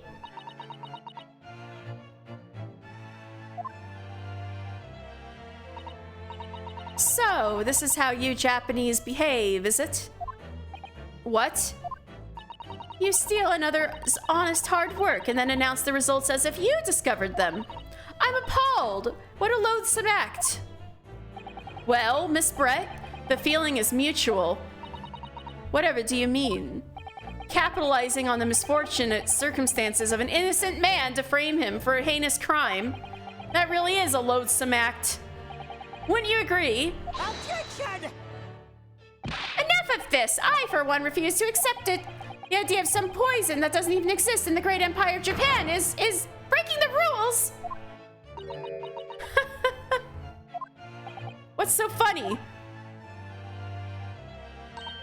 Oh, excuse me. Your Excellency? Yes, Miss Brett?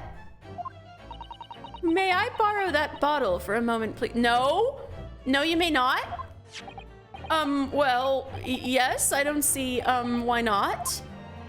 She's gonna drop it. Oopsie! Oh, we can't test it now. Oh, she's gonna drink it. Oh, the freaking waiter thing. He really took undercover, seriously. Don't get too big for your boots, you insignificant little island boys. Sorry? Yeah, I know, it's in the glass. That's what I was saying too. To an Englishwoman such as myself, this whole affair is a farcical comedy. Your little police games and these foolish courtroom antics, it's laughable, really. But I'm getting bored of it all now. It's time for the games to end. Cheers!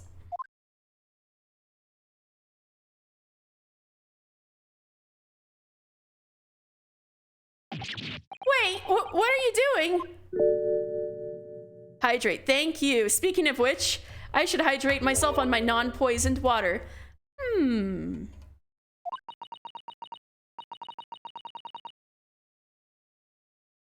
No sparkle left at all. How appropriate for this shabby affair.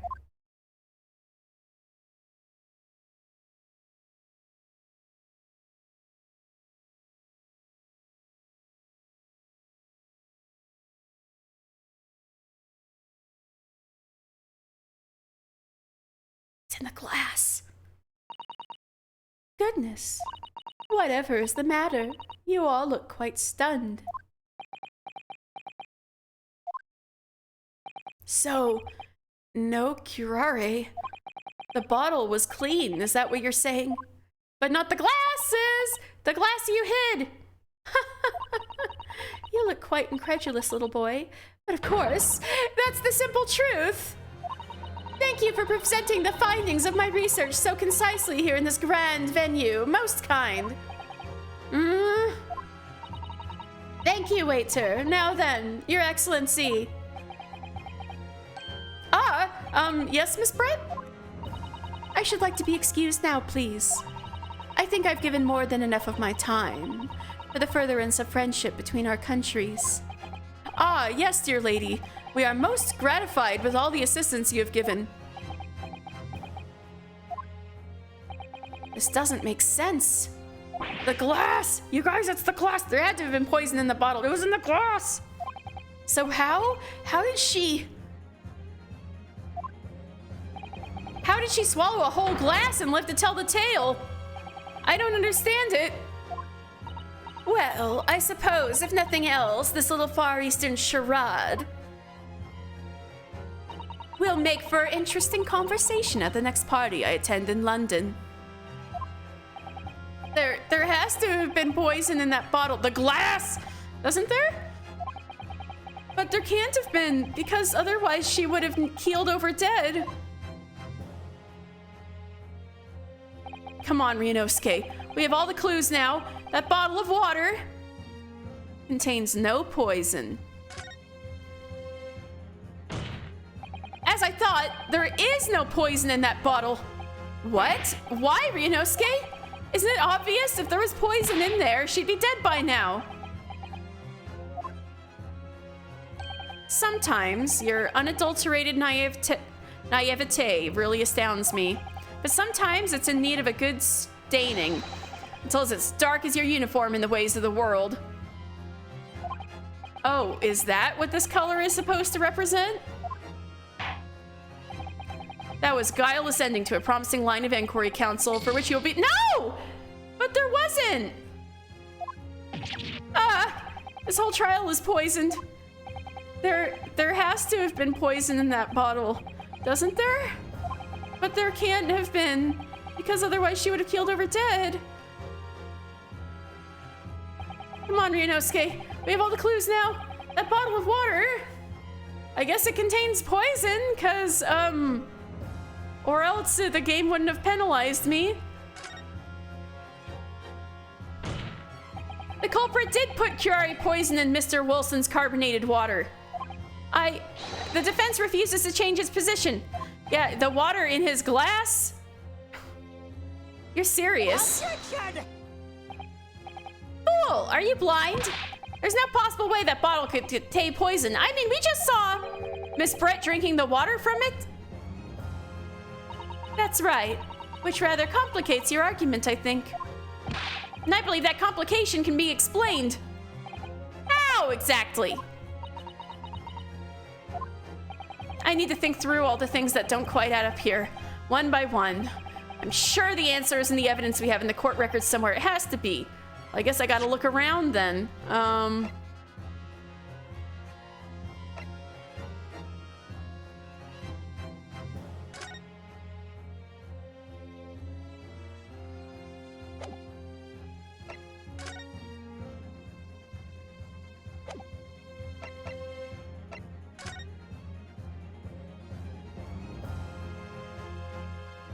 Man, this music's so good.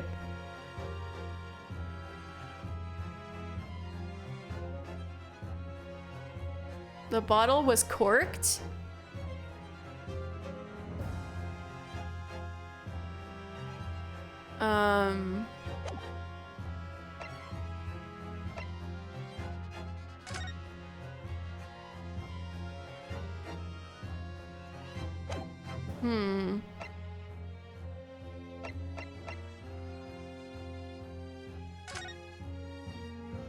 Does that matter though?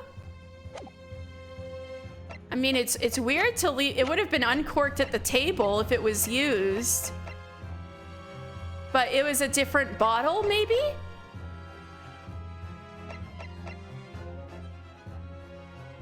It wasn't the bottle that was...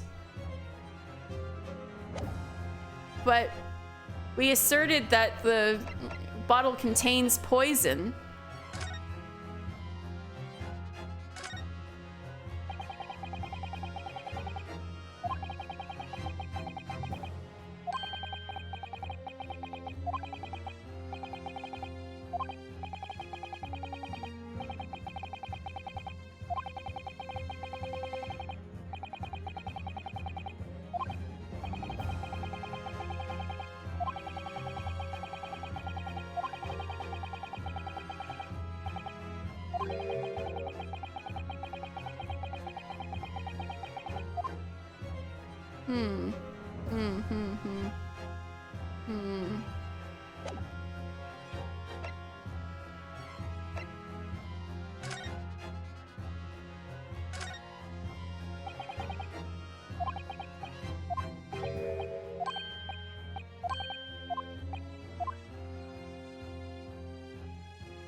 Yeah, there's no cork in this bottle. There's a cork in that bottle. So that's what I'm gonna try. I should save though.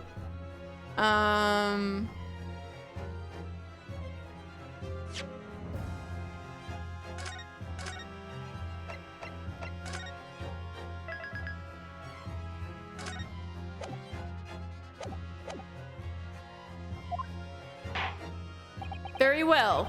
If the defense truly intends to assert this claim, then I must ask you to support the assertion with evidence. What explains how the witness was able to consume the supposedly poisoned water unscathed? Oh.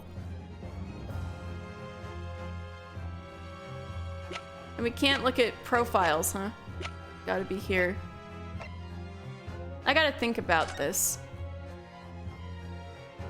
The waiter poured 2 glasses. Wait, is there another thing about the poison?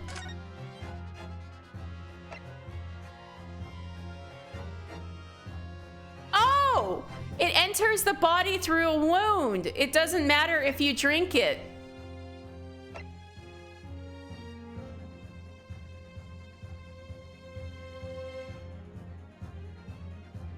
But it could have a... Yes! The answer to this riddle is right here in Miss Brett's own research report. That's not a valid explanation. No? After all, we don't speak English. That report is utter gibberish. This impudent scoundrel is trying to ridicule the court, Your Excellency. I'm not trying to ridicule anyone, honest. I'm just reading Susato-san's notes. I concur. This report is too extensive to be considered in its entirety by the court. You will direct us to the pertinent section, Counsel. Which section of the report reveals the alleged answer to this riddle? Oh shit.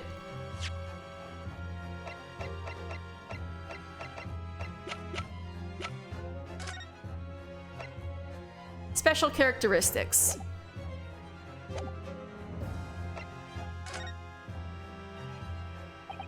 We've been hearing a lot about this curare poison. And it's left me curious about something. Oh, Counsel? Well, it sounds as though indigenous hunters have been using this poison for years and years to lace the heads of the arrows that they shoot whatever prey they're hunting. So we've been led to believe, yes. And the point of hunting is to catch prey to eat. Get to the point, please! But if they were to use these laced arrows, doesn't that mean there would be traces of poison left in the prey the hunters were going to eat? Yes, good point. So surely the hunters wouldn't want to eat their prey, would they? Because then they'd be eating poison. Good gracious, Counsel, no, that would be madness. But I actually found the answer to that conundrum in this research paper here. I know there's other civilizations that use poison to hunt prey. I thought you kind of had to cut around the arrow, but okay, I could be wrong. I'm kind of pulling that out of my ass. All right.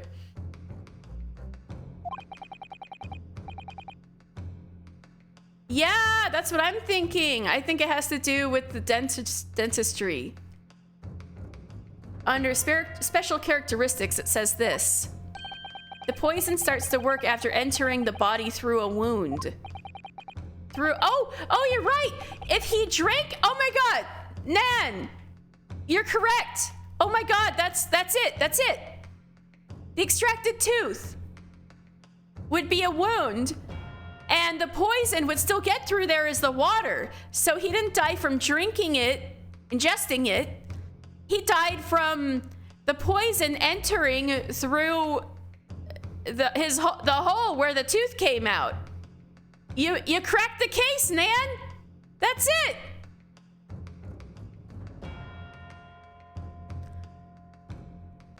Through a wound, you say. I see, that makes sense. Yes, the mention of that particular detail seemed a little strange to me, though.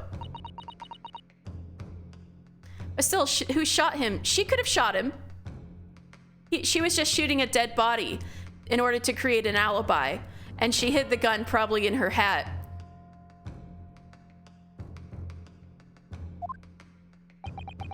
But it all makes sense when you interpret what's written like this.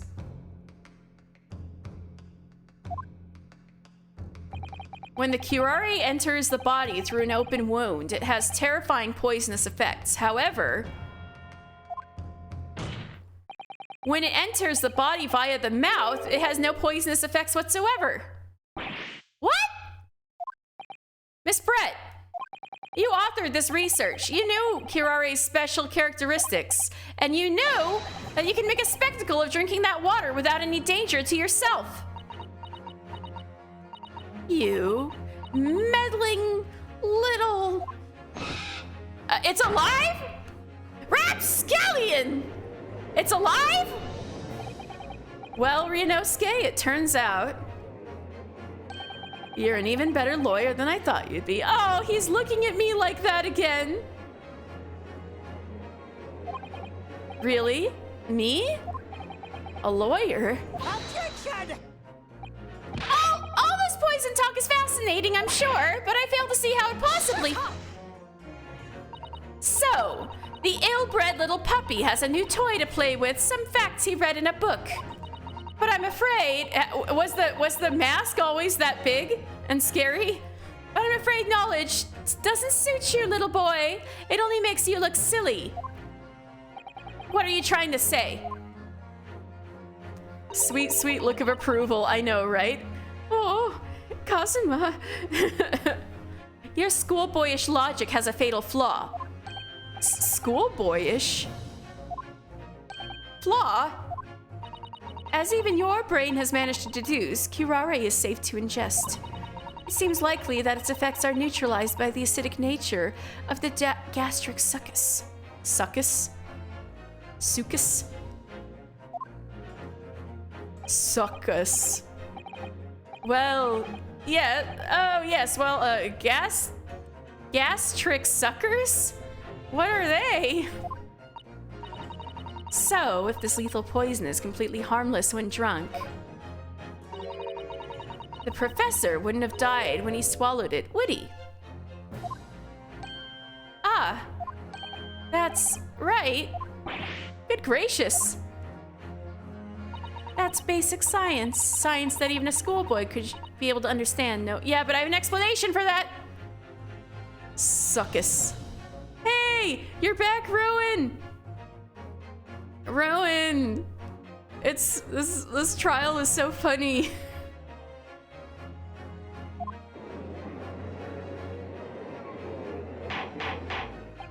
Order in the court. Order. The logic holds. If the lady and the professor drank the same poison, they would be affected in the same way. Are you trying to suggest? Yes, this curare poison is completely irrelevant to the case on trial. That's right. Surely even a little cockroach like you could understand something as simple as that.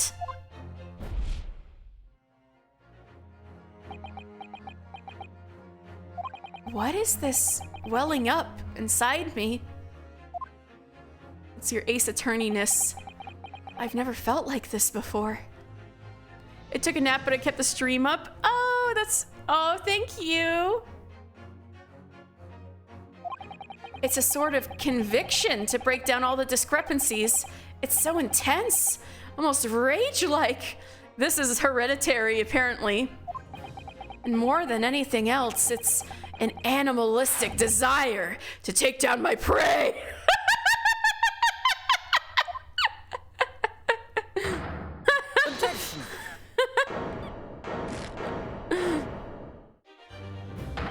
Yeah, man, though, you better be extra certain you don't have any bleeding gums or sores where drinking the poison water to make a point, right? Oh no, she has meticulous morning ritual of the utmost dental hygiene. Her teeth are perfect and straight. Please tell me he's gonna eat something poisoned like Phoenix did. He almost did. Okay, you missed it. He almost drank the poisoned water, although it probably wouldn't have done anything. He very nearly drank the evidence, and Asogi had to stop him. I don't think so, Miss Giselle Brett. The mask? How dare you use that tone with me? You know very well that there is no fatal flaw here. You know exactly why, even though both you and the victim swallowed the same poison. You are alive, but Dr. Wilson is dead. Counsel, I'm sure I don't need to remind you. You must provide compelling evidence. As we now know that this poison is completely harmless when ingested. Why would Dr. Wilson alone have been killed by the curare? Because he had dental treatment. Take that! As Miss Brett so readily pointed out, she drank the same water as the professor. However, there was a fundamental and fatal difference between the two diners. A fatal difference? The toxic effects of curare are only felt when the poison enters the body through an open wound. So, for a healthy person with no injury, drinking it is completely harmless. But what if there was a wound inside the mouth of the person drinking the poisoned water? Inside? Yes, like the wound you might have if you had just been to the dentist and had a tooth extracted, for example. Miss Brett, you've acknowledged many times in your testimony already that you were well aware of Dr. Wilson's dental appointment that day. So that's it. You used that knowledge to orchestrate this.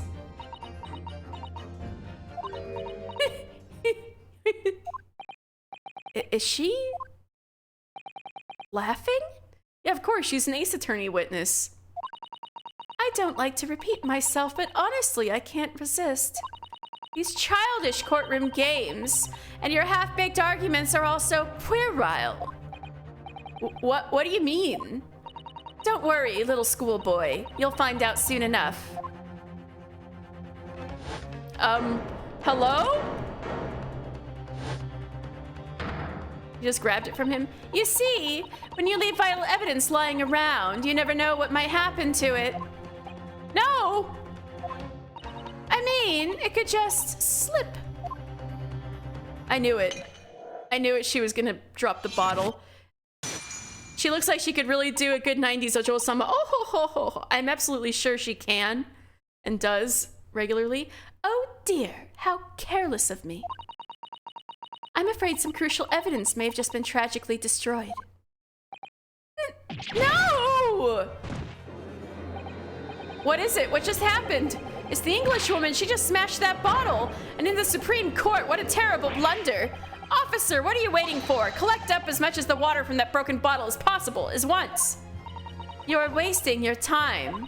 This delightful carpet under my feet here was a gift from the British Empire. I assure you, it will soak up the water beautifully. You have neither the technology nor the presence of mind to recover it. There you go, Rowan. How could you?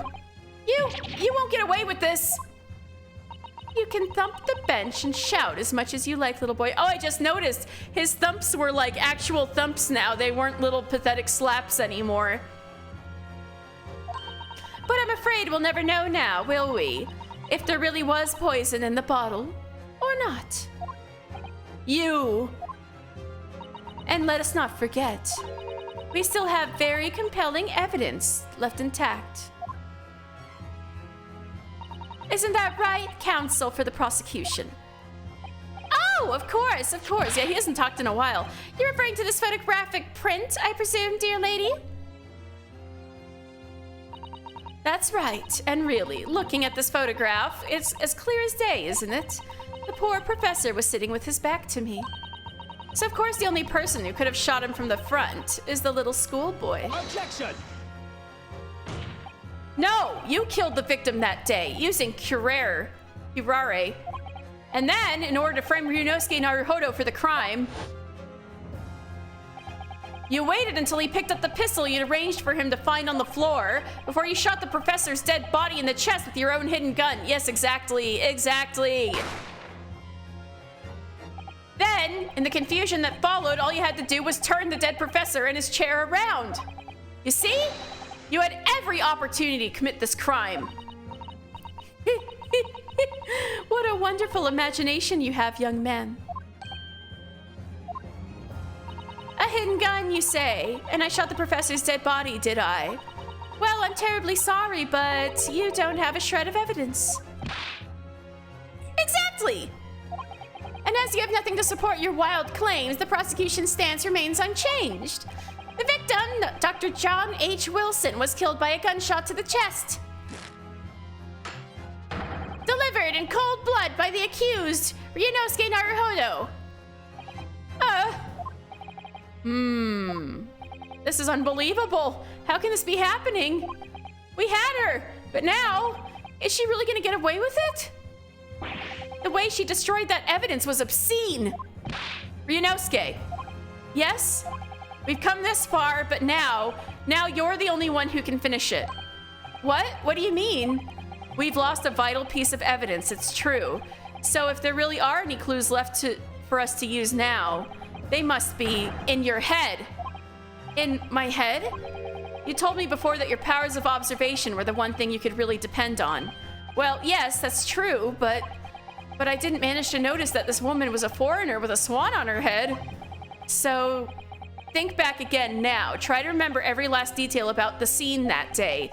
Everything you saw, everything you felt, every color, every smell.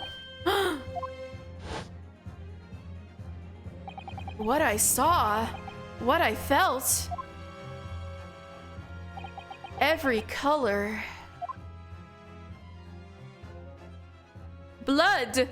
Blood! She's just probably gonna say it's from the beefsteak, right? Is Kazuma right? Oh, what a twist! Somewhere in the vibrant memory of the same scene in my head, could there be another clue to expose the identity of Dr. Wilson's killer? There's a clue. There's obviously a clue. Actually, Kazuma, I think I might have something. Thinking back over everything I saw, I think I might have uncovered another clue. Haha, you always have something up your sleeve, don't you, Ryunosuke? Come on then, let's wipe the smug smile off that English woman's face with some evidence. All right, I can't wait. It's been niggling me for a while that something feels amiss in my memories of that day. Whatever it is, could be key to arriving at the truth about all this. It's here somewhere. The clues show. Wow, I wonder what it is. I wonder if it's this. Get right in there. Let me get right in. There we go. Take that! Inspector Hosonaga, answer me this. Yes, what is it? He's still miles away, probably thinking about that bottle being smashed. As you've said a number of times now, you strive for perfection in your investigations, don't you? Absolutely. I wonder, therefore, if perhaps you took anything else from the scene of the crime. Like, for instance, the plate of steak that you took to the victim's table that day. Objection! Wait a minute! Where are you going with Where are you going with this, little boy? There's no prosecutor anymore. It's just a memory that's been troubling me. What memory? I saw the scene shown in this photographic print with my own eyes that day. And I saw that on the wooden base of the plate the steak was served on was a spattering of blood. What? Oh, really? And what of it? Obviously, that must have happened when you shot the professor. It was behind him. No, that can't be the case. Take a good look at the photograph and the relative position of everything there. Very, very rare steak.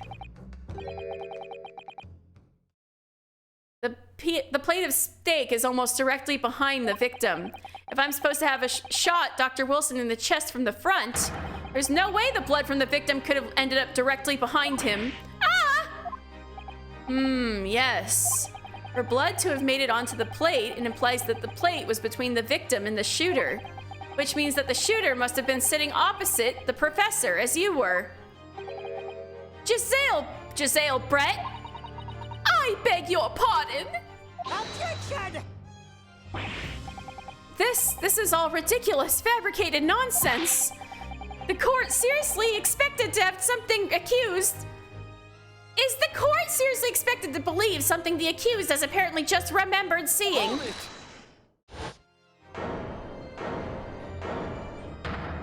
He has voice lines?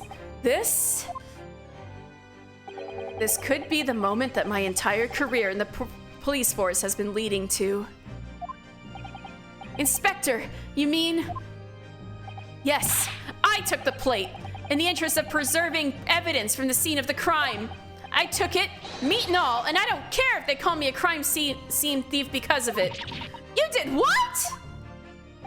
I took the steak that you had been eating, Miss Brett. I took the steak that the sergeant had been eating. And I did it all in the name of justice. Then we can find out for sure whether or not there's a blood stain on Miss Brett's plate. We must examine it now. Inspector, the court wishes to examine the plate from the victim's table immediately. Sir, yes, sir.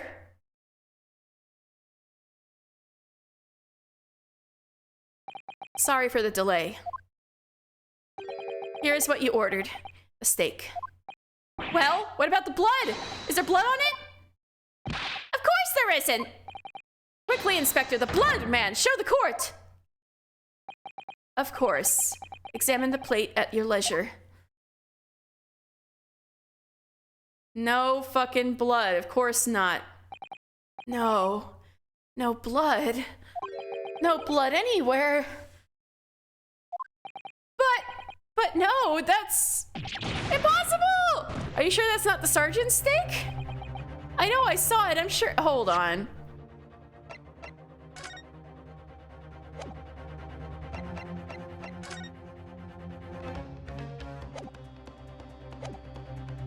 Fuck. It was right there on the table behind the professor. There was blood on the side of the plate.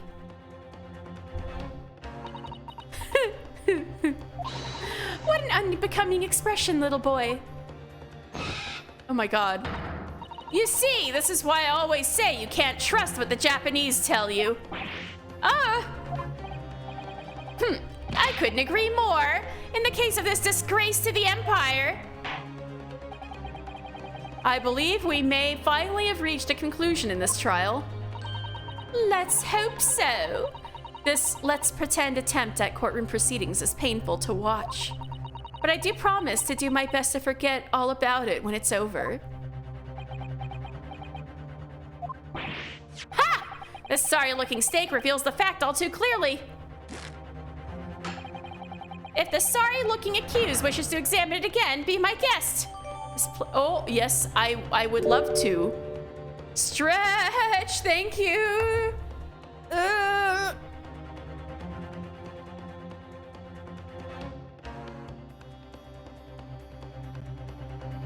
Oof.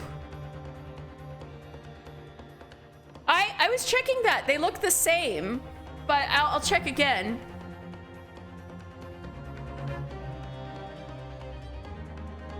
Oh, it says you on the edge of your seat. Oh, how exciting. Me too. Was the plate I saw or thought I saw just a figment of my imagination? All right, let's look at this shit.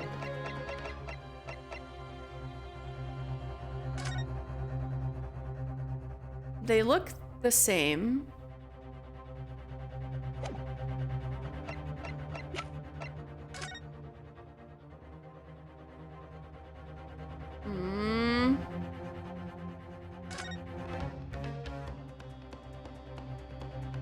The Koban! Wait, the Koban! The Koban! Huh? What in the world is this? I think it's a Koban coin, and the hallmark is from the Hoei era, I believe. No, I don't mean what is it? I mean, what's it doing there? Wait, did you say it was a Hoei Koban? Yes, and apart from the meat juices, it looks to be in good condition. I imagine it's very valuable. This isn't the first time today that there's been talk of a Hoei Koban.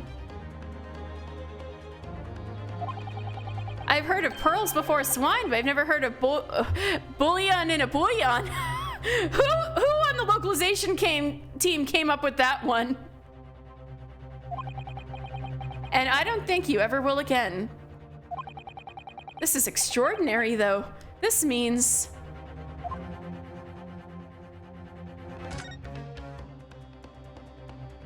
I certainly never expected to find a precious coin underneath this thick cut of meat. And it's from the Hoei era, too. That would make it really quite valuable. It's well marinated in the juices as well. Looked. What, are you thinking of eating it? No, but the next time I order a steak in an expensive restaurant, one thing's for sure. My heart's going to be racing as I lift up the meat to peer underneath for a prize. I think you might have the wrong end of the stick about this, Ryunosuke. A Koban coin underneath the steak. There's only one logical explanation, is there? The dude was on the floor looking for his coin. Oh, this isn't, I was just saying, this was the, it's not his coin. They make you do 100 puns before you can join the Ace Attorney localization team. I get it. The old man was accusing the sergeant of stealing the coin. Or at least he was looking at him like, you, right? So that means this is the sergeant's steak. This is not Brett's steak. The inspector pulled out the wrong steak.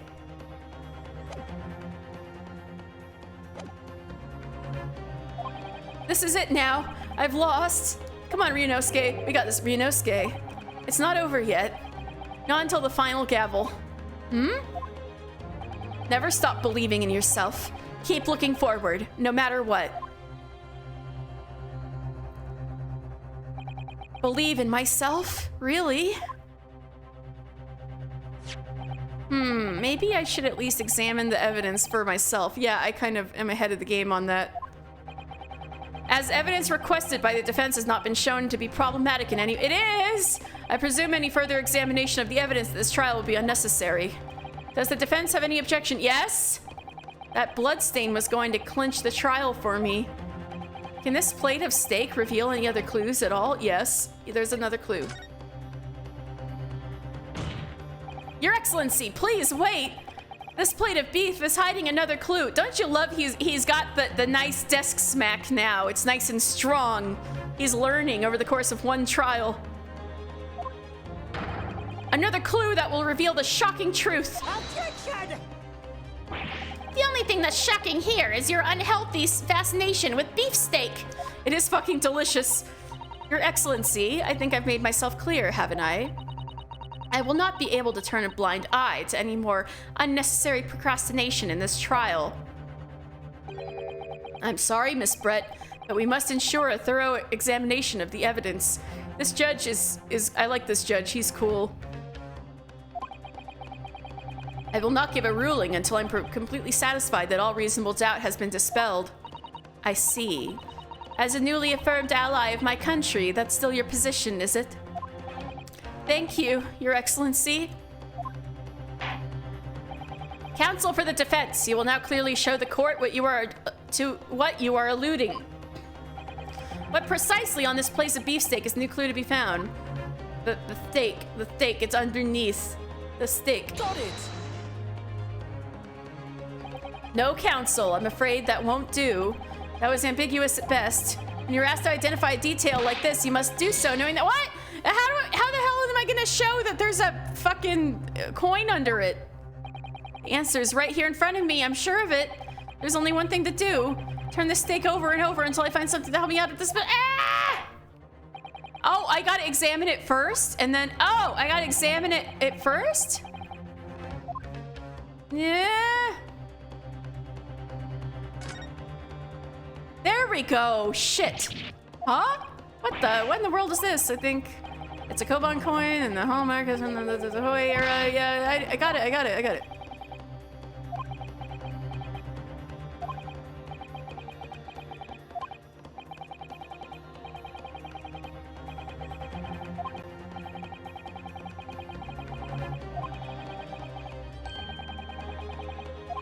Bouillon and a bouillon. You. Got it! Good gracious, that's... Koban? What on earth? A Hoei era one at that. Miss Brett, this is in fact the beefsteak that you ordered at the restaurant on the day in question, is it? Tell me, why is there an old coin seemingly hidden underneath the meat? Shut up! What a ridiculous question. How should I know? I've never seen that thing before in my life. I don't know what this is, but I want no part of it. Objection! I fail to see how this is relevant. A coin under the meat? It could have simply been a careless mistake by the chef in a moment of distraction. Objection! Don't be absurd. We're supposed to believe that this happened by accident in the kitchen? A rare Hoei Koban just happens to be hidden underneath that piece of steak. If this turns out to be irrelevant to the case, I'll rip up my ticket to Great Britain right now. He's right. It can't be a coincidence. Your Excellency. Yes, Counsel. A rare Hoei Koban just happens to be hidden underneath that piece of steak. If this turns out to be irrelevant to the case, I'll give up my lawyer job right now. You don't have a lawyer job. Objection!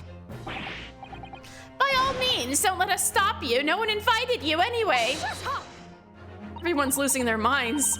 Perhaps, little boy, you should realize that it is you who is irrelevant. Oh! He's never gonna come back from that. Even though I'm the one on trial here? The point is, it's essential that we ask the owner of this coin if he can explain what it's doing under that steak. The owner? Yes, it's obvious. There's only one person that can belong to. The owner of the Koban that was found underneath the beefsteak is... Oh, now we can look at all of these profiles. All right.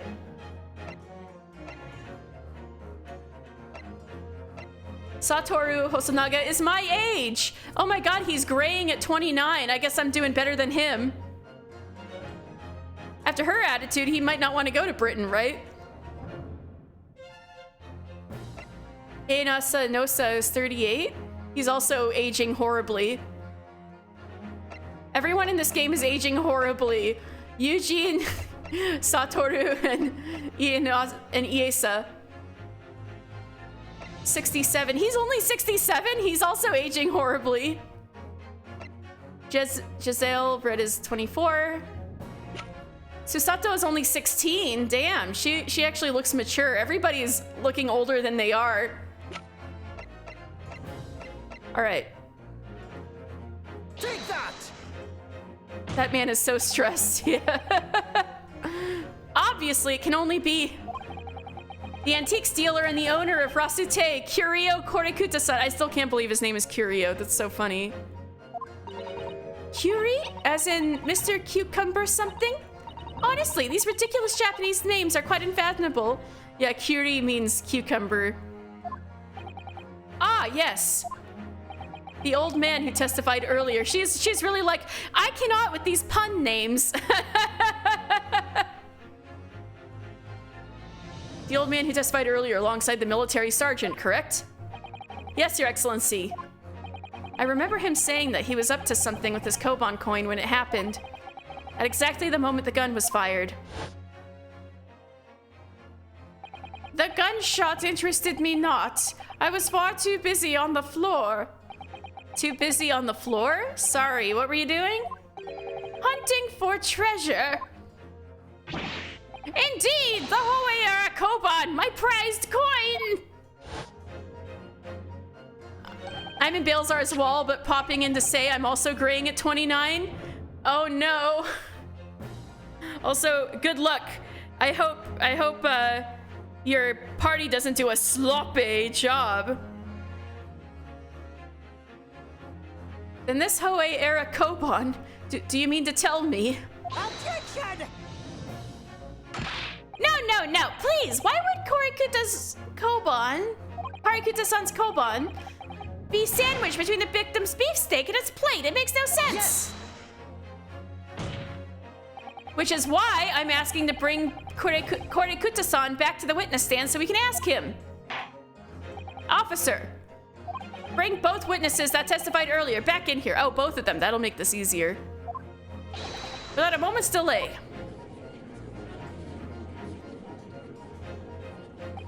I can't believe we've come back to that pair again, but I have a hunch, a strong hunch, that if we chase down the real significance of this Koban, we'll find out that it's a key element in this case.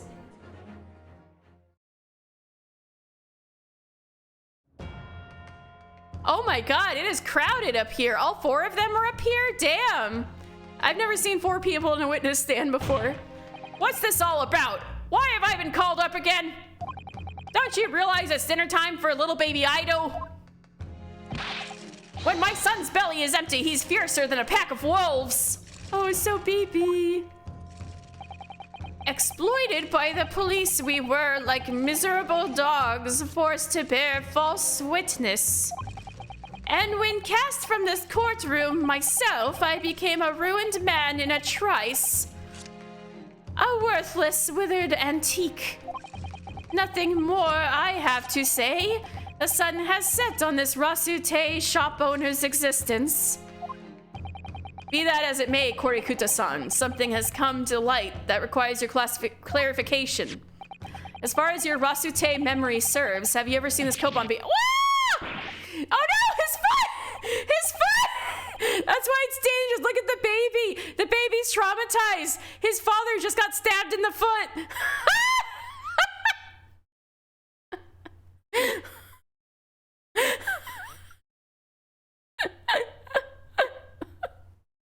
That's... I can never say this old man's, like, dialogue without laughing really loud. All right. Yes, that's it. The one, the very one, the very exact one that it is. The resplendent, splendiferous Hoei treasure that my rusty bones managed to misplace that fateful day. It can't be. As I thought. Young man, his poor foot, though. Young man, enlighten this decrepit old fool. Put me out of my misery. Where? Where was my treasure? Where was it dropped? Oh, I'm not sure if it was dropped anywhere. We found your coin sandwich between a beefsteak and its plate, soaking in the season's meat's juices. Sandwiched? Soaking? Seriously? Clearly, it couldn't have fallen there by accident. Okay, you're back. Oh my god, so... You just missed the... Rowan... The old man freaked out so hard that he like flung the knife. Oh no! Yeah, the knife stabbed into the sergeant's boot. The knife is plunged right into the sergeant's boot. They both freaked out so hard that they both, like, wah! Hands back, feet back. And the knife went flying into his shoe. Clearly, it couldn't have fallen there by accident, which means somebody must have hidden it there on purpose. Somebody concealed my Hoei treasure between a slab of meat and a metal plate. Who would do such a thing? Such an unconscionable thing? The guy next to you?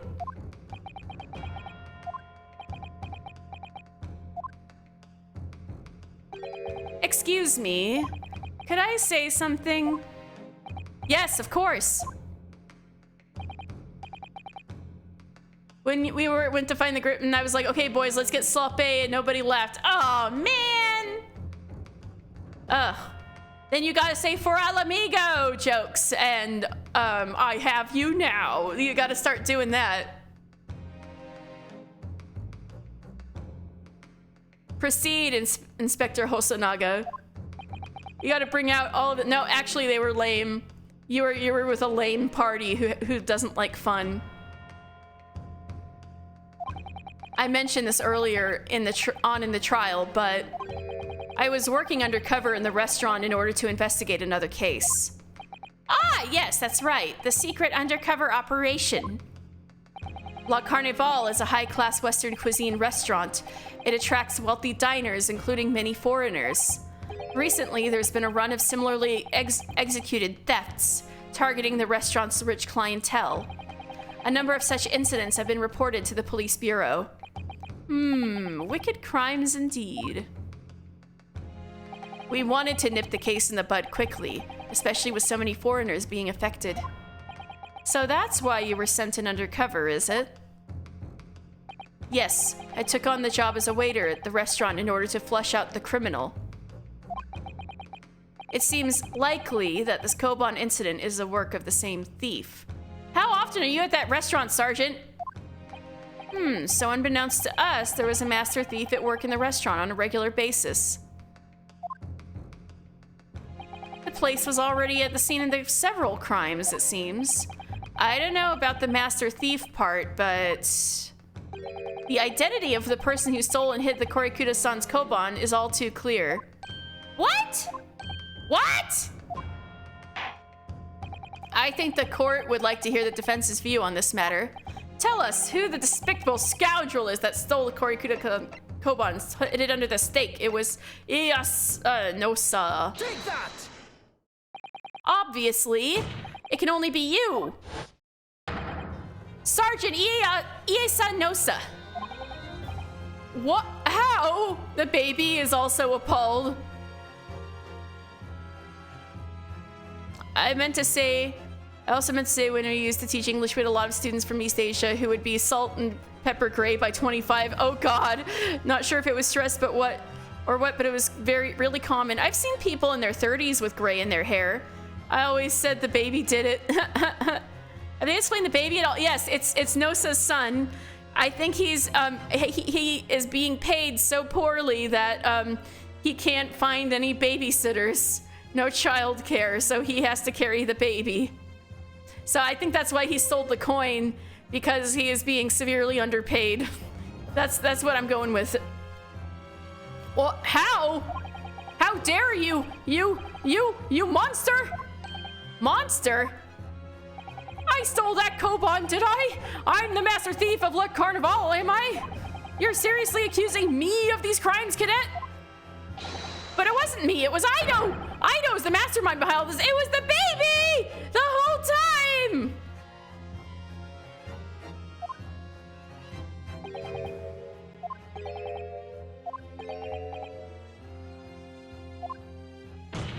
You would push your blame for your crimes onto your own son, an innocent little baby? It's you who's the monster, Sergeant Nosa. No, but it really was the baby. The babies can swipe anything and you never know what happened. Oh,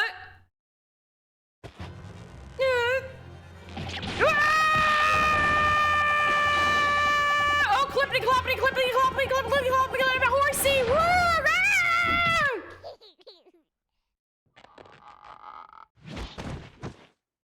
The baby. Ouch. Shiny thing's irresistible. Yeah, exactly. Oh my god, his little salute is so cute. Nippon Imperial Army Sergeant Iesa Nosa preparing to stand down in the Supreme Court, sir. Oh, he became Wario.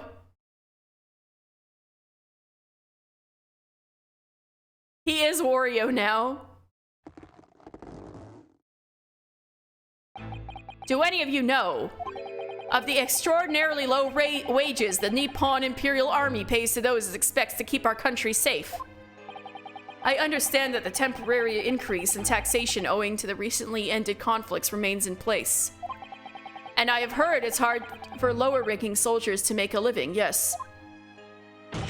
All I want is to put a hot meal on the table for my son. That's why you were stealing things at the restaurant? The place is heaving with money. Every 3 days, I'd go there to do reconnaissance for a target. And I'd enjoy chomping my way through a good steak at the same time. It sounds like he doesn't bother with a knife and fork even, which is worryingly believable. I know. That's why there's big old chomps out of that steak. That's why there's big old chomps out of that steak. If that's valid of him To be honest, I'm with Comrade Nosa. Comrade Nosa. Oh my god, that's why there was big bites out of the steak, because there's no way in hell Brett would have chomped the steak. See, let me show you. Look at these big old chomps. So I think what that means is that there's also evidence tampering with switching the plates or something. Yeah, look at those big old chomps. That is not knife and fork. You can even see the teeth marks.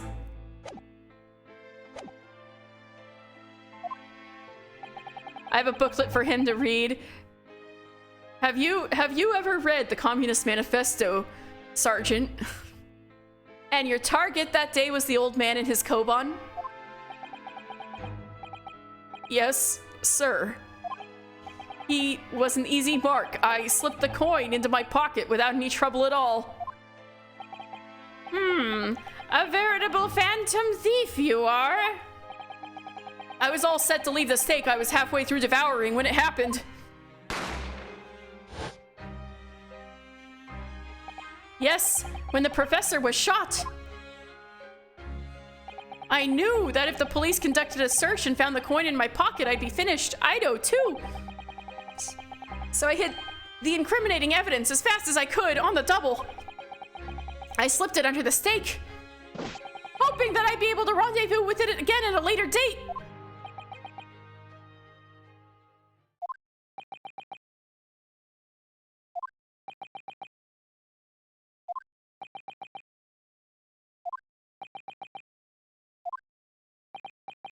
Oh my god, all four of them standing in a row like that. This is ridiculous. Perhaps you could carry on with this absurd prattling in your own time? Well, Miss Brett.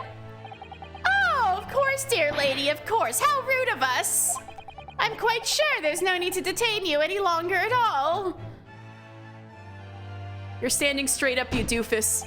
May the esteemed gentlewoman please be excused, Your Excellency? Indeed.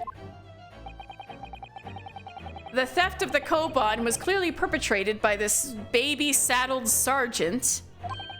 It would certainly appear to be unrelated to Dr. Wilson's murder. But of course it is. Hiding a coin under a lump of meat. The sheer nonsense of such an idea astounds me. Nonsense, is it? And as for picking up your steak and biting into it without using a knife and fork, it's beyond nonsense. It's pure madness. See, this is what I was saying. But no, don't let her go. Right. Yeah, exactly. This is not over. Very well. Now that all questions concerning this witness's testimony have been answered, I see no further justification for detaining her. No! Miss Brett, you are free to leave. No! Why was that steak at her table? It wasn't her steak. No! Thank you, Your Excellency. Good luck, everyone. And good day.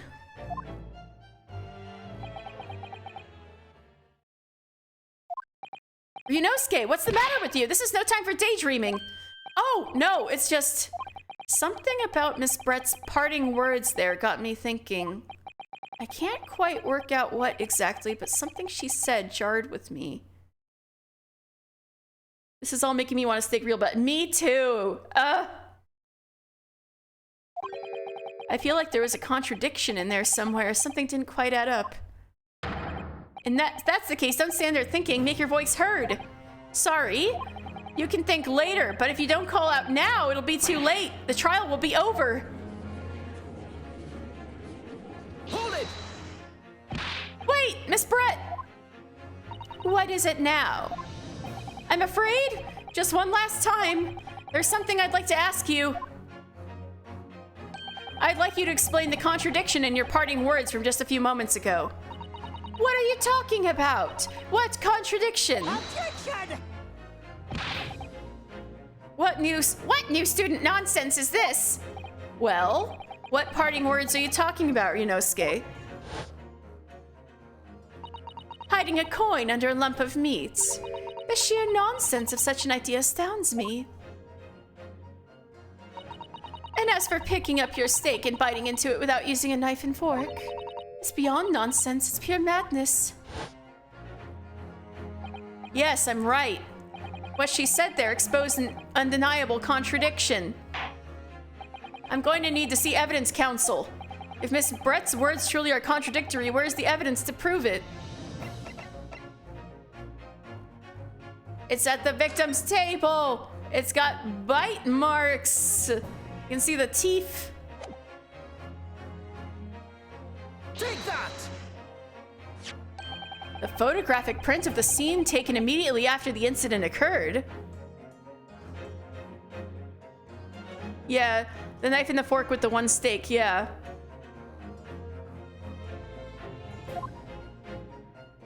What's interesting is the plate of steak that you can see on the victim's table. The steak that Miss Brett had been eating before the professor was killed. Yes, go on. More accurately, Your Excellency, the steak that was on the victim's table just before the professor was killed. Now you're just splitting hairs. Not true. Doesn't something about the steak strike you as very unnatural? Unnatural? What on earth do you mean? It's extremely obvious. I'm talking about the shape of the edge where it's been eaten. Ah. I see you've noticed it too, Miss Brett. Noticed what exactly, counsel? Big old bite marks, that's right.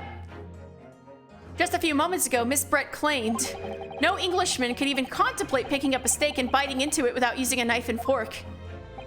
Of course she did. She's a refined English gentlewoman herself.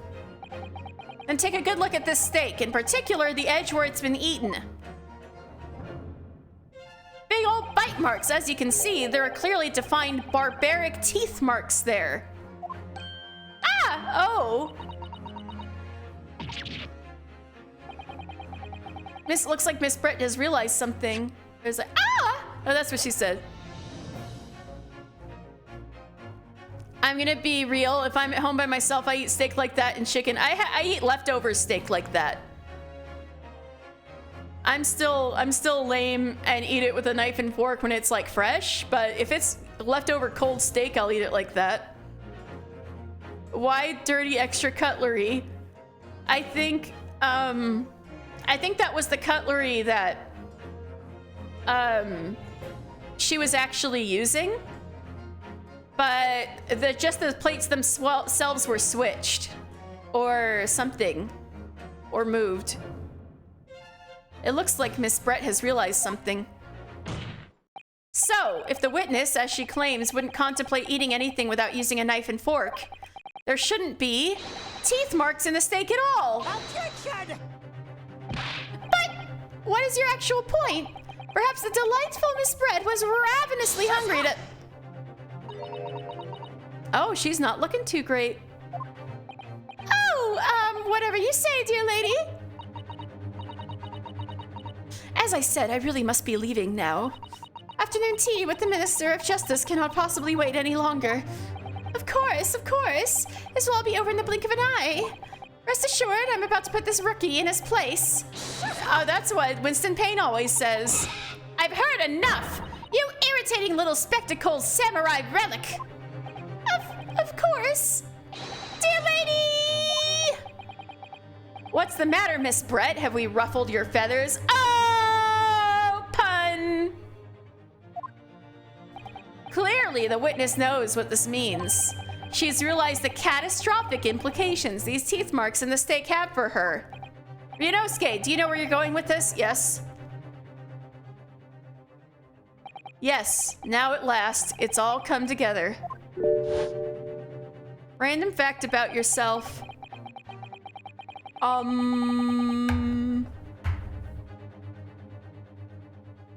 Random fact about myself. If I was ever out with like my mom or my aunts and we had leftover like, I don't know, a lamb chop or something or a bone-in steak, they're always like, yeah, we gotta go medieval on this. So like, my aunts are very particular about manners and stuff. But if it's leftovers, we do not give a shit. They will just be like, yeah, I'll take it home and like gnaw it off the fucking bone. So it's like, I think that's what you call gap moy. No, it's not gap moy. No. But I was raised like that. We're biting the stuff off the bone. Hell yeah, mutton leg, yeah. Mysterious teeth mark in the steak. But also they know that I love eating stuff off the bone. So actually, more often than not, they would give me the bone. That's why it's a fact about myself and not my family. They would give me the bone and I'd gnaw it off as leftovers. The mysterious teeth marks in the steak that had allegedly been eaten with cutlery. The reason why the blood stain I know I saw somehow seems to have disappeared. And most importantly, the evidence that proves once and for all who shot Dr. Wilson that day. I accept that these teeth marks in the steak are a little unnatural, as you put it, Counsel. But what exactly are you suggesting that tells us? Everything, Your Excellency. This music is so good. Everything?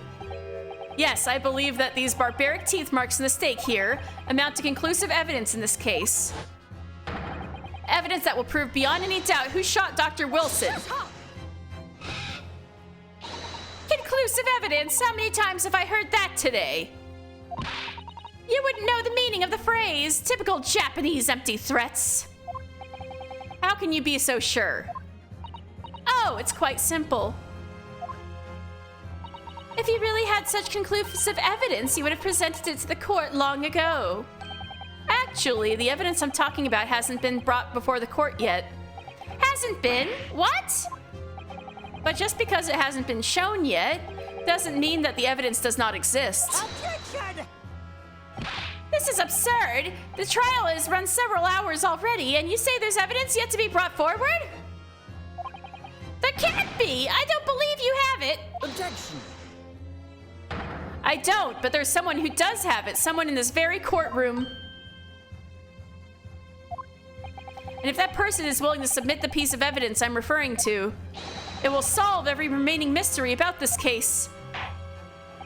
Very well. I have a feeling this will be my last request of the defense in this trial. Who possesses the conclusive evidence? I would assume if it's not Hosonaga, it's her. But I'm gonna try Hosonaga first because he was like, I am a crime scene stealer. Take that! The answer is obvious. It's Inspector Hosonaga. What? I have it? Yes. You think I've been withholding conclusive evidence? That's ridiculous. No. I'm not saying that. Everyone's attention has been focused on this steak with the teeth marks. Yes? Now, earlier this afternoon, Sergeant Nosa told the court the following. I'd enjoyed chomping my way through a good steak. And as well as admitting to stealing Korikuda-san's coin, he told us that he slipped it under the steak. You watch it, cadet. I'm a superior officer. Sergeant Nosa, could you please confirm something for me? Was the steak that you put the coin under, in fact, your own steak? Tension! If Miss Brett is up to the times in terms of fashion, that puts this trial to 1870s, which tracks with the treaties that the one in the game between Japan and the UK are based on, which is from 1854 and 1876 respectively. I say this because bustles were popular in the 1870s. You were also saying that earlier about the swords, right? Wait, were you saying that... Wait, never mind. I think you may be right on.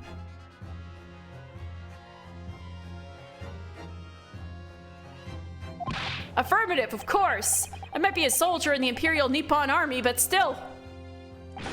I'm not brave enough to ask for a foreign gentlelady if she'd mind me manhandling her meal to hide something in it. In other words, the steak that the detective submitted as evidence earlier was in fact Sergeant Nosa's meal. Objection! What? That makes no sense. Yes, it does. The sword law came into effect in the 1840s or 50s, I believe. So this is hilarious that it's like, yeah, we have a sword in the courtroom. That plate was taken from the victim's table. Objection. Yet the gentlewoman doesn't take bites out of her steak, nor does she have any opportunity to steal the coin. But of course I didn't steal it. To even suggest such a thing would be an affront to the entire British Empire. Would it really? Just because the British Empire isn't known for stealing anything, of course. Well then, how do you explain this paradox? Exactly! You're not going to suggest that the sergeant switched the two stakes over?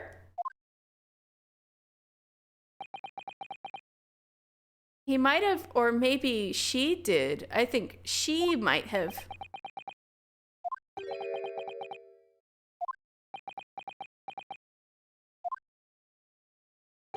You did switch the plates!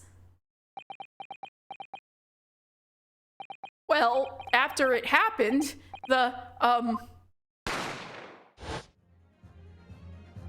when I saw the civilian had been murdered right in front of my eyes like that, I panicked. As I said, I immediately lifted my stake and hid the coin underneath it. But then when the waiter announced he was an undercover policeman, I thought I'd had it. If he decided to investigate my slab of meat, that'd be it. I'd be getting my marching orders. Oh! So when the cadet here was arrested and taken off to the kitchen, I seized my chance.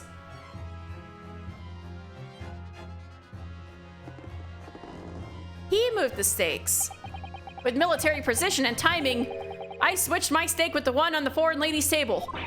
What? You can't have. I never saw you do such a thing. It was called Operation Lightning Bolt. There was no time for strategic planning. It was do or die, I tell you. So yes, I did what had to be done.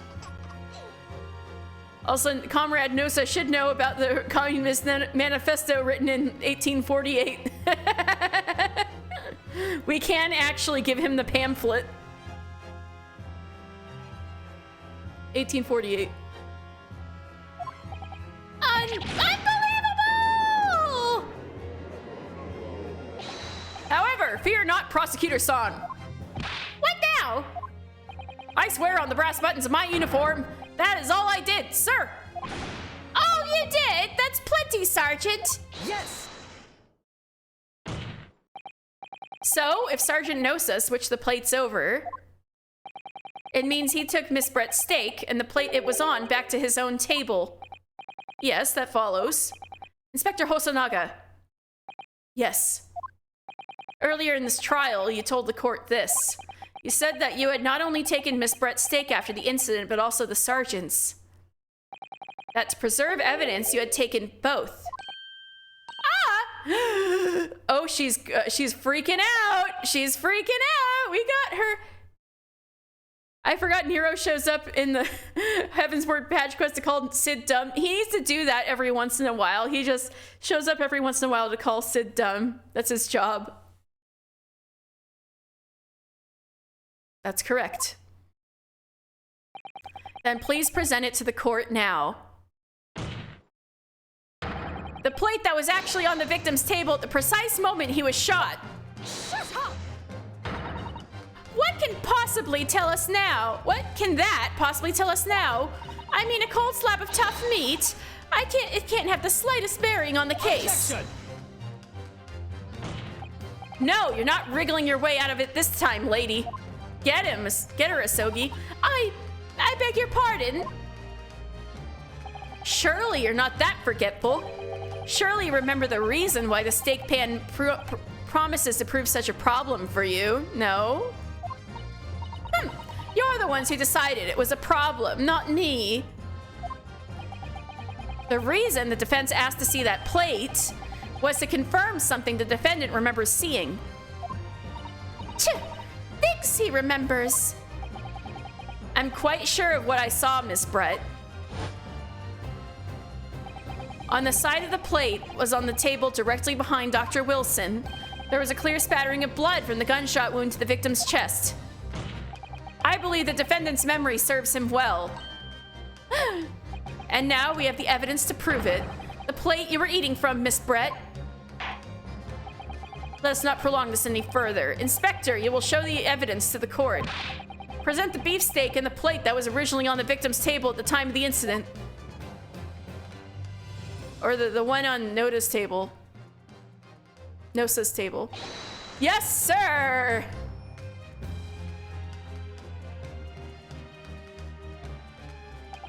Sorry for keeping you. Yes, that does seem to be cut with a knife. And it has blood! Blood and cut with a knife.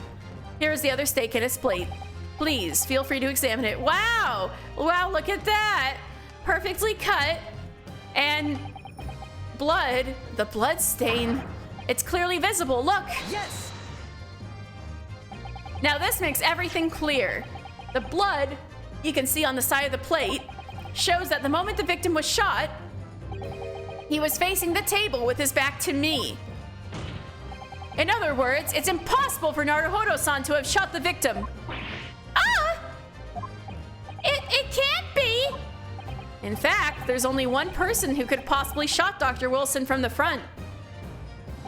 I'm sure everyone knows by now who that person is.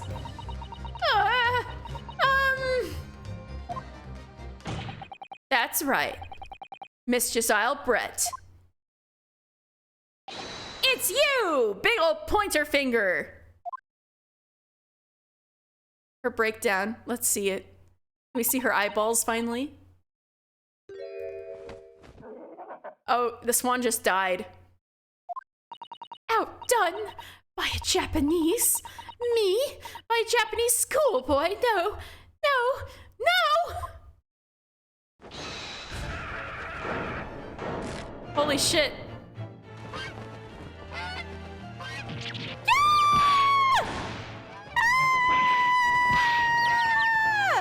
She wants to say a slur so bad.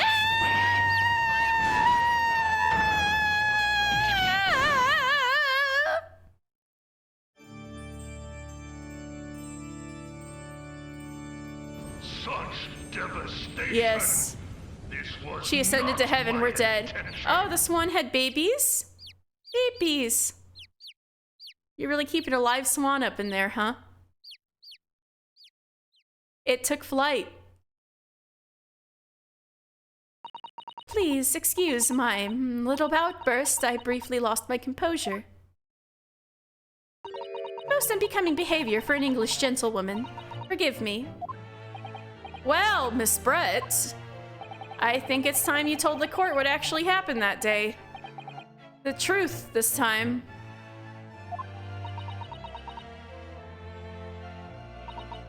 Gladly, Your Excellency.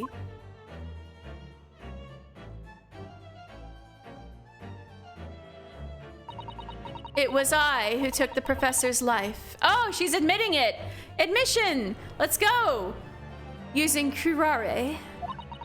As you surmised, I chose that particular day for one very important reason. The professor had a dental appointment for the extraction of one of his teeth in the morning. So you planned to kill the professor, knowing that no trace of poison would be found in his water, because curare is unheard of here in Japan. Yes. Of course, I never intended to remain at the restaurant for as long as I did. I only needed to see the professor take one tiny sip of his water and it would all be over. I would place the steak I had ordered in front of him to make it appear as though he had been dining alone, and leave immediately. However, before any of that happened, there was an unexpected visitor at the professor's table. That would be me, I suppose? Yes, you. Who else? Such a trifling matter, but the fact that you decided to come over to greet the professor meant that I had lost my chance to slip away unnoticed. In due course, the professor took a sip of his water and was paralyzed. I made sure he was sitting in his chair such that he wouldn't fall. There was no going back at that point, so I concocted a plan on the spur of the moment. A plan to pin Dr. Wilson's murder on this innocent man. I happened to know that the professor always carried a gun. I decided to use that fact to my advantage. I had the bottle of curare in my handbag. And my own pistol concealed under my skirt. It was under her skirt. Not under her hat. Under your skirt? So I was right. There were 2 guns. Yes. And then I finished my coffee and got up to leave. That's when I noticed the professor's gun, which you had presumably placed on the floor. Ooh, voice for 2 minutes. All right, let's go. In this dramatic moment, let's fucking go. All right. Let me start my timer over. All right, yes. That's when I noticed the professor's gun, which you had presumably placed on the floor. Oh, because he went back and went to drink some coffee and then came back. So that's why he didn't notice her doing that. I see. I swear you were sure that I would notice it. And everything went according to plan. You noticed the gun as I'd intended. And then, just as you bent down to pick it up, bang! That's when you shot the professor with your own gun, even though at that point he was already dead. Naturally, the gunshot caused a commotion, at which point the waiter appeared. Obviously, I assumed Naruhodo-san was the culprit and apprehended him. I took him to the pantry that adjoins the kitchen and locked him inside. That's when I took the opportunity to turn the professor and his chair around. Because, of course, you needed to make it look like the defendant had shot Dr. Wilson where he'd picked up the gun.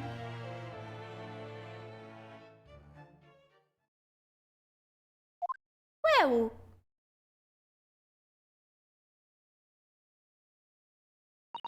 So there you have it. That is the entirety of my misdemeanor. I think that's putting it lightly, little girl.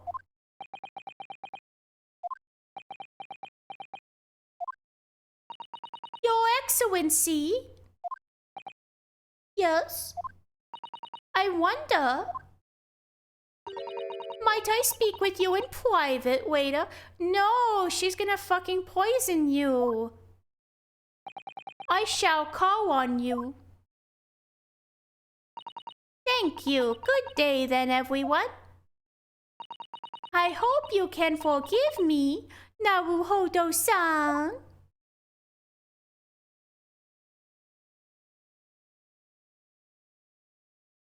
What? She just... It's like that gif, peace, and you fade out. Anyway, 2 minutes are up. No. No. Damn, she teleported. I know, it's like that gif where that guy throws up a peace sign and fades out.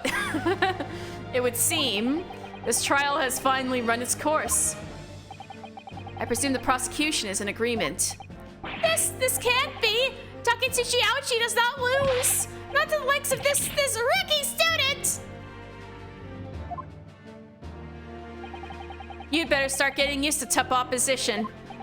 Ah! Ryunosuke? Naruhodo? What? Yes? This insult to the Ouchi family name will never be forgotten! You've become conceited with age, Council. But the old have to stand aside and make way for the new. That was also a big theme of the Meiji era. It's the way of the world. Are you gonna draw your fucking sword, Kazuma? May you never forget that. Yeah, he is, I guess. Ah! There goes his hair. All right, something always has to happen to his hair, to be fair.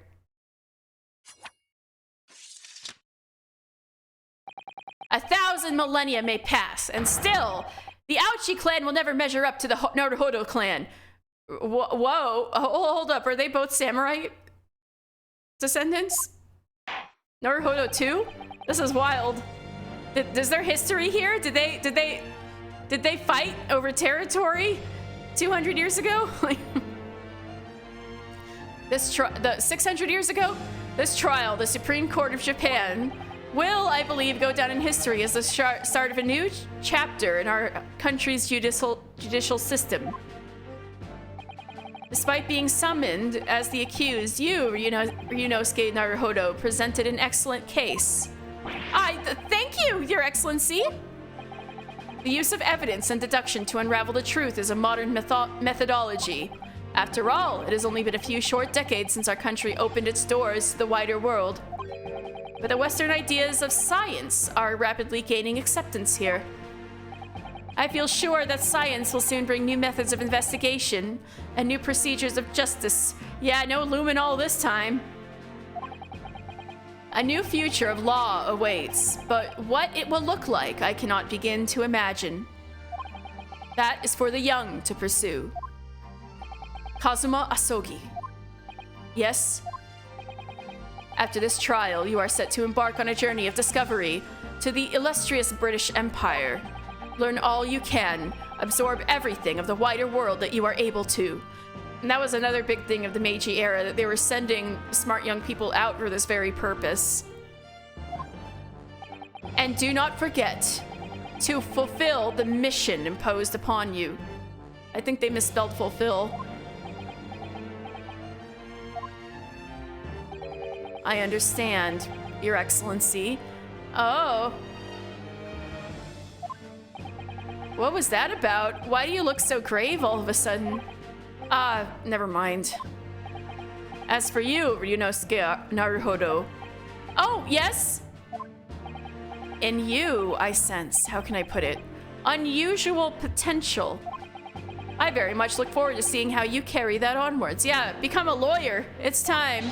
Thank you, Your Excellency.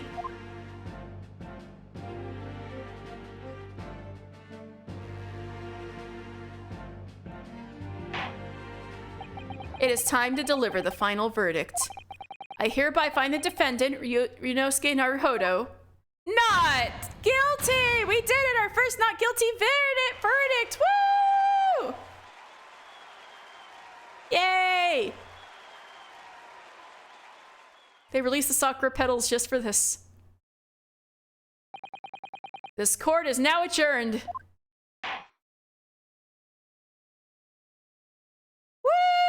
Woo!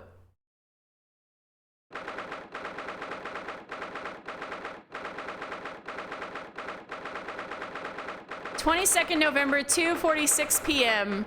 And all in the space of about 6 hours. Nice going. 2:46 p.m. Supreme Court of Judicature, Defendant's Antechamber 5. I can't believe it. I can't believe what's happened. I made it! I defended myself and made it through that horrendous trial! Oh, this is so nostalgic. Ryunosuke! You finally pulled it off! Congratulations!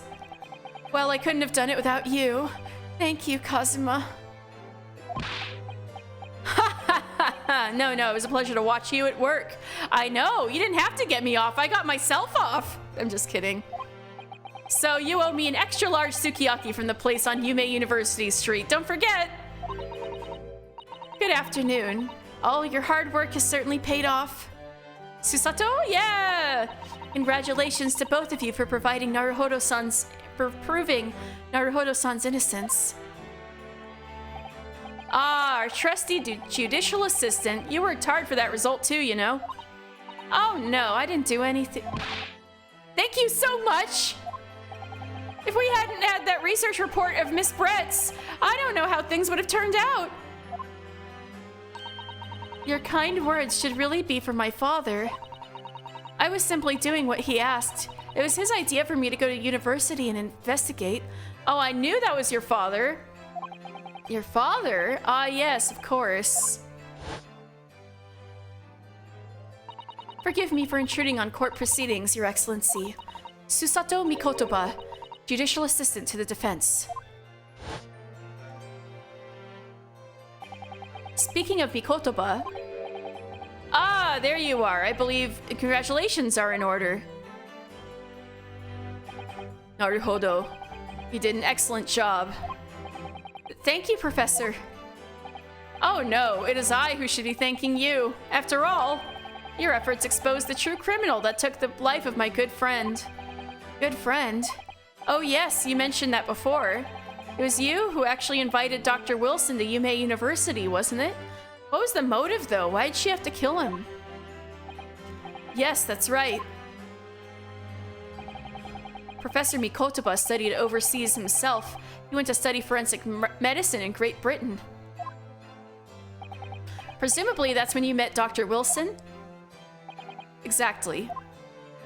In those days, we worked together in the same hospital. Oh, you worked together? I've never heard you mention that before. Well, it was a long time ago now. Besides, it's your turn, Asogi. Wait, I'm kind of curious how close in age they are. Yeah, he's about 5 years older. 5 years apart.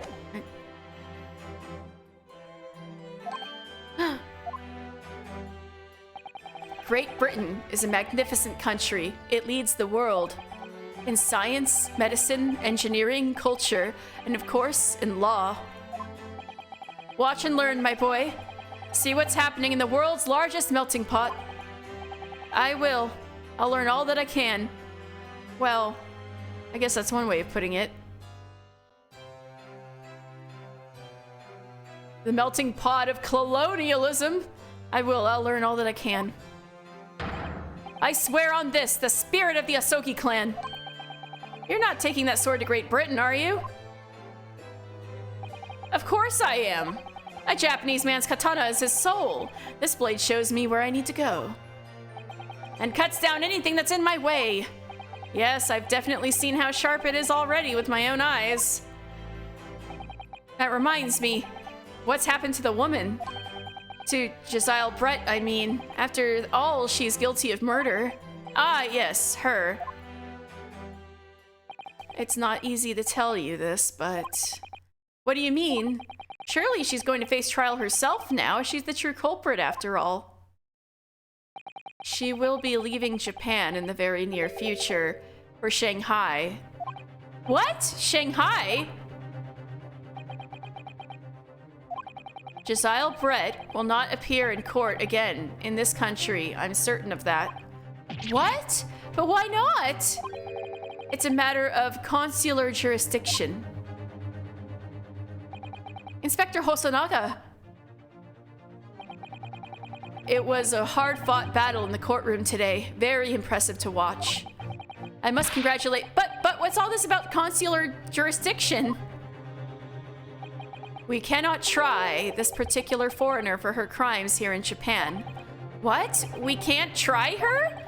But then who? Who's going to bring her to justice? Nobody.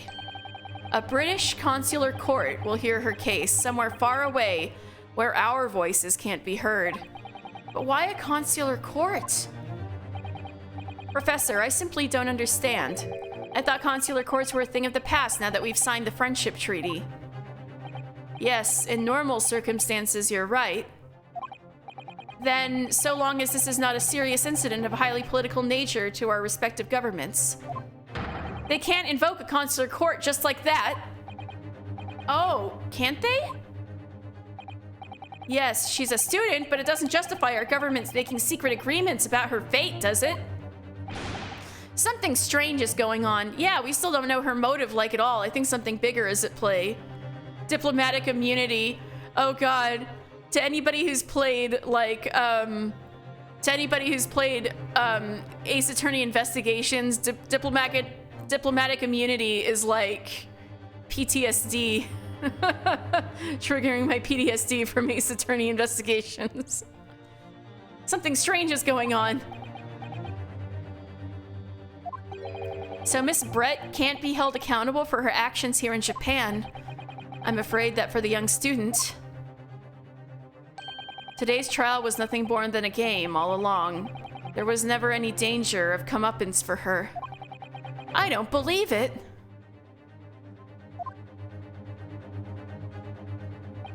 The British government's Foreign Affairs Ministry has demanded that we hand over custody of Miss Brett.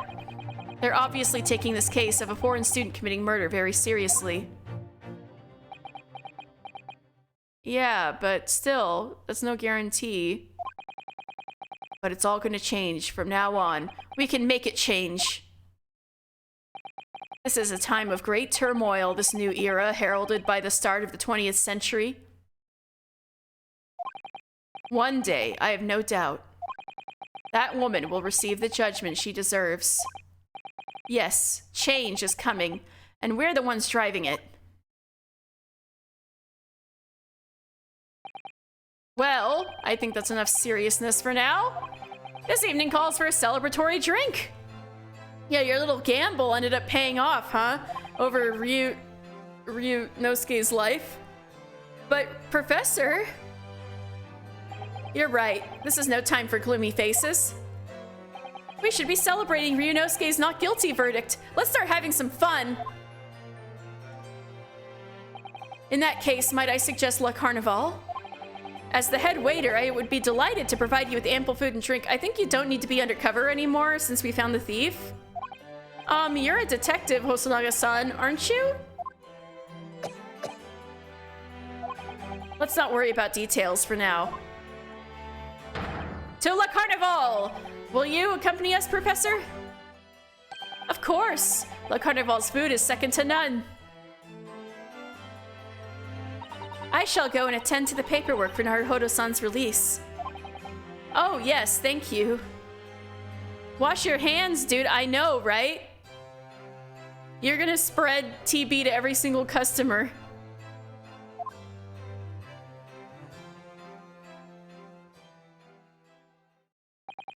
So Josiah Brett won't be tried here. I suppose that means I'll never know. I'll never find out why she killed Dr. Wilson. Yeah, we don't know why. Well, this is an Ace Attorney game. You'll probably find out eventually. Kazuma. Yes, Ryunosuke? I just wanted to say thanks again. That's all. You really saved my skin today. I didn't do a thing. You were the lawyer in there, weren't you? That defense was all your own work. Your skills made the difference, though. One day, I bet you'll be the best lawyer in the world. I'm not so sure about that. To be honest, something kept occurring to me over and over again during that trial. I couldn't help thinking that maybe you're the one destined to become a great lawyer, not me. The great Ace Attorney. What? Come on, be serious. If I helped you today, it was only right at the very start of the trial. But you have a natural talent for it. For being a defense lawyer, I mean. Oh no, not me. All that tense verbal combat? I never want to go through that ever again. Oh my god, this is me when people tell me I should be a nurse. I'm like, no, I don't want to do that again. No. I know exactly how Ryunosuke feels. I did what you told me to, that's all. Because I knew I could trust you. That's the point. Sorry? What do you mean that's the point? Listen, Ryunosuke. Do you know what the most crucial weapon is that any lawyer needs in order to win? Knowledge of the law? No. The ability to believe. To believe? To believe what? A defense lawyer has to fight for his clients. He has to believe them at all times. Like you believed in me when I said I didn't do it. I'm human, just like you.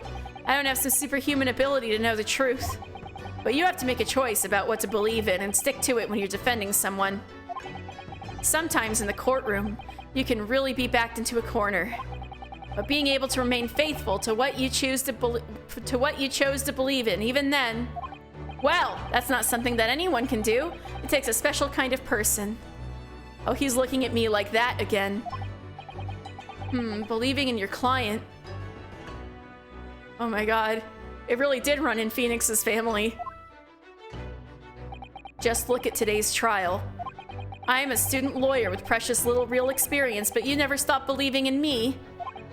Well, you kind of command respect and belief. You face seemingly hopeless situations time and again, but you never stopped looking for the truth. And in the end, you found it, through your own efforts. And because you never stopped believing in me. Thanks, Kazuma.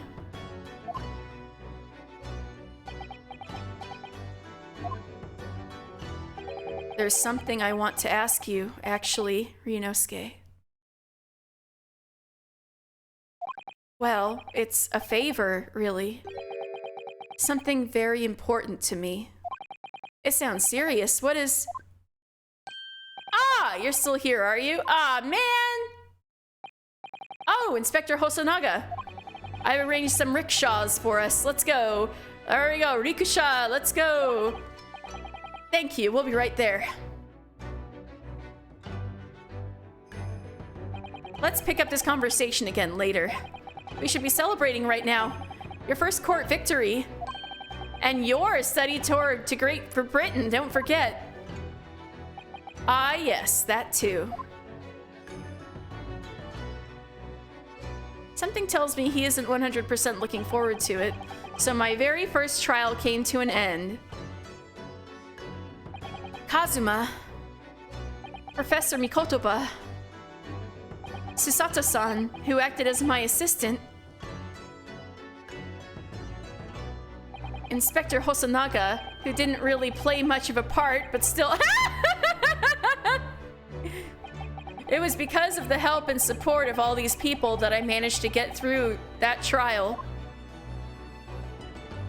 But more importantly, if Kazuma hadn't yet managed to ask his favor of me, little did I realize just how much it would change my life.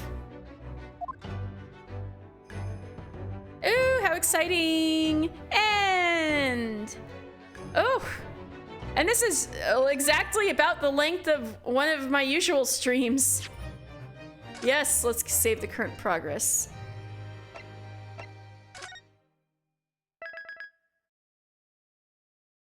The adventure of the unbreakable speckled band. Interesting. Oh, I know who that silhouette is. I've heard of him. Ooh. The clouded Kokoro. Oh, so cool, so cool. Oh, there's 5 cases? Fuck yeah. All right, anyway. Yes! That was so good! That was the best first case of an Ace Attorney game I've ever seen. Best tutorial case. Oh, I'm so glad you were sticking around the whole time, man! My goodness, thank you so much. That was so fun. I'm gonna be back with more Great Ace Attorney next Wednesday. I know it sounds like a long time from now, but tomorrow I'm gonna be needle felting the sponge silky from Final Fantasy XIV. So I'm gonna be crafting, making basically a fat hamster, and then on Sunday I'm gonna be doing my Final Fantasy XIV lore stream, and then 2 days off. So I will be back with more adventures of Ryunosuke Naruhodo next Wednesday. But that was so exciting! I had so much fun doing that. Oh my god. That was so good. Yeah, that was the best first tutorial case I've ever played. Like, for real. Anyway, I should find someone to raid. Thank you all very much for sticking with me. It was super, super fun. Especially having people engaged with me and things like that. Fun. Oh, whoopsie. I'm sorry about that echo. All right, who's on? Owlin's on. Owlin was here earlier.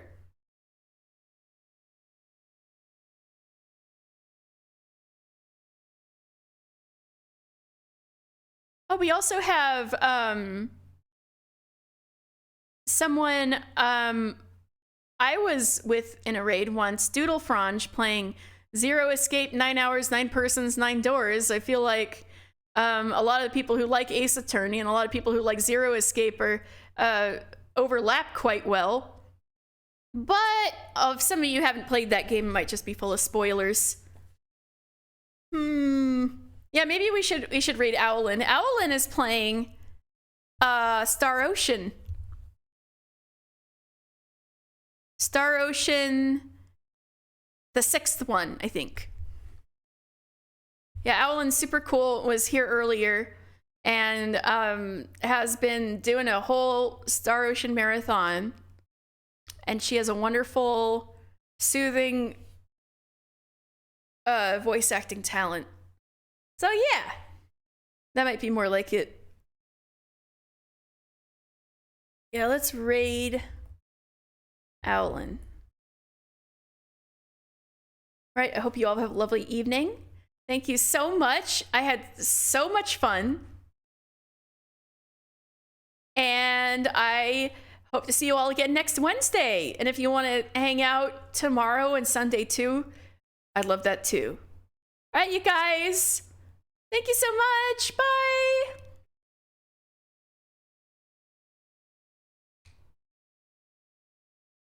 Oh, Dell, you were here the whole time too? Ah, thank you. You have a good night too.